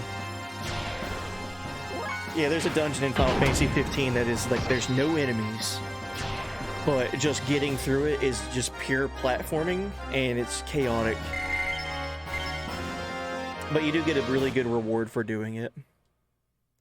And back when the game first came out, no spoilers. There's a dungeon in a game. That's not spoilers. Yo, what up, Elliot? But back when I played Final Fantasy 15, it was at launch for when that game came out. So like November 2016, something like that. And when I got to that dungeon, I kind of already saw something online about it. And there was an exploit that people found with like a stamina gauge for the running animation that Noctis has in FF15. I don't know if it's still the same way now, like in the Royal Edition, but in the base version of FF15, whenever you would like sprint, there was a way that you could replenish your stamina gauge with like a perfect timing of a thing, and it would give you a very slight, like half-second speed boost if you timed it perfectly. So there was a exploit that you could do in this platforming dungeon that would let you basically skip 90% of that dungeon. And you had to line up your camera perfectly. You would run towards the edge of this little like drop off. If you dropped off, it would like just respawn you at the beginning of the area. But if you ran perfectly and you timed your perfect sprint replenish and got that speed boost right when you went off of the little ledge, you could do Noctis's like one of his attacks where he would like throw a weapon and then like teleport to it. Like he'd throw the weapon and then teleport to where the weapon ended at. And it was the perfect spacing to jump over a chasm that you're not supposed to do that for. And that let you skip like 90% of the dungeon. So I spent like an hour trying to do that. instead of actually playing through the dungeon. So yeah, it was wild. Yeah, dash cancel glitch, basically. Received O2 cylinder. Nice. Oh yeah, that dungeon, you could easily spend hours in it, Rory. You felt 15 was disappointing, Valkitten? I never played the Royal Edition. Whenever we do play FF15, it'll be that version of it, the Royal Edition. Which I heard, like, changes a lot. But I did enjoy the base version of the game.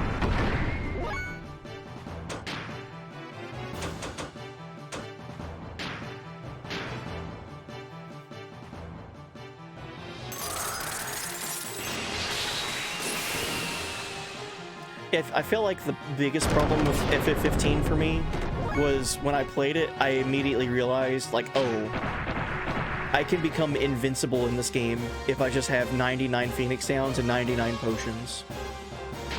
Like, you would have to try to go out of your way to actually die in that game if you have all those items.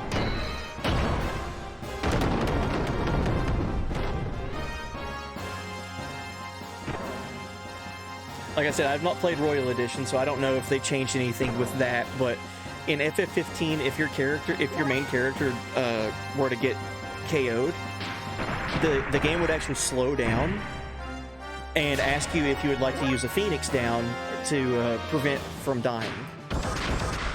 Because the only character you could control in FF15 at the time was the main character. So if you die, you could just use a Phoenix Down really quick before you die and prevent dying. Imagine having 99 Phoenix Downs now.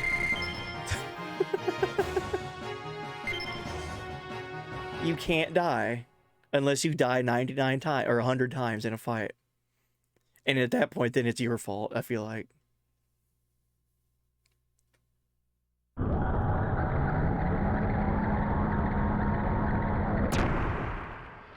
"13 was more mean. Main character goes down, retry." Right.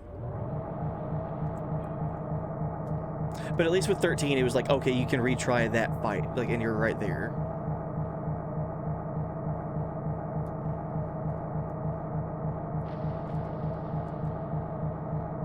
I only died against the Jedi Tonberries.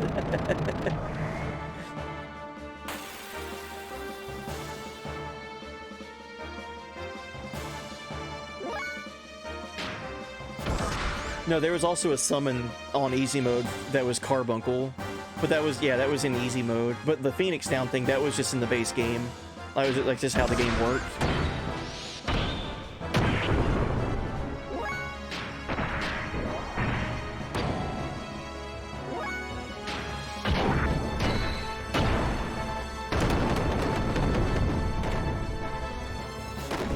I remember that because the first time I got into a dungeon and like started having trouble with boss fights, I was just exploring and I found a dungeon that was like just kind of like there for you to explore, and I was like, cool, let's see what's down here.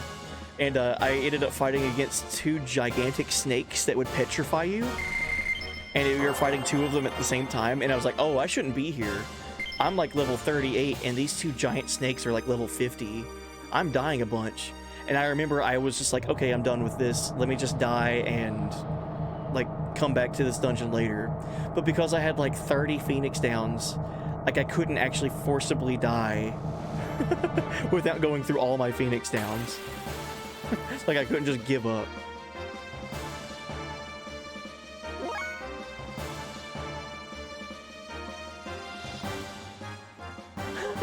You're Rory.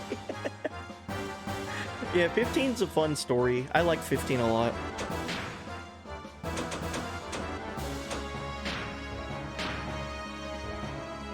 Blue, don't look at that. It's spoilers. Okay, good deal.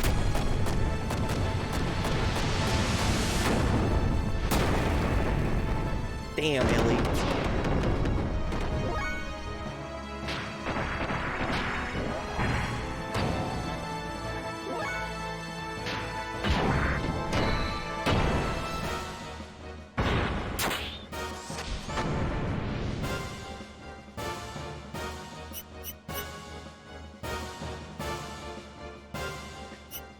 The little squeaky sound with that too.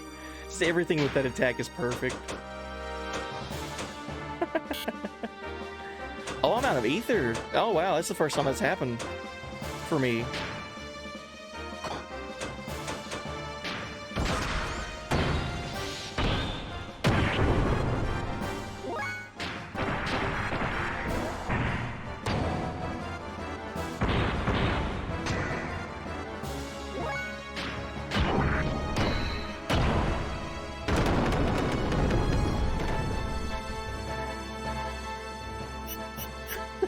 Thank you for the heal.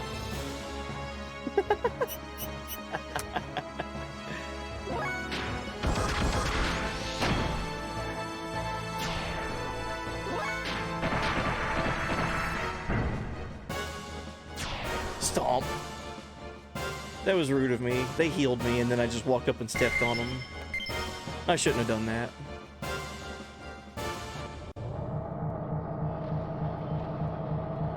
Okay, let's get my ether points back for Ellie.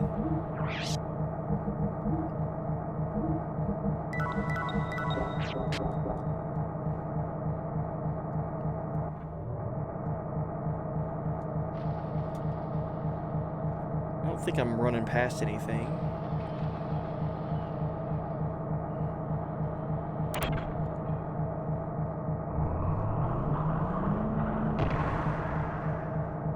Not sure that you vibe with the mix. Oh geez. We're on a conveyor belt. So the story behind these gears is pretty mysterious. I can't wait to find out more about them. But these gears, not just the ones that are for battling, but there's ones for like excavation, digging in the middle of the desert, trying to find things. It's just like it's just a technology that the people have found to use. The game explains to us that these gears are an ancient technology from an ancient civilization.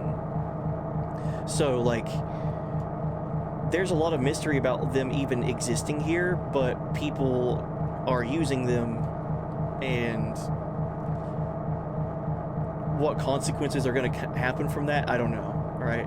And they still don't fully know like all the things that these gears can do. They can just tell though, like some of them are more suited for fighting, some of them are more suited for building towns, you name it.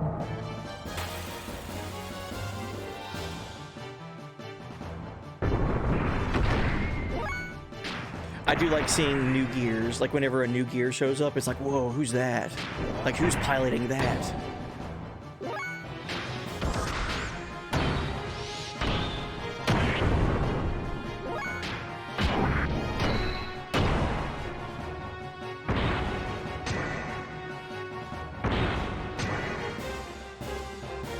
You enjoyed the open world beginning of 15, but as soon as you get on that boat, it's so streamlined and nothing else to explore until the DLCs come out. I agree with that. Yeah, that kind of felt like a point of no return. And that was like maybe like 60% into the game or something like that.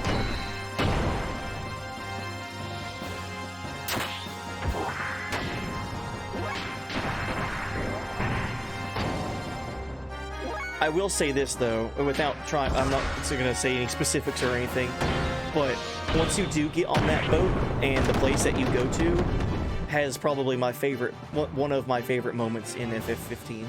Like after you get on that boat and you go there, everything that happens there is wild.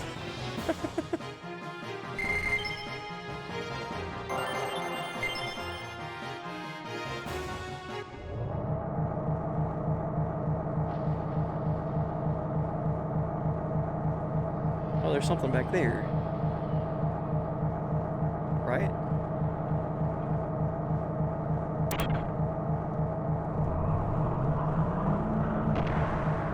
Oh, wait.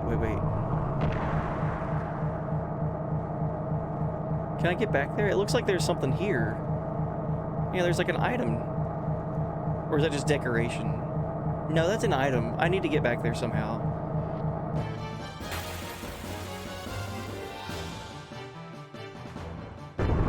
Yeah, the food EXP boosts.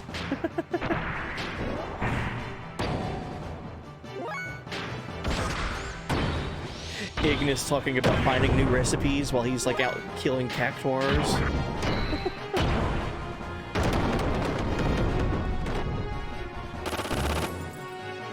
I haven't played FF15 since it came out. Like I played it for the first, like when it came out, I went through and beat it and got the platinum trophy in it in like the first 2 months because I was playing that game on a deadline.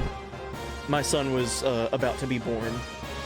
My wife was like 7.5 months pregnant whenever 15 came out, so I was like, okay, I gotta beat this game before this kid is born because I know I'm not gonna have enough time.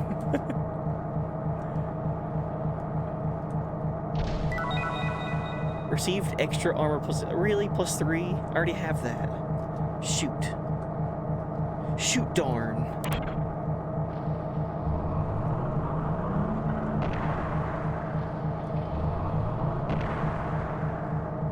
Yeah, if you do all the side questing in 15, you're extremely OP. There's a lot of side questing in that game too.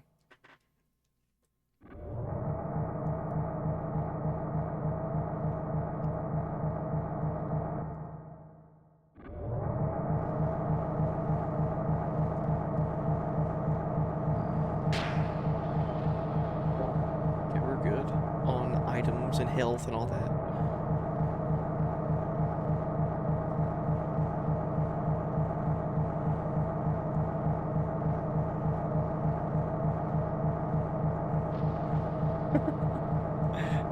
This might not be the right thing to do, but I'm doing it.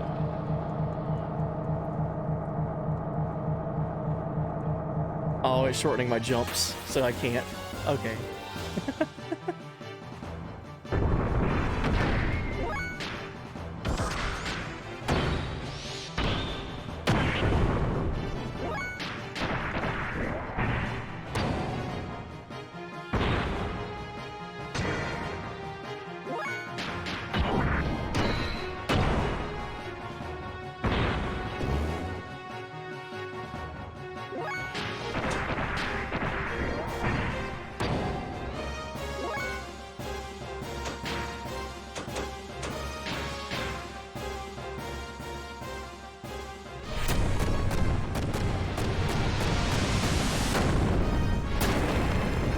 That's such a cool earth attack animation. She just drops a bunch of rocks on your head and they explode on impact.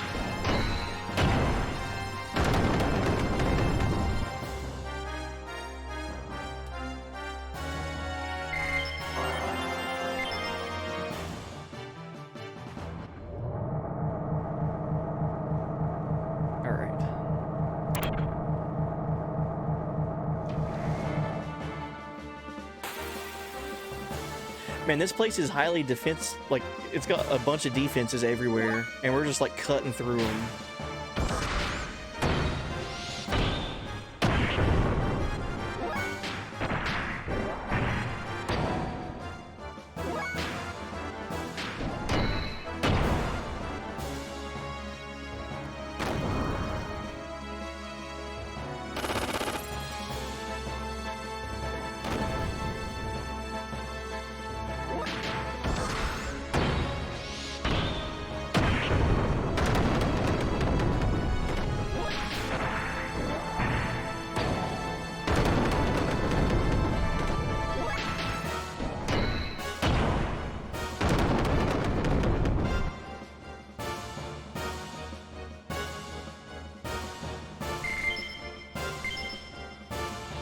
It'll be a while before Ellie catches up to Faye in level.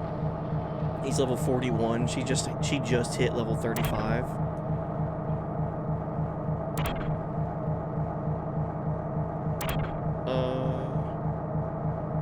Okay.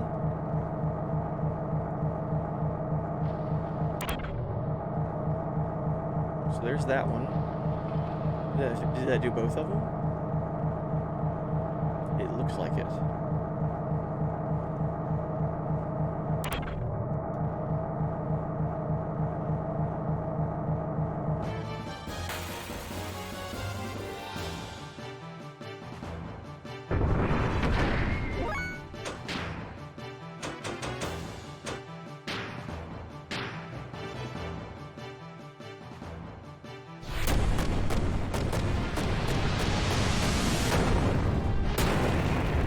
God damn. She did 800 damage to everything.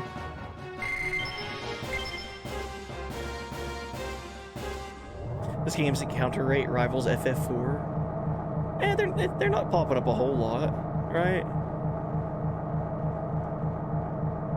They are popping up though. It's nothing though. We got Ellie, we got Satan, we got Faye. And if we need him, we got Rico. Rico Banderas.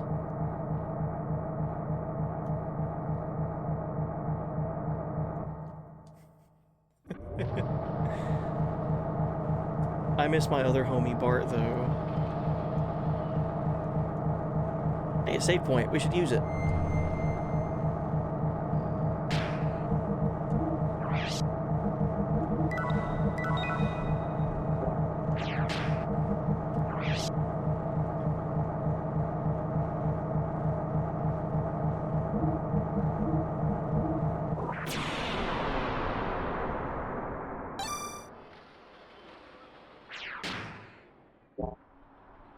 So you guys are talking about like achievements that the community for these games have made for like retro games, and it tracks it through like playing through them on emulators. That sounds really cool.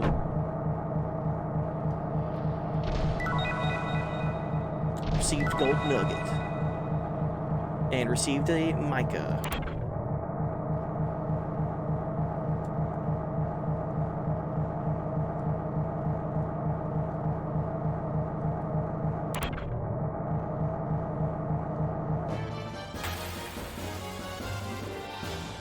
Retroachievements.org, all community developed, right? That sounds super cool. That's my first time hearing about all that. Waiting on the set for Star Ocean 3 to come out. Dude, people could come up with like the wildest achievements.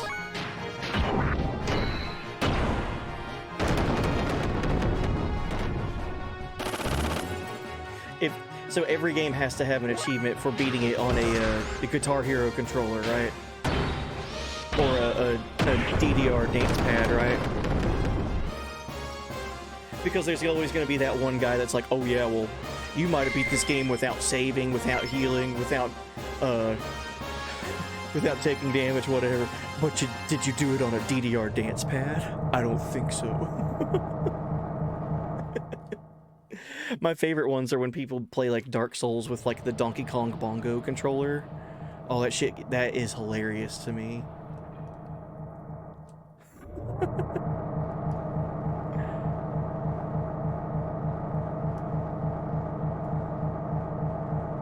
Fought your friends in Soul Calibur 2 on DDR pads? That was a riot. Oh shit. I have fond memories of goofing around in Legend of Dragoon, doing like attack inputs with a DDR dance pad. Back in the day, me and my brother would experiment with that. It was fun.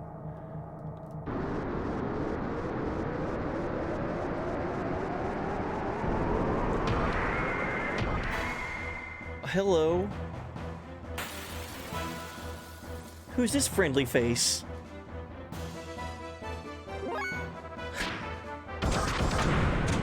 Okay, so we just have one target. Let's hit him with some ether spell. It's only one enemy, so let's hit him with Earth Wave. Earth attacks have been helping out a whole lot, I feel like. 491 damage, okay.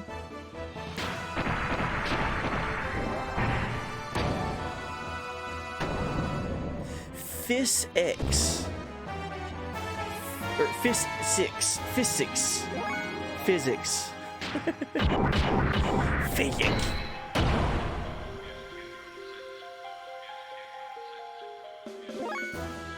Ah, I see the big 6 on his shield.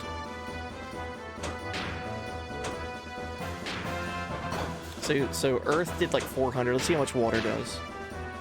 That's a thick boy. Okay, Ice did more. Damn. Dot can buff Ellie's damage, that's true. Next ether affects all.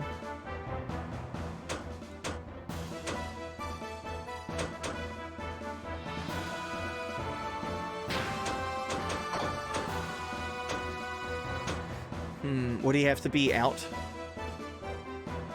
Oh, I didn't realize the shields can be cast on enemies. Okay. Okay, so if I put the fire shield on him and then cast water. Right. Right.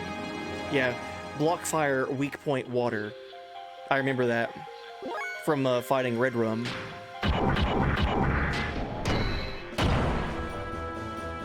Cool.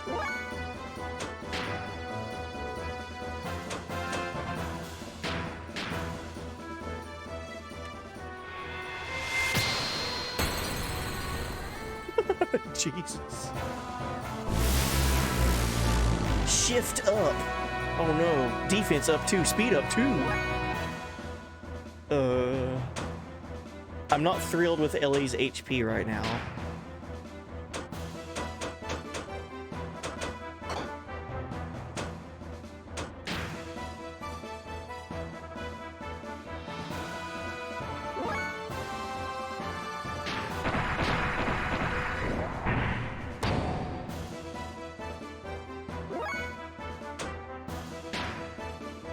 She does have the healing thing though.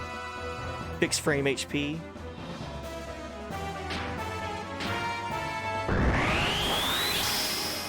There we go. We just gotta do that once.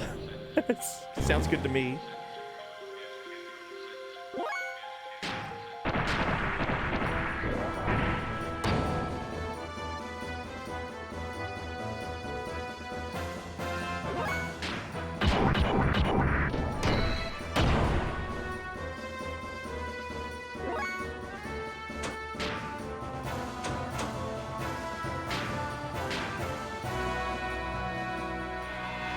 Only 33% chance of her getting targeted. Easy.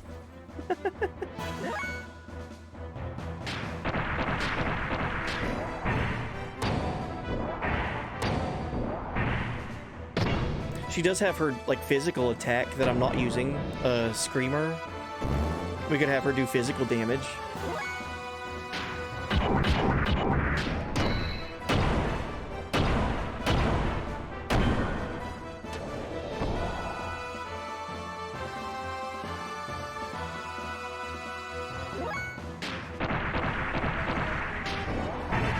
I think we already talked about the lyrics of this song, right? Yeah, the judge.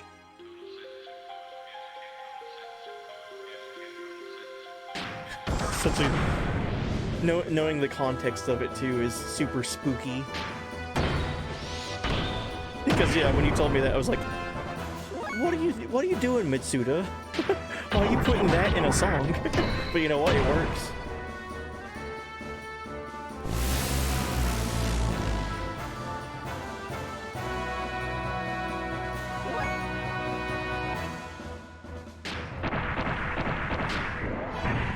Single digit damage, Ellie, hell yeah. I just wanted to see how much she would do. Let's do that with Faye. Hadouken. Hadouken. 30 damage.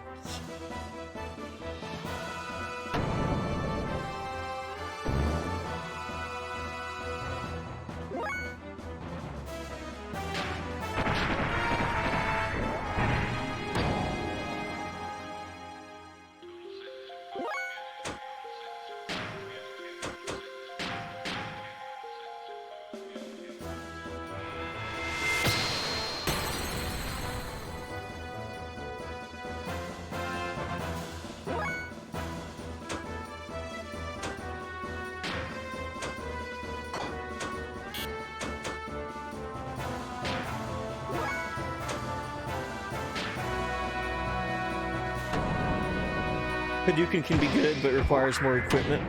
Oh shit. He did 900 damage to me. Ugh.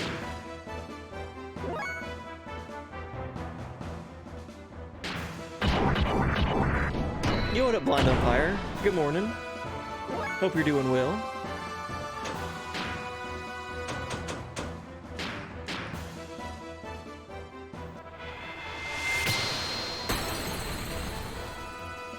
Doing okay? Heck yeah. That's better than not doing okay. Hey, we beat physics.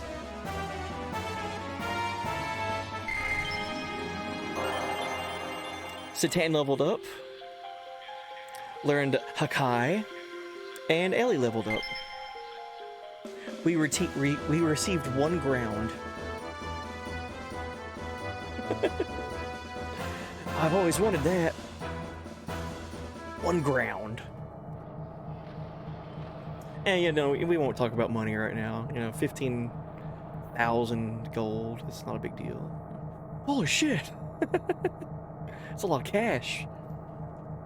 Been watching one friend play the new Mario game. Heck yeah! Oh, Mario Wonder.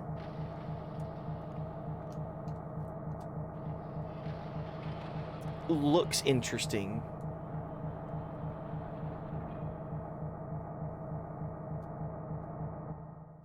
It's like they decided to actually put Mario in a world where he's like in a wacky, like everything's wacky and crazy.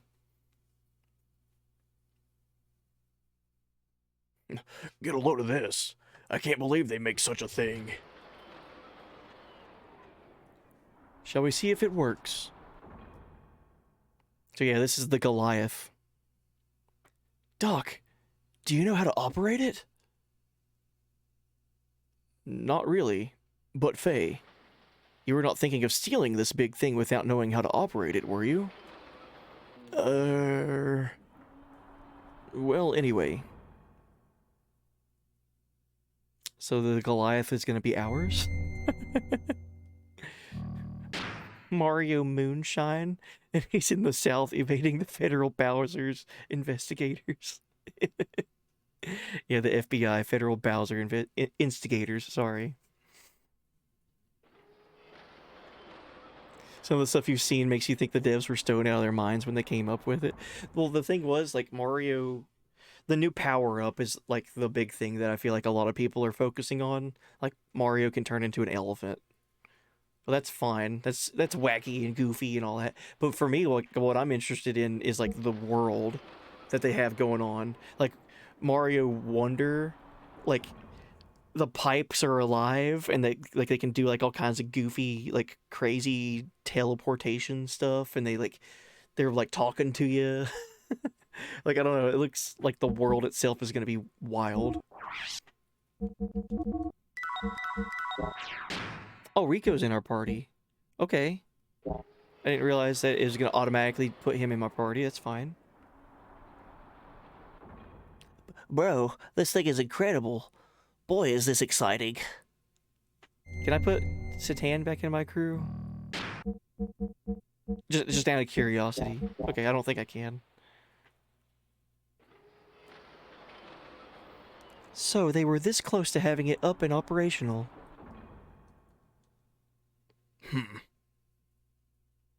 I think we can do this. We're almost there, bro. I'm a little nervous. Faye, let's go. Okay. So when are you going to let me down?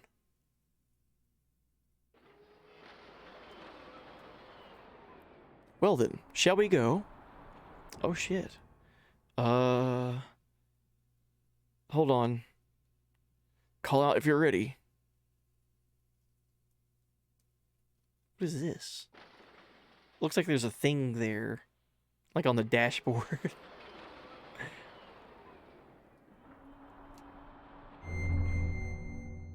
Can't leave? Okay, well I guess we have nowhere else to go but to go.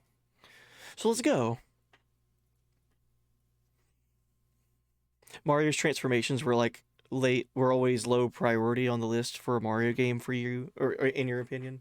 I always thought the power-ups should have been complementary to the world, if that makes sense. So like in the first Super Mario Brothers, you have no abilities except for the fire flower, and all that does is that gives you a projectile. Rather than have to get up close to an enemy and jump on them, you can now like take care of Goombas and Koopas like at a distance. Okay, cool. That gives you some security.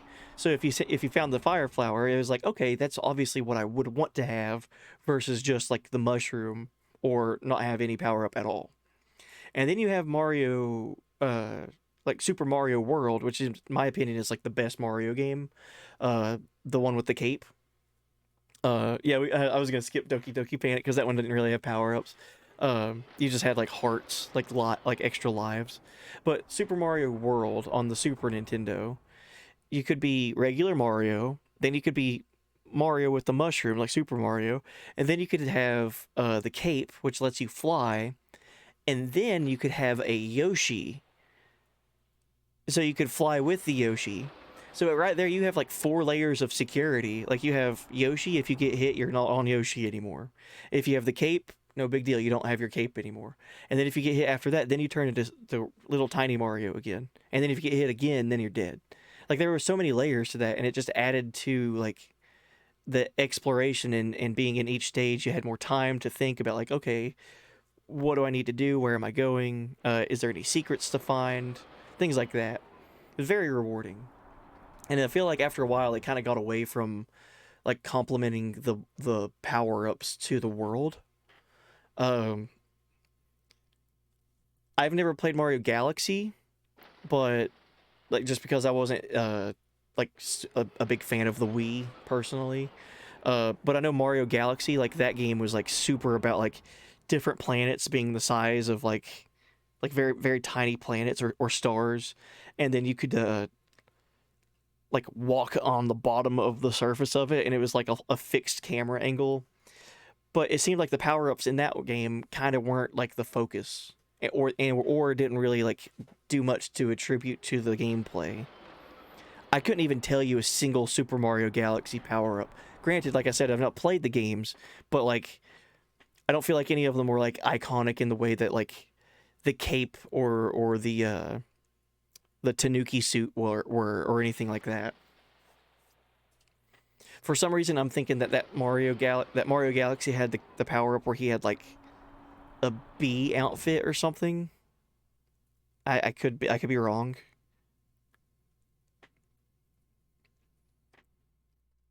And Super Mario Sunshine was fun too. Sunshine was good, but damn, it was punishing. That game was hard. All right, let's go, Satan. Sorry, we were talking about Mario. All right, let's go. Haven't played a Mario game that was new since Super Mario World. Yeah, that's my favorite one.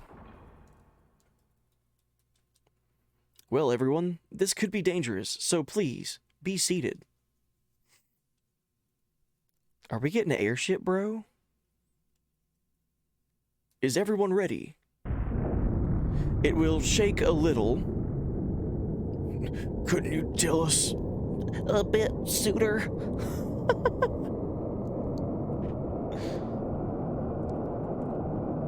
Oh shit, dude.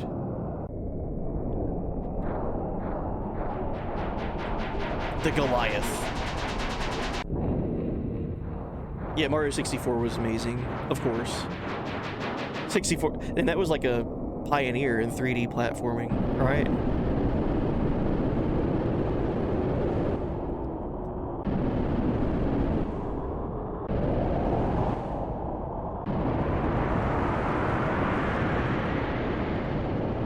Oh, that's the Goliath. We saw a miniature scale of this.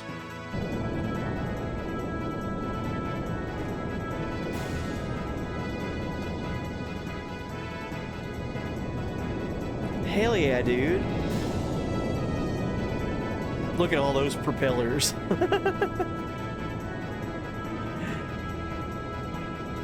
Am I controlling it? No, okay.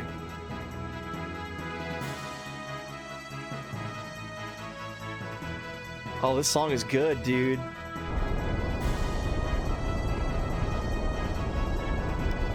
The shaking has subsided. We should be in good shape for now. Bro, what are we gonna do now? Go to Av as planned? Yeah. Faye. What happened, Doc? Oh, fuck. Oh, shit.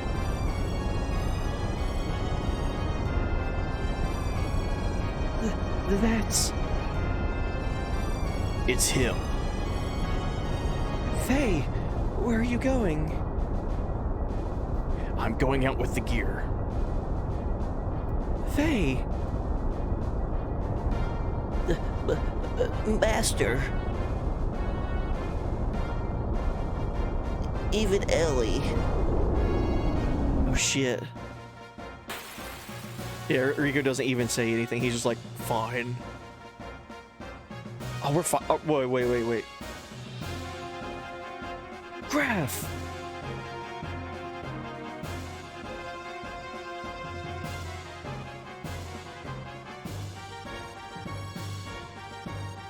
The Goliath wasn't built for you to use. You must remain on this land a little longer.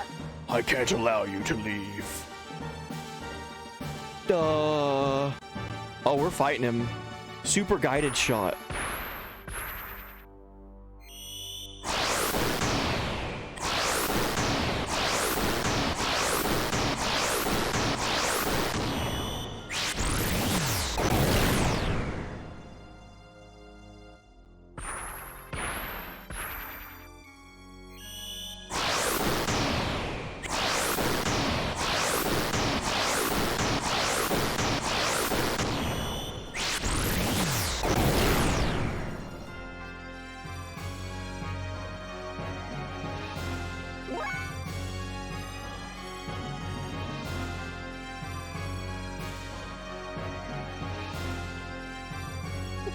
I'm not touching him, dude.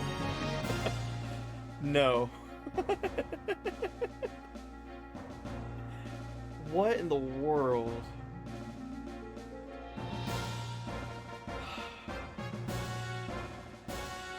So he uses cheat codes. Gotcha. Good. So that just halved my health. So that was 50% of my health for both Faye and Rico. Let's attack him. Let's use lightning. I like that he's not even in his gear. Like the gear is over there just standing. Okay. Yeah, he just drunk.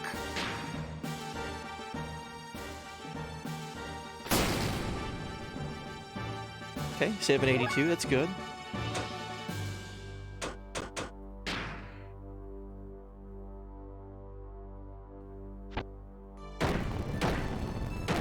Jesus, man. Seeing just a person run up and just punch a gear. Oh no.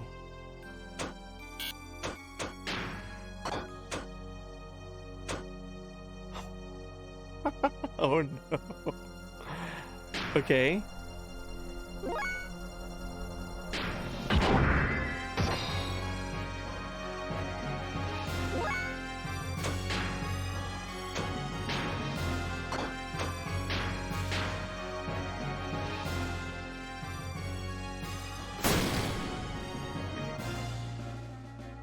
Don't attack Faye. Come on, man.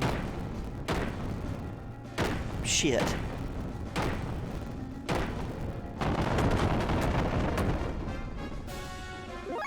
Well, there went Faye. I don't think I have a way of reviving him, do I?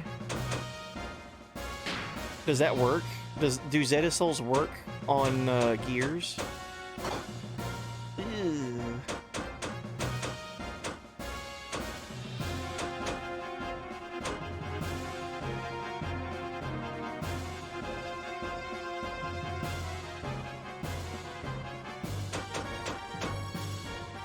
I'm just gonna attack him.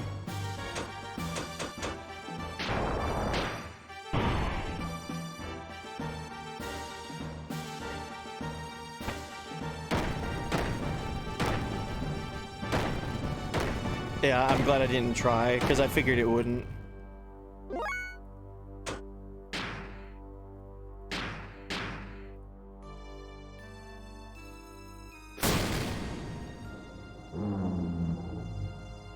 Okay, so we did enough damage to get through this, at least. So you can now draw upon more of your power. If that's the case, then... Faye! Hold on tightly now. Huh?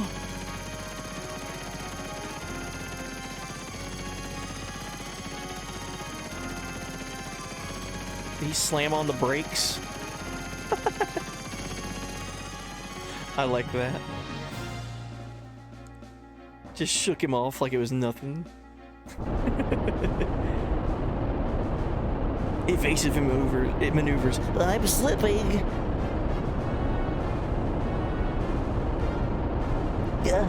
Look out! Master Satan, it's alright to throw the Black Creep, but Bro and Master Rico as well. If it is them, they are okay. Never mind that, Hammer. Go to that trigger.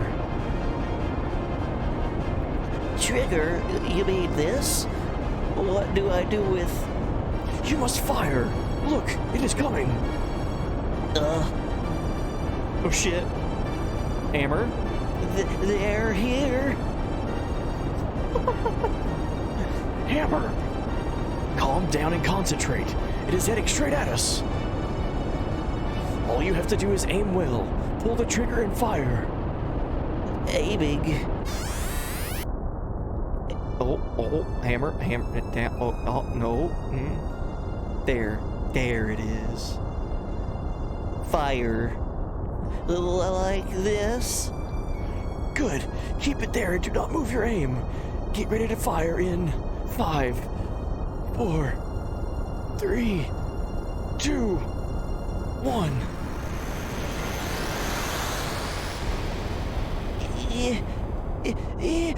Oh yeah!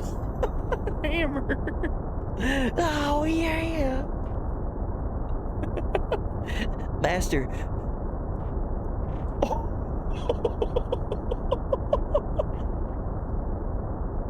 No, he didn't. He did not. No, he did not. Master, sir, did you just see my bad skills?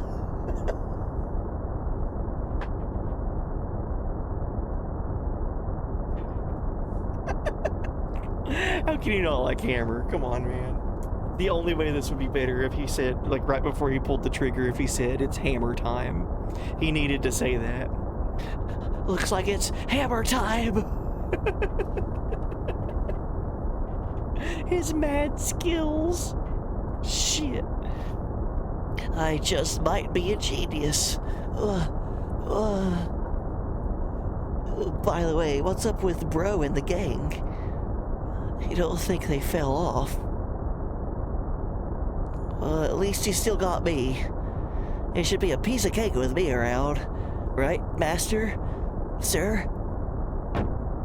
Smack. Rico. Hell yeah, Hammer. Oh, Master Rico, please don't be mad. It was just a joke. Master Rico, it's because of you I am what I am. Come on. Shut up. Yikes.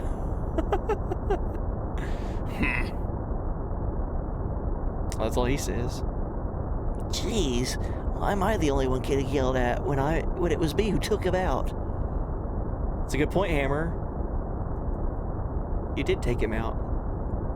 That person wasn't aiming for me. Why? Uh-oh. So after that fight, it didn't say we earned any, like, experience or anything, did it? So having Faye knocked out during that is not a big deal, I'm assuming? Ooh, Weltall is not looking good. Neither is Steer. I don't know how to say that one. S-tier. Steyr is, I think. Should you eat cookies today or just eat some real food? Ooh, I don't know. You said you made those no-bake cookies the other day. That does sound pretty delicious. Scrumptious, even. Oh, man. I would say at least eat some real food, but then at the end of it, finish it up with at least, like 2 or 3 cookies. That's what I would do. Doc, I don't know how to say this, but I've got a bad feeling. Are you thinking of that man in black? Thinking about him will not get you anywhere. First of all, it is not like you. It's not like that. It's not that. It's not like... It's like this feeling of uneasiness that I've had before. You too. Well, to tell you the truth, I am getting a terrible feeling of deja vu. And I feel like we're being watched.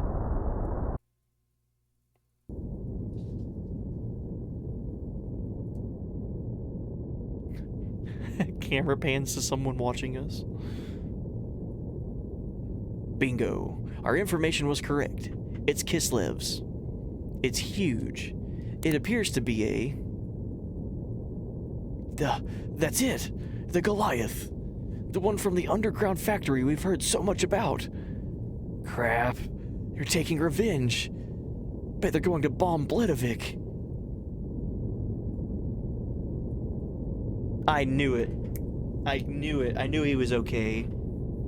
Hell yeah, dude. Uh-oh. He thinks that we're the enemy. Either way, no need to let him go so fast, right?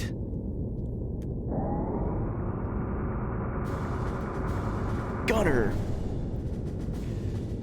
Gungany. No. Bart missile, fueling. It'll take 15 seconds from opening the hatch to engage the illuminator. Friends. Oh no, I gave Hammer my friend's voice. I don't hear anything other than the surface wind waves in our engine. Threat is minimal from looking at the radar and sonar. Damn, that jump. Here we go. Batcon level 1. Yo, this feels so good. Young Master, what is happening? What was the alarm all about? Yo, let's go. Everyone's here. Young Master, again. Battle stations, everyone. Surface navigation. Close the vents. Blow the main tank. Prepare for anti-aircraft battle upon surfacing. Just doesn't know when to give up. Hey, Young Master, the Gungany missiles. You need permission from more than half of the crew members to... Surface combat. Stand by with the anti-aircraft guns. Gunner, give me the trigger for the Bart missiles. Let's go, dude. Oh, our land desert cruiser submarine is actually in water now. That's interesting.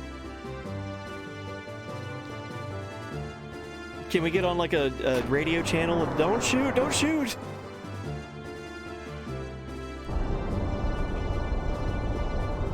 Uh-oh.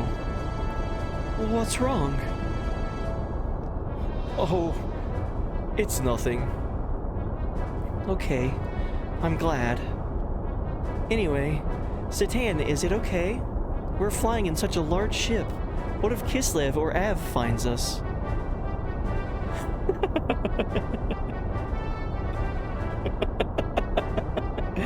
The level of humor that's happening right now, dude. We are fine. I thought ahead and picked a course over the sea. There are not any military units stationed out here. Even then, this thing is not something that will go down so easily. This cannot be right. Are we being attacked? Enemies? I do not know. I did not think they would submerge here. Are we okay?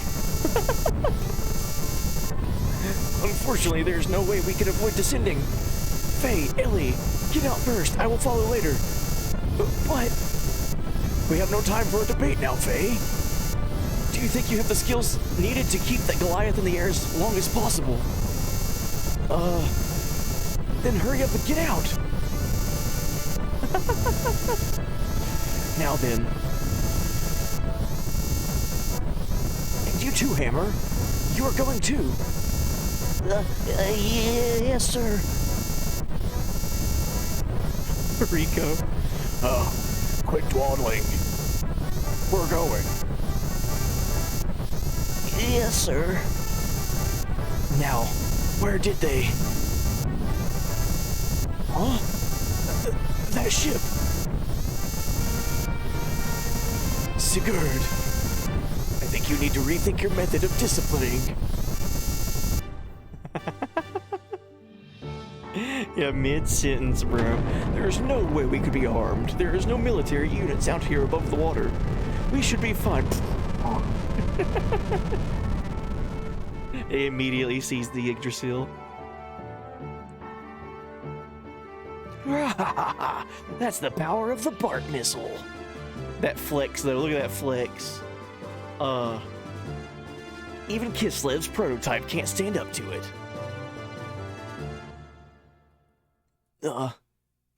Hey. Stay back. Keep away.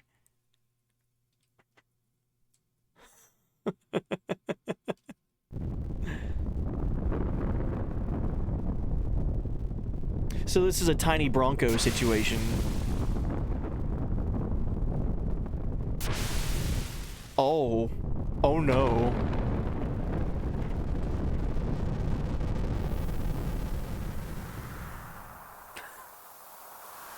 Oh no.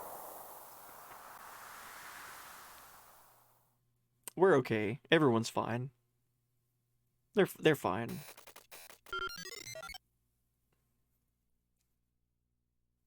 Don't have a cow, man. Uh-oh. Now we're looking at Gibbler. We have the coordinates of those recent dimensional vibrations. N24, E92, Ignis in the Lahan region, the Northeast Ocean. From the wave pattern, it's definitely a gatekeeper.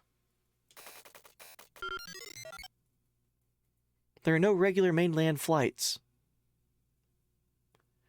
Could it be in Shavat's Afel Aura? So first off, what up, Ramses and Miang? It's been a while. Could it be Shavat's Afil Aura? No, the mass is different. It is a much smaller pattern. I can't believe the Lambs have a ship equipped with a gatekeeper. It probably is Kislev's. The last purge was not complete. Oh shit. That scared me. Damn you. Shouldn't you pursue? What? The one who caused you so much pain and grief is on that ship. And it is headed for Aquivi.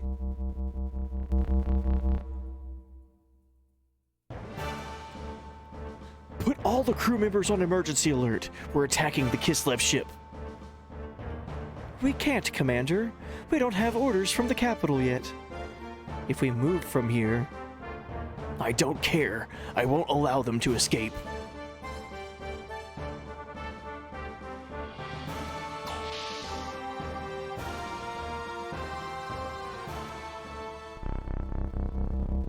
God, dude, this is getting so trippy. I believe I already said your tricks will do you no good. I'm just trying to help. Didn't I help get those shackles off? Now you know the vessel will only respond to the chosen one. They don't know this, but he's necessary for Kahar. He's the very meaning of Kahar's existence. Yes, I must thank you. After all, you did help me, didn't you? Was it for me? Or for him? Or for yourself?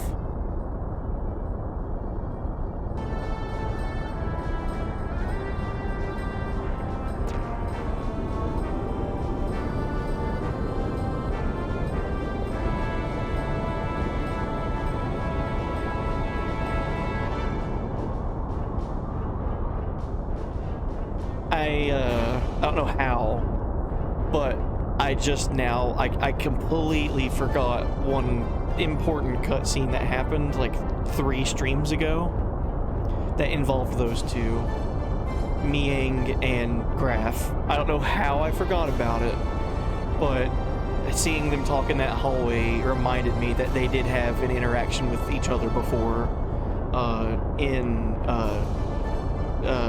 Fatima Castle. Yeah, her in the bed. Yeah, I don't know how I forgot about that, but yeah. Okay, I'm glad that reminded me. The way that those two were kind of talking to each other almost as equals, it felt like, right? It almost felt like Miang and Graf were talking to each other not as, like, comrades or anything, but they know of each other's, like, strengths. And they don't look at one or the other as being lesser than one or the other, right? It feels like Miang and Graf might actually be on, like, the same playing field when it comes to, like, not only power, but, like, knowledge of things that's going on, obviously. Anyway, I'm glad I remembered that scene. We will take the boundary between gates 1 and 2. It is the shortest way to Aquavi. Fine. Message from Kelvina. Dominia is withdrawing in Hai Shao. She will pursue the aerial battleship. Okay. Yeah, this game has a lot going on.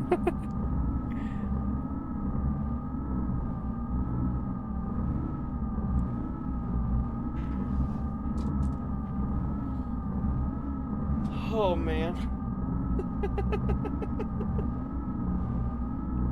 Yeah, I remember these faces as well. They were talking about Animarillix before when Faye was in prison and he first started in on the gear tournament.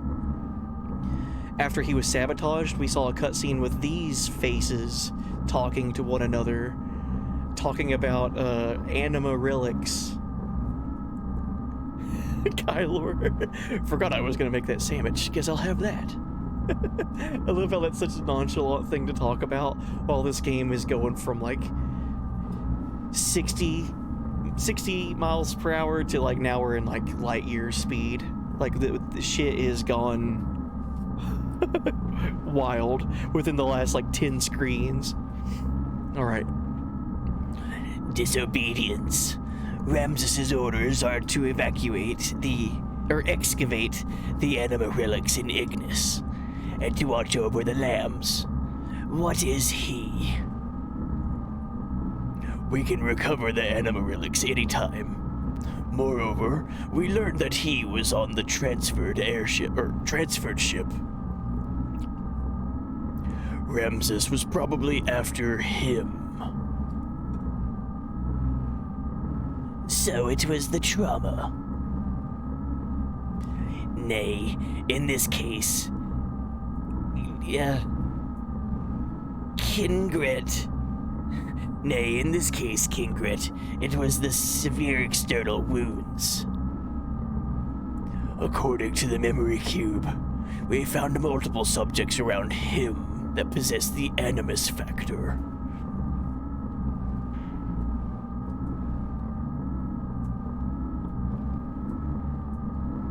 Wait till you get to the crazy parts. Oh shit. Is it Subradi, the subject of the M project? I hope I said that right, because it sounded cool. Subradi, the subject of the M project. Yes. Coincidence? I don't know how many of these entities there are, because a lot of them look the same, because they're just like covered from the nose down, and there's either blue, red, or white.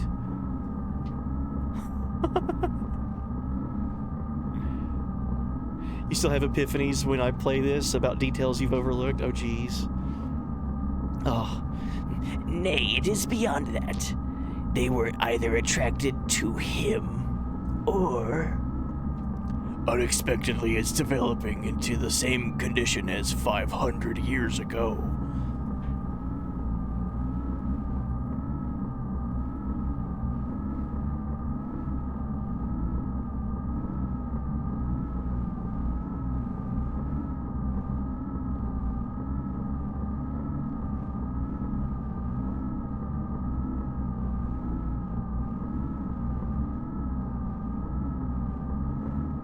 Okay. I'm on track. I remember there's a thing that's from 500 years ago. It's like right above me, above the near automata follower goal to the right. Okay. That does not rule out the possibility he planned it in this way intentionally. The transfer point is Aquavi. It's near the thalamus. It's near the thalamus. If it is Aquavi, Krillion's headed that way. Krillion himself? What for? It seems they found it. For over 4,000 years, he searched for Zeboim's legacy.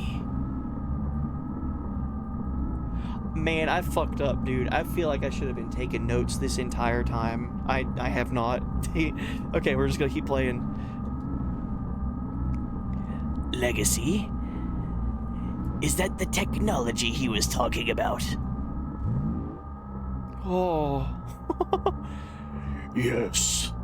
It's the Emperor, right? Molecular engineering. Nanotechnology. This game has nano machines. That's why it's called Xenogears. It's just like Metal Gear. Nanomachines.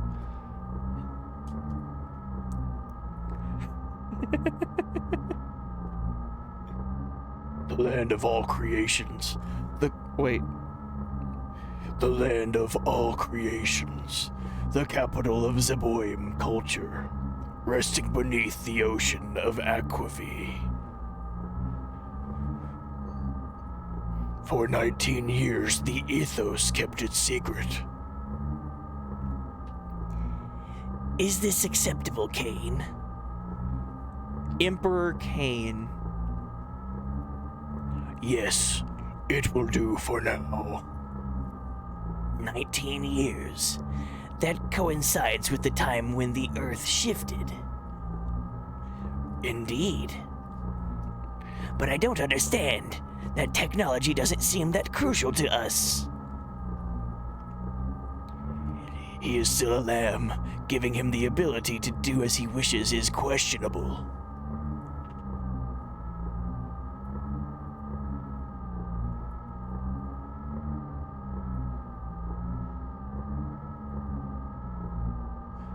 There are times when even we do not know what he is thinking. Let it be. I will take responsibility for that. On another matter, weren't you all going to eliminate it? It's just by chance. It is probable the location is Ignis.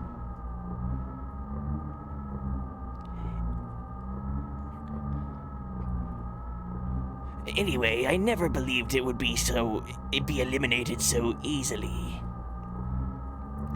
The purge was a failure. This shall never happen again. If the Animus are together, it is all the more reason. Yes. Kane, why are you so concerned about it? To us, he is insignificant. It could only be a poison to us. It could never be a remedy.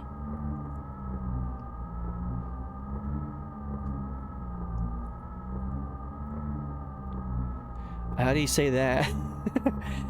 Anonilb. Anonilb. You don't still believe that, do you? Oh, is that a name? Anonilb. is merely an illusion, not even an ideal. The result is what I am now. It is as you see it.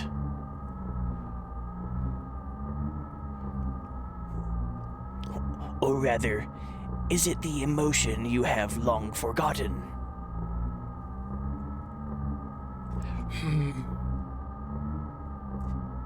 Cain, we are gods.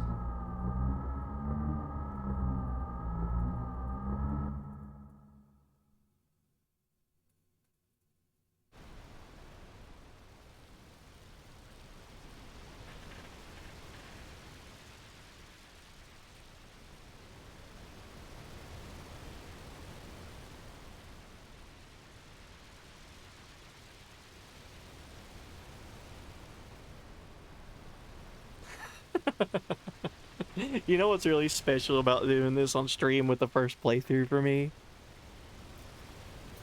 Is the fact that I know that anyone out there who has played this game already and they're watching me react to some of this stuff, on my point of view, I know you guys had the same reaction, and it's just like, hold on, hold on a second. Wait a minute. I gotta take a breather after all of this. Hold on. Wait.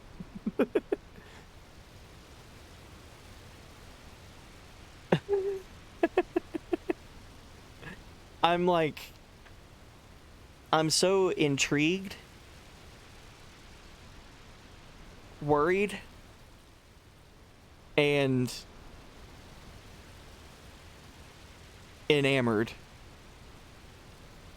Like, I want to know what's happening, but I'm worried about the consequences of what's going to happen. And I'm just like, man, how did the writers decide to put in these little blips of, like, too much information without any information, you know? Like, here is too much of what's going on with these characters, but at the same time, it's like, I don't know. We're getting all this information, but I still don't know anything that's happening. Oh, man. You captured the best reaction to an early scene you've ever seen? Big sad? Uh-oh. Is that something that I've already seen in the game? You said it was an early scene? Elliot, what are we processing? You were in a meeting. Well, now I know that the Emperor, his name is Emperor Cain.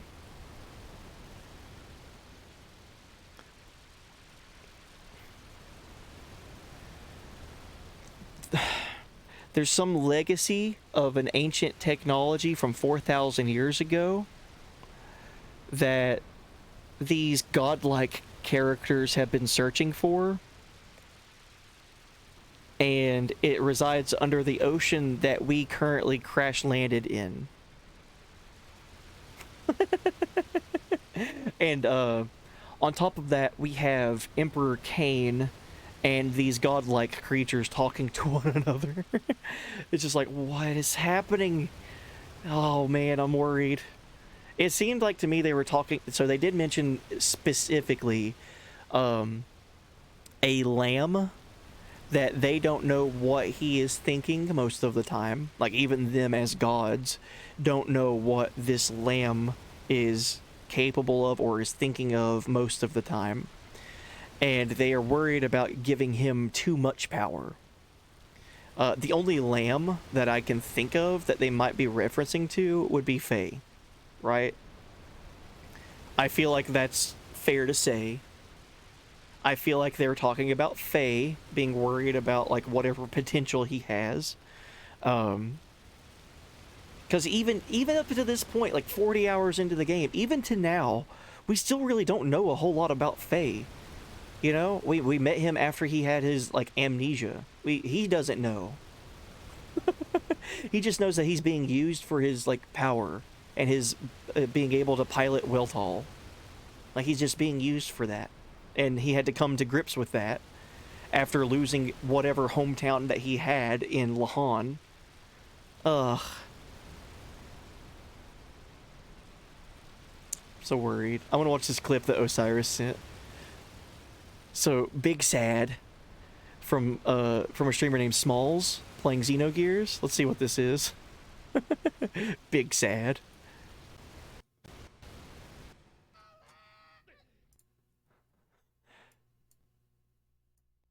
Oh yeah, this is really early on. Okay. Thank you for sending this clip. And a shout out to Smalls. First time seeing anything from Smalls. So let's see what's going on from this early scene.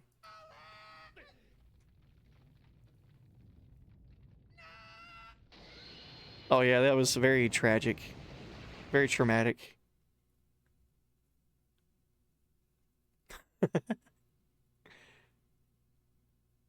Yeah, just mouth wide open, just... Oh no. Oh man. What a tragic moment in that game as well. That face though, that perfectly... That says it all.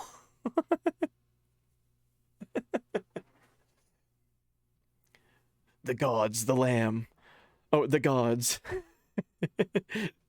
And then the lamb. This is a song that doesn't end. Oh god. That scene is like Welcome to Xenogears. It really is. It's like, oh, you know what's messed up for me with that the beginning of this game? I just kept joking the entire time we were in Lahan, like running around doing all the fun stuff, like playing rock paper scissors for like 40 minutes, and then like meeting all the characters. I saw the Chrono Trigger reference, the character reference in there.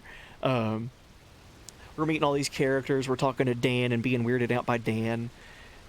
Meeting everyone that's like, oh, how you doing, boy? Oh, yeah, Faye, you're such a strapping young lad. Won't you do this for us? Blah, blah, blah. The entire time I was running around doing that, and with this happy music playing in the background, I was just like, I kept joking, saying like, it's gonna be a shame when this entire town just explodes. It's gonna be a horrible shame. And I was joking. I was like, man, this is gonna suck. This town's so nice, it's so peaceful, the music is great. It's gonna suck when this whole place is on fire and it explodes.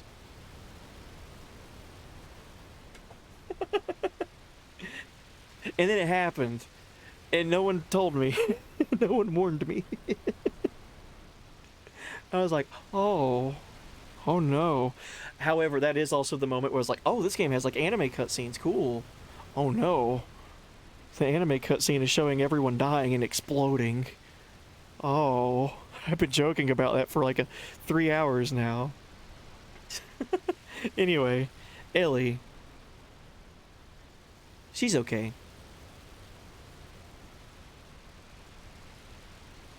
Where am I? I was with Faye, heading for the rear block. Faye, where are you, Faye? Hey, we're playing as Ellie. Cool. I like Ellie. She's pretty dope.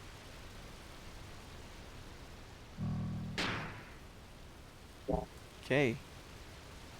Yeah, chat, whoever was watching that has played this game already and kept seeing me joke about Lahan exploding.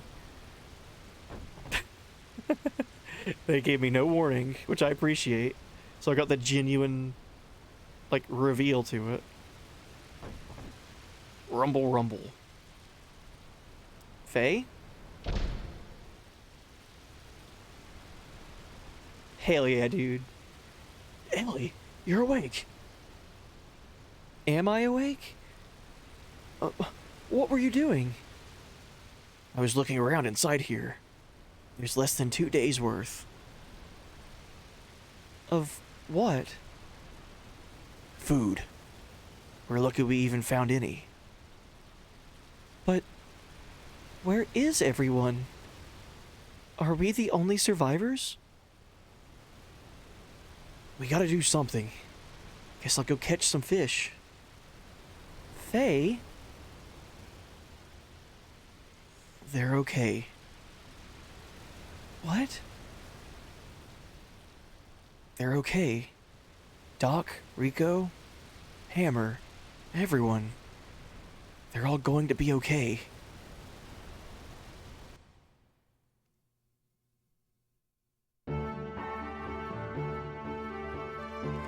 Hammer, Rico, wake up.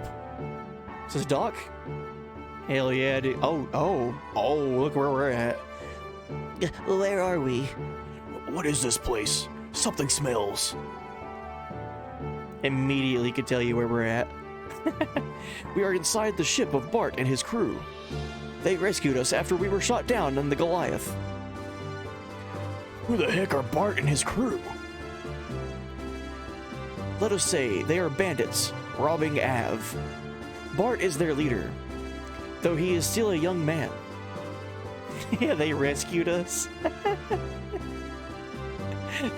That's one way of saying it. A robber in this day and age. A man with an attitude. I like it. Do you want to start off by going and meeting Bart? You read my mind. I'm staying here. Aw, they missed the opportunity to put Hammer in our party. Dude. I even know exactly what room we're in. There's the spiral staircase right outside this room. Yeah. Oh, dude, it feels good to be back here. Let's keep looking around.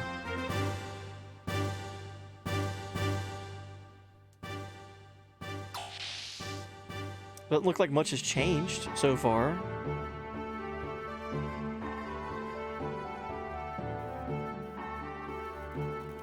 Is the dog still here, please? Please? Hell yeah, dude. The goodest crew member. The bestest. Well, the Yggdrasil sank, but fortunately we were able to find this one. But whenever I work on this engine, I get this mysterious feeling, like this ship is somehow related to the previous one. Strange, huh? What? There's an identical Yggdrasil? This isn't the same ship.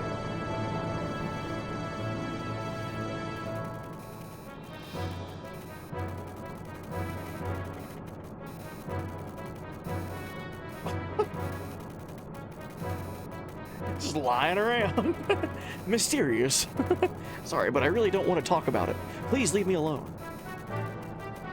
I wonder if the engine of our old sunken Yggdrasil is weeping in the deep sand. No, she's resting there. We ought to believe it must be the best place for her otherwise. I wonder what the name of this ship is gonna be. The Yggdrasil 2? Oh, Dr. Uzuki, I am sorry to put you out so much. We should have stopped the young master. I am terribly sorry. My chronic lumbago has gotten worse since I hustled in Av.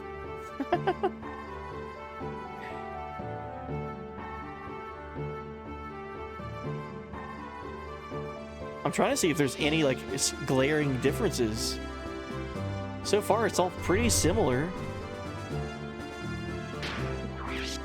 I'm calling it right now. And don't tell me if I'm right, don't tell me if I'm wrong. I'm just gonna call it right here. This is still the Yggdrasil, it's just from a different time era. Calling it right now. This is the Yggdrasil from like 500 years ago or some shit. Don't say a word. I want to be surprised when I'm right. What? Why am I here? Well, never mind that. It's not like I'm hiding the fact that I broke a wall or anything. Yeah, this guy. He says the same thing.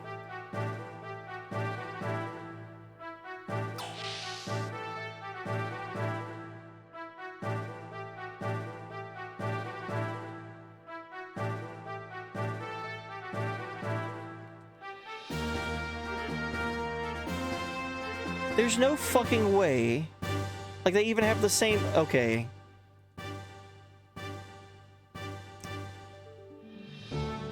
This could just be because they're, like, asset reusing, and they didn't decide to make a different, like, barracks.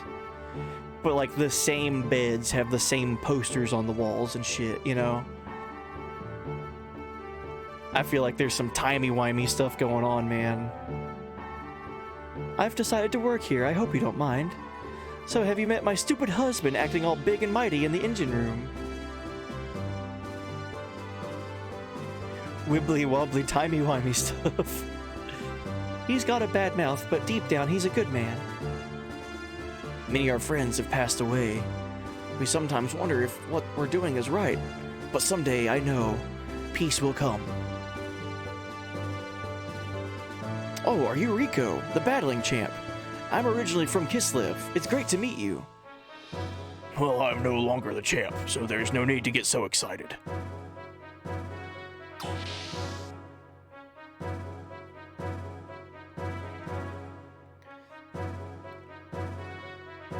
This room seems to be for ladies' use only. Let us excuse ourselves. Wait, is the nurse here? Is the nurse here gonna be like, what a shame you're not injured? Interesting customer. You're an ex-battling champ, right? So you always have fresh wounds, don't you? Mm-hmm. Yeah, let's weigh Rico. Good, perfect weight. Okay. You're the ex-battling champ. If I didn't have this wound, even I...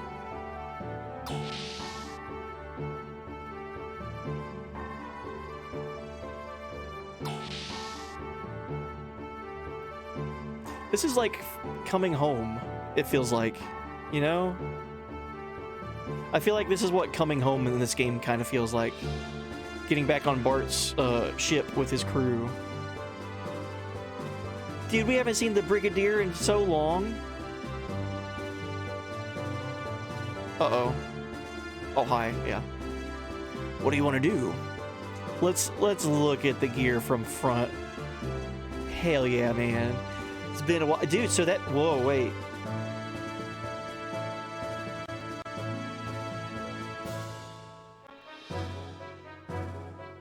So Brigadier withstood 20,000 damage from mysterious other red gear.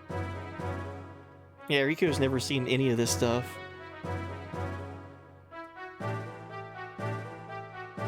Well, there's Heimdall and Steyr.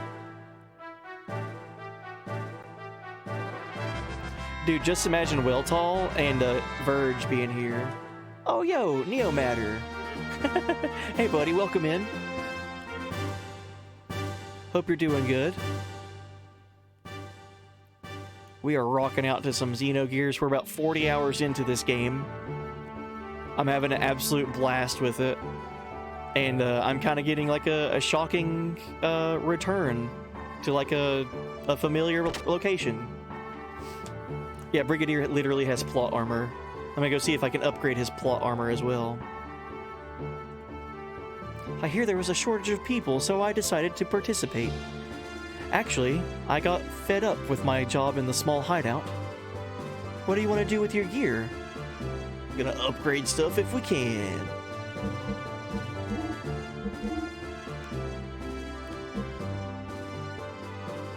V18. Okay.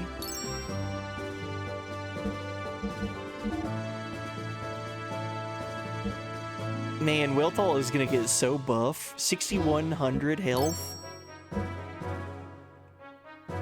Hey man, good morning. Hope you have a good Friday. Thank you. Yeah, tonight's my last night off of work, and then I work all weekend long. So, it's already been a good one. I'm looking forward to the weekend, though. Gotta go make that bread. But I hope you all as well. I hope you have a good Friday, a good weekend as well.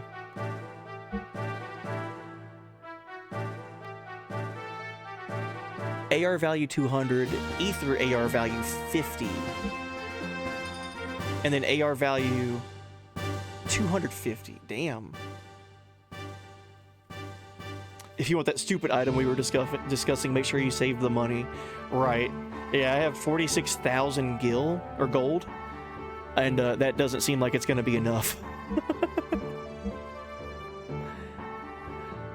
Okay, so S tier, or steer, the gear for Rico already has this one. but it seems like it's not as good as the XMS25. It's just a difference on whether you want to split up the AR value between ether or no ether. I'll get one of them. I'll put it on Weltall. We'll just buff out Weltall. Seems good to me.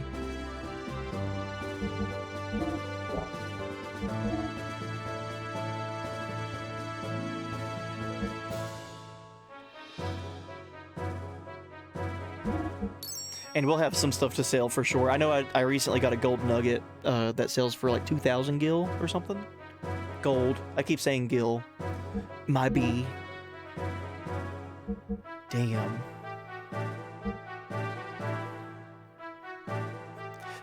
$38,000 for the ether doubler, right? I'm already going to be sinking below that if I level up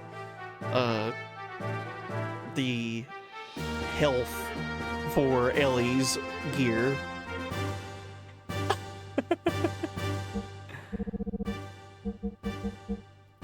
We're gonna go ahead and do it. I feel like but before we leave and before we have the opportunity to get that ether doubler, I feel like there's gonna be at least a chance to grind, right? Hopefully. I hope.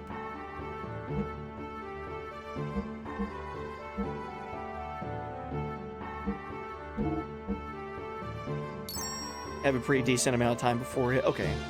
I don't feel bad with upgrading all this stuff then.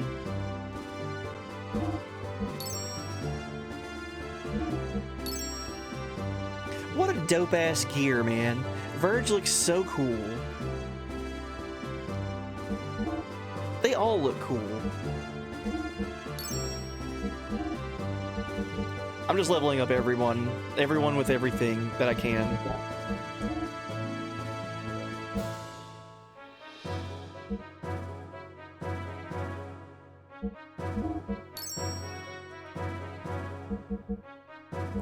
Yo, look at this gear, dude. I haven't seen this in like, it feels like 12 hours of this game.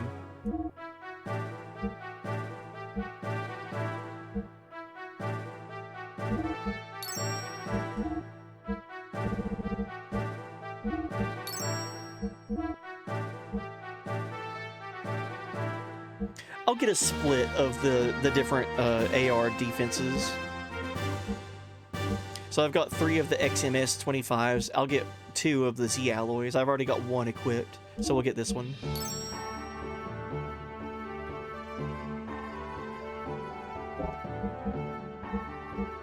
Okay, let's see what we have to sell.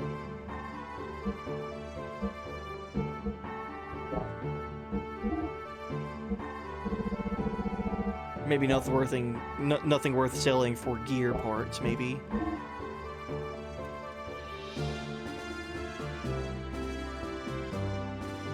Oh, this is only a gear shop, that's right. I could sell lower armors, that's true.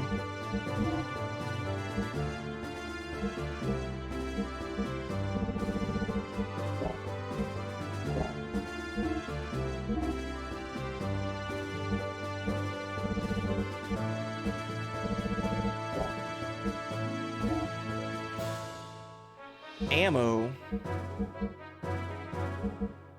What?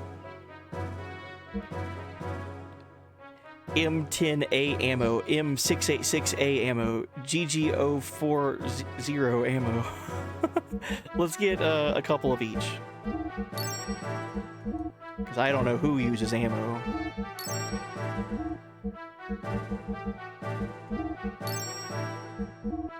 Maybe got a little sneak peek of something there.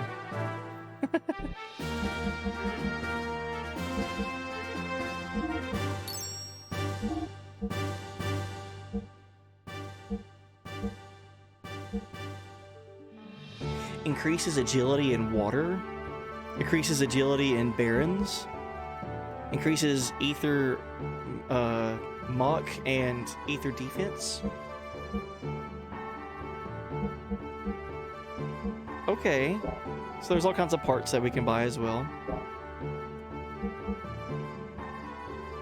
Ether machine. Gotcha. Ether mock? What?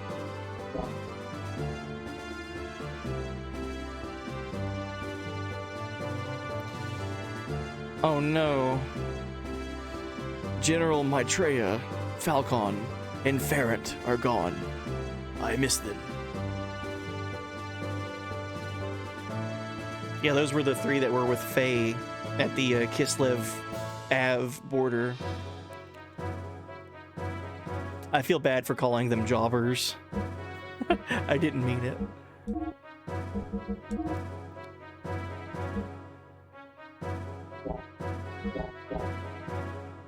Let's find the... Does Mason have the item shop still?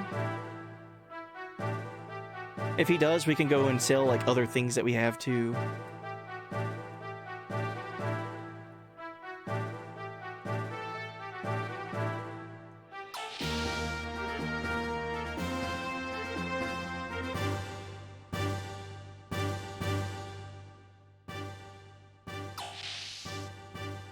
He just talked about how he was sorry for Bart shooting us out of the sky. So hopefully he'll tell us about items now. Oh, Dr. Uzuki, I'm sorry to put you through so much. We should have stopped the young master. I am terribly sorry. Oh no, he just talks about his lumbago again. Oh, welcome back, Kyler. You got your sandwich? Heck yeah. Took a while because you had to get your new pineapple plant growing. Welcome back. Look where we're at. We're in the not the Yggdrasil.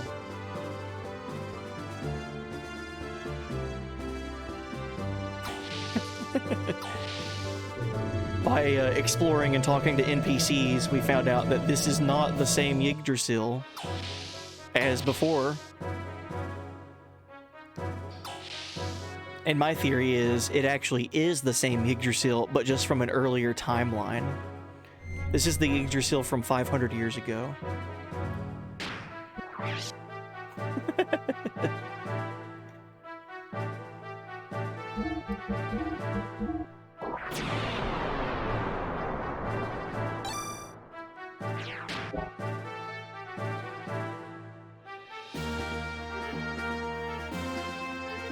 Oh, let's talk to the navigator guy. It's not on the map. Where the heck are we?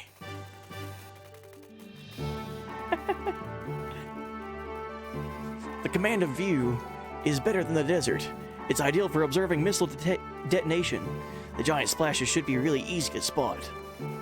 What up, Franz? Oh, sorry, I didn't realize that you were there. Want to hear some hot sounds that I have recorded? Sure. The Friends Collection number 43. Want to hear some more? Yeah, this is cool. Friends Collection number 163.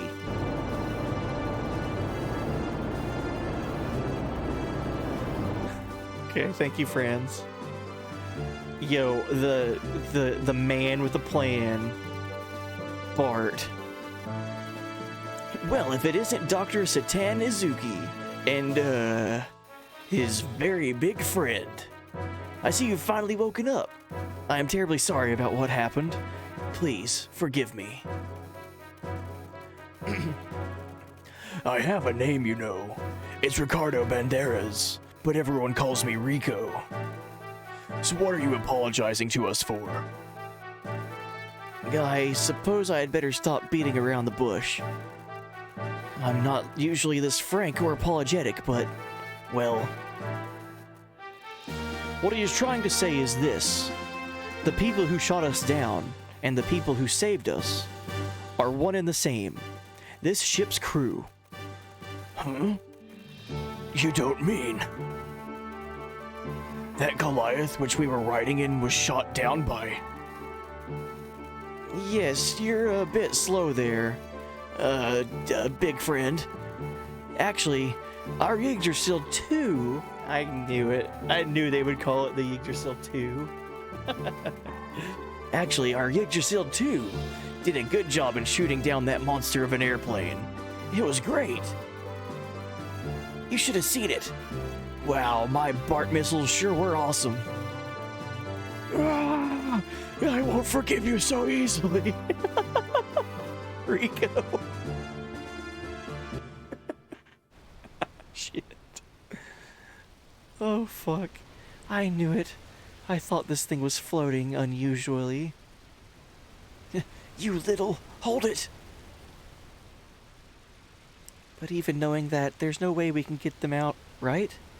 You little... There's no way we could get them out, right? They're usually under us, but covered by water and a thick wall.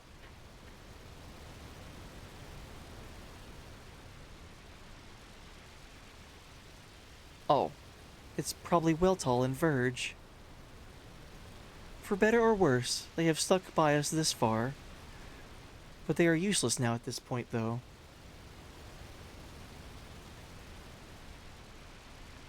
It appears our gears are underneath here, Faye, but we can't reach them.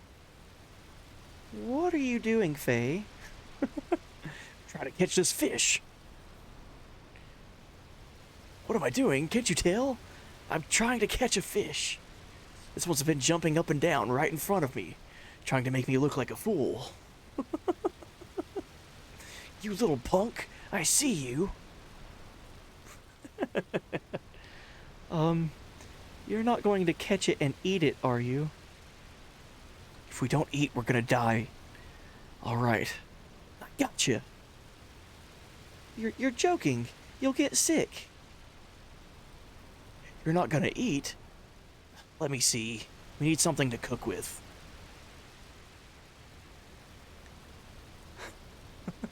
Kyler, you're making me hungry. Oh, man. The honey mustard on top. Little dash. Oh, man. Hey, come on, stop it. I'm not going to blame... I'm not to blame if you get sick and die. Don't worry, once it's in your stomach, it's all the same. I'm not going to... Faye. Look. There. What? Did the fish get away? What are you talking about? It's still there. What the? That's...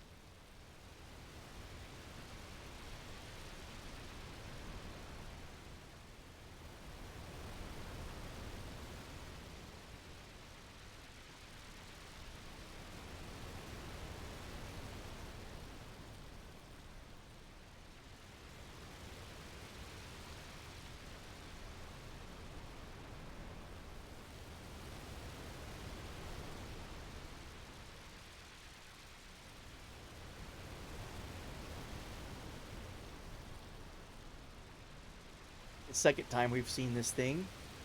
And I'm glad Faye remembers that because I also forgot about that. Something that we saw for like maybe 20 seconds, 20 hours ago. That's... that thing I saw in the desert. It's flying a lot higher this time. It's Shavat. That's its usual altitude. Shavat? Where have I heard? Oh yeah, that's right. That weird masked man. He said my father was in its military. So that saucer is what Doc and that masked man said was the country my father and mother lived in. So that's considered a whole country. Damn. Really? I wouldn't know. It's a country outside the reach of Solaris. Shavat uses the same kind of barrier that Solaris does, so you can't reach it by conventional means.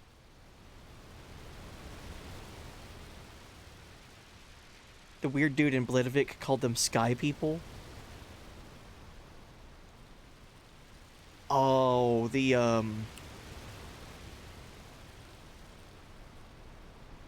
carnival guys? The tent? Like the guys in the tent, like the weird dudes. The NPCs in the... Okay, cool. I'm glad I remembered them. Yeah, they looked weird. I remember now. Okay, yeah. Because right beside the tent was the father and his son that were trying to buy the toys. Okay. So they use the same kind of barrier that Solaris does. We can't reach it by conventional means. Gotcha. How could something that flies that high in the sky be a country?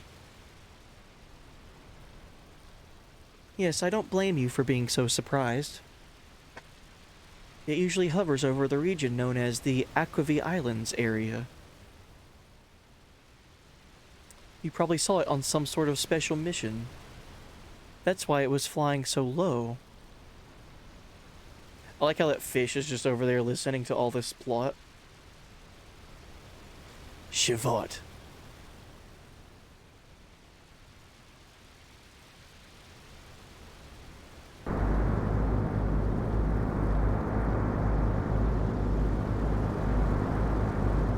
That was a cool transition.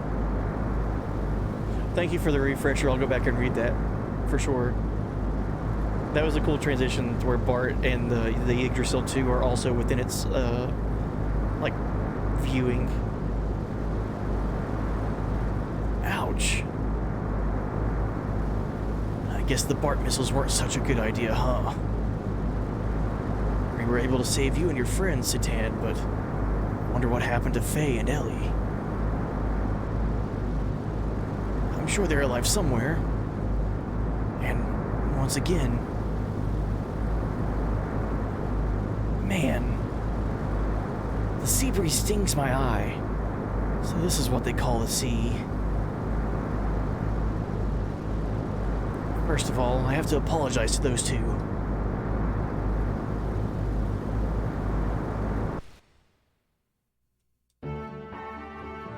Alright, chat. Super dope. I'm happy to be back with Bart. We were just talking about him. I missed him. This dude's rad. He reminds me of like a Han Solo character. I went the wrong way, by the way. Whoops. We are at the end of stream. I know. Time flew by tonight. It's already 6:30 a.m. for me. So, what a great stream, dude. This game is getting wild and wacky in all the best ways. It was already wild and wacky. I'm happy we're back here with Bart, though, man. Feels like we're coming kind of full circle before we start in on whatever this next plot device is. Because we were separated from Bart on that mission to try to draw out the Gebler forces towards Kislev. And when that kind of failed horribly, we somehow, through determination and grit, survived long enough for it to actually work. Sort of. We still haven't gotten rid of the Gebler forces, but we did get them to move their main forces away from Bledavik and Fatima Castle. So, that was, man, that was a long mission. And it's still not done because we're still separated from Faye. So until Faye and Bart are back on the Yggdrasil 2, we're not technically, like, resolved with that. Alright, let's save. What a great time, dude. You're gonna love the next part. Next part has most people's favorite NPC. Really? Sweet. So, like I said, next stream won't be until Monday, more than likely. Monday night, midnight. I'm gonna save again, just be careful. You can go ahead and tell me, before I pick up more plot, is there any area that I could travel to like, grind for money? Because I did spend, like, 50,000 gold upgrading my gears just now. If there's no grinding spots, that's fine. I figured we'd be, like, in the Yggdrasil until we continued plot. So that's fine. I have some save files that I can load that are before then, right? Pretty recently, I think. Gear Dock raid. Oh god, that was 4 hours ago. Never mind. I don't think I'm gonna go back that far to just grind for money. Or we could start all over back at Lahan Village. I still need to play rock, paper, scissors and win 5 times in a row. Man, 40 hours ago, I had no idea what I was getting into. Like, oh yeah, let's play rock, paper, scissors a bunch. And then my second rotation of saves that I had was at the tournament. Damn, that was that long ago? 24 hours ago? Recapture Av was 23 hours in. Desert Despair. Well, I wonder why I saved again. I'm not sure. Wow, dude. Man, this game is taking us to places, man. It's super cool. Anyway, let me get over to the big screen and we'll find somebody to raid.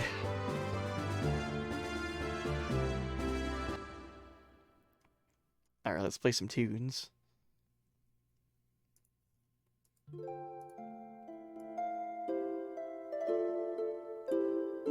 Highly recommend equipping Bart, LA, and Phase gears. Some rough fights coming up. I basically upgraded all the gears that I hadn't used in a long time. So Brigadier, Heimdall. The only one I didn't like super dive into was Styre. But like I leveled up Brigadier pretty heavily and Weltall, but basically everyone except for S tier or Styre, however you say it. All right. Anyway, let's find somebody to raid. I'm open for suggestions. I usually like to find people in my stream team that I'm a part of, the Treppies. But last night no one was on, and we raided a speedrunner, El Magus. He was playing FF4, speedrunning through FF4. But I'm down for any recommendations as well.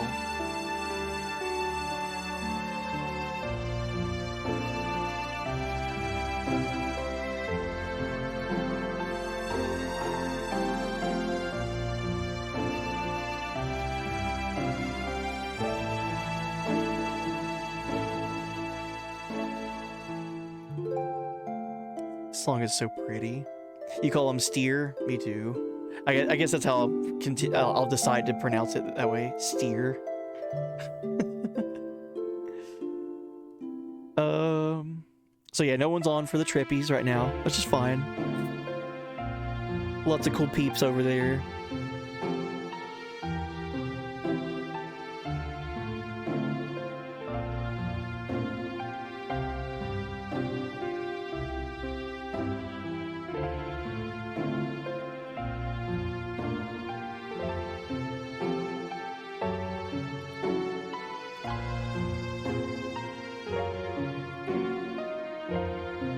I guess also while we're trying to find someone to raid, I'm gonna go through and thank everybody for tonight.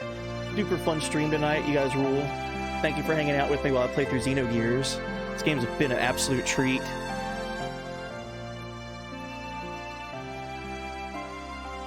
So starting out from earlier, Reap, thank you for all the bits. Casey, thank you for the raid.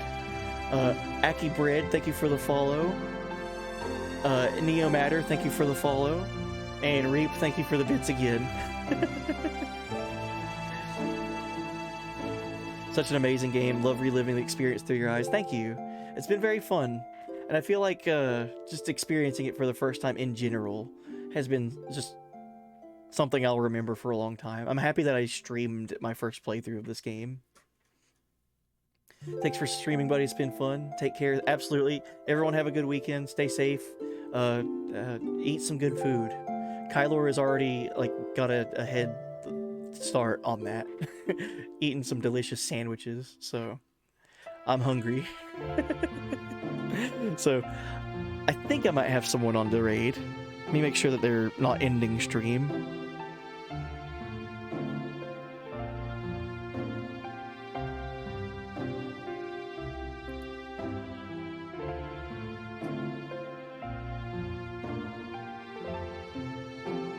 I'll make you a sandwich. Make me a sandwich and mail it to me. I'll eat it on stream. It takes like 3 weeks to get to me and it's all moldy. I'll eat it. Good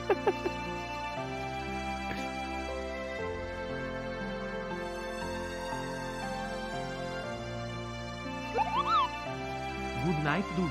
Oh, JCPLS. Thank you, buddy. Thank you for the bits, Valkaton. You rule. Thank you for that. Good night, dude.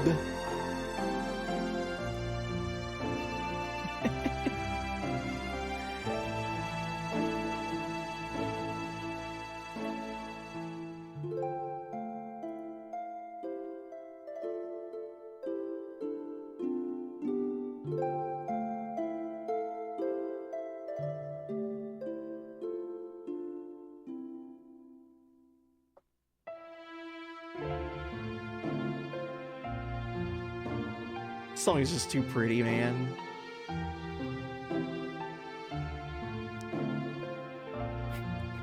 You know what? Just for the memes, just for the hell of it, we're gonna raid Chrono Trigger 24/7, and I need you guys to follow this channel.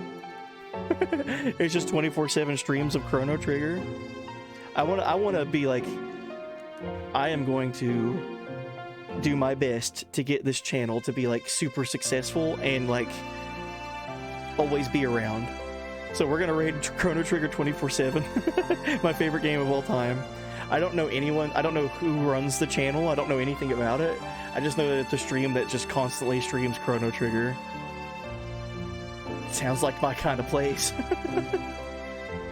Alright, Monday, we'll come back with more Xenogears, more than likely. I highly doubt that I'll get overtime on Monday.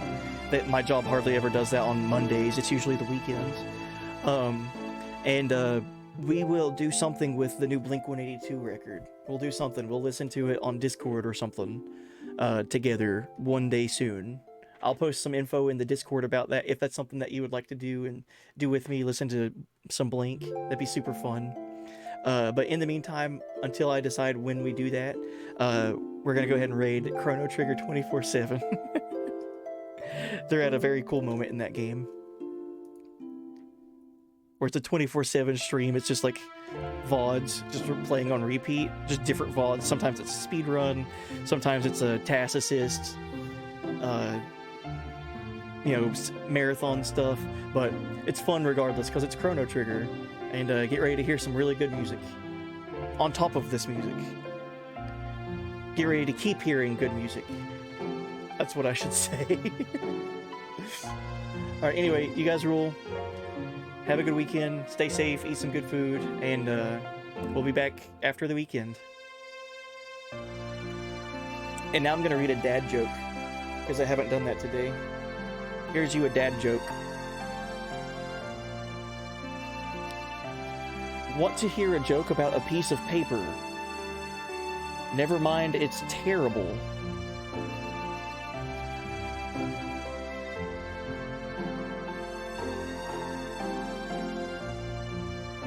Oh. Can I go back and do that? Hold on, let's read a different one. After dinner, my wife asked if I could clear the table. I said I needed a running start, but I made it. It's so stupid. Okay, bye. Buenos nachos. Bonus nachos. Later. It's so bad.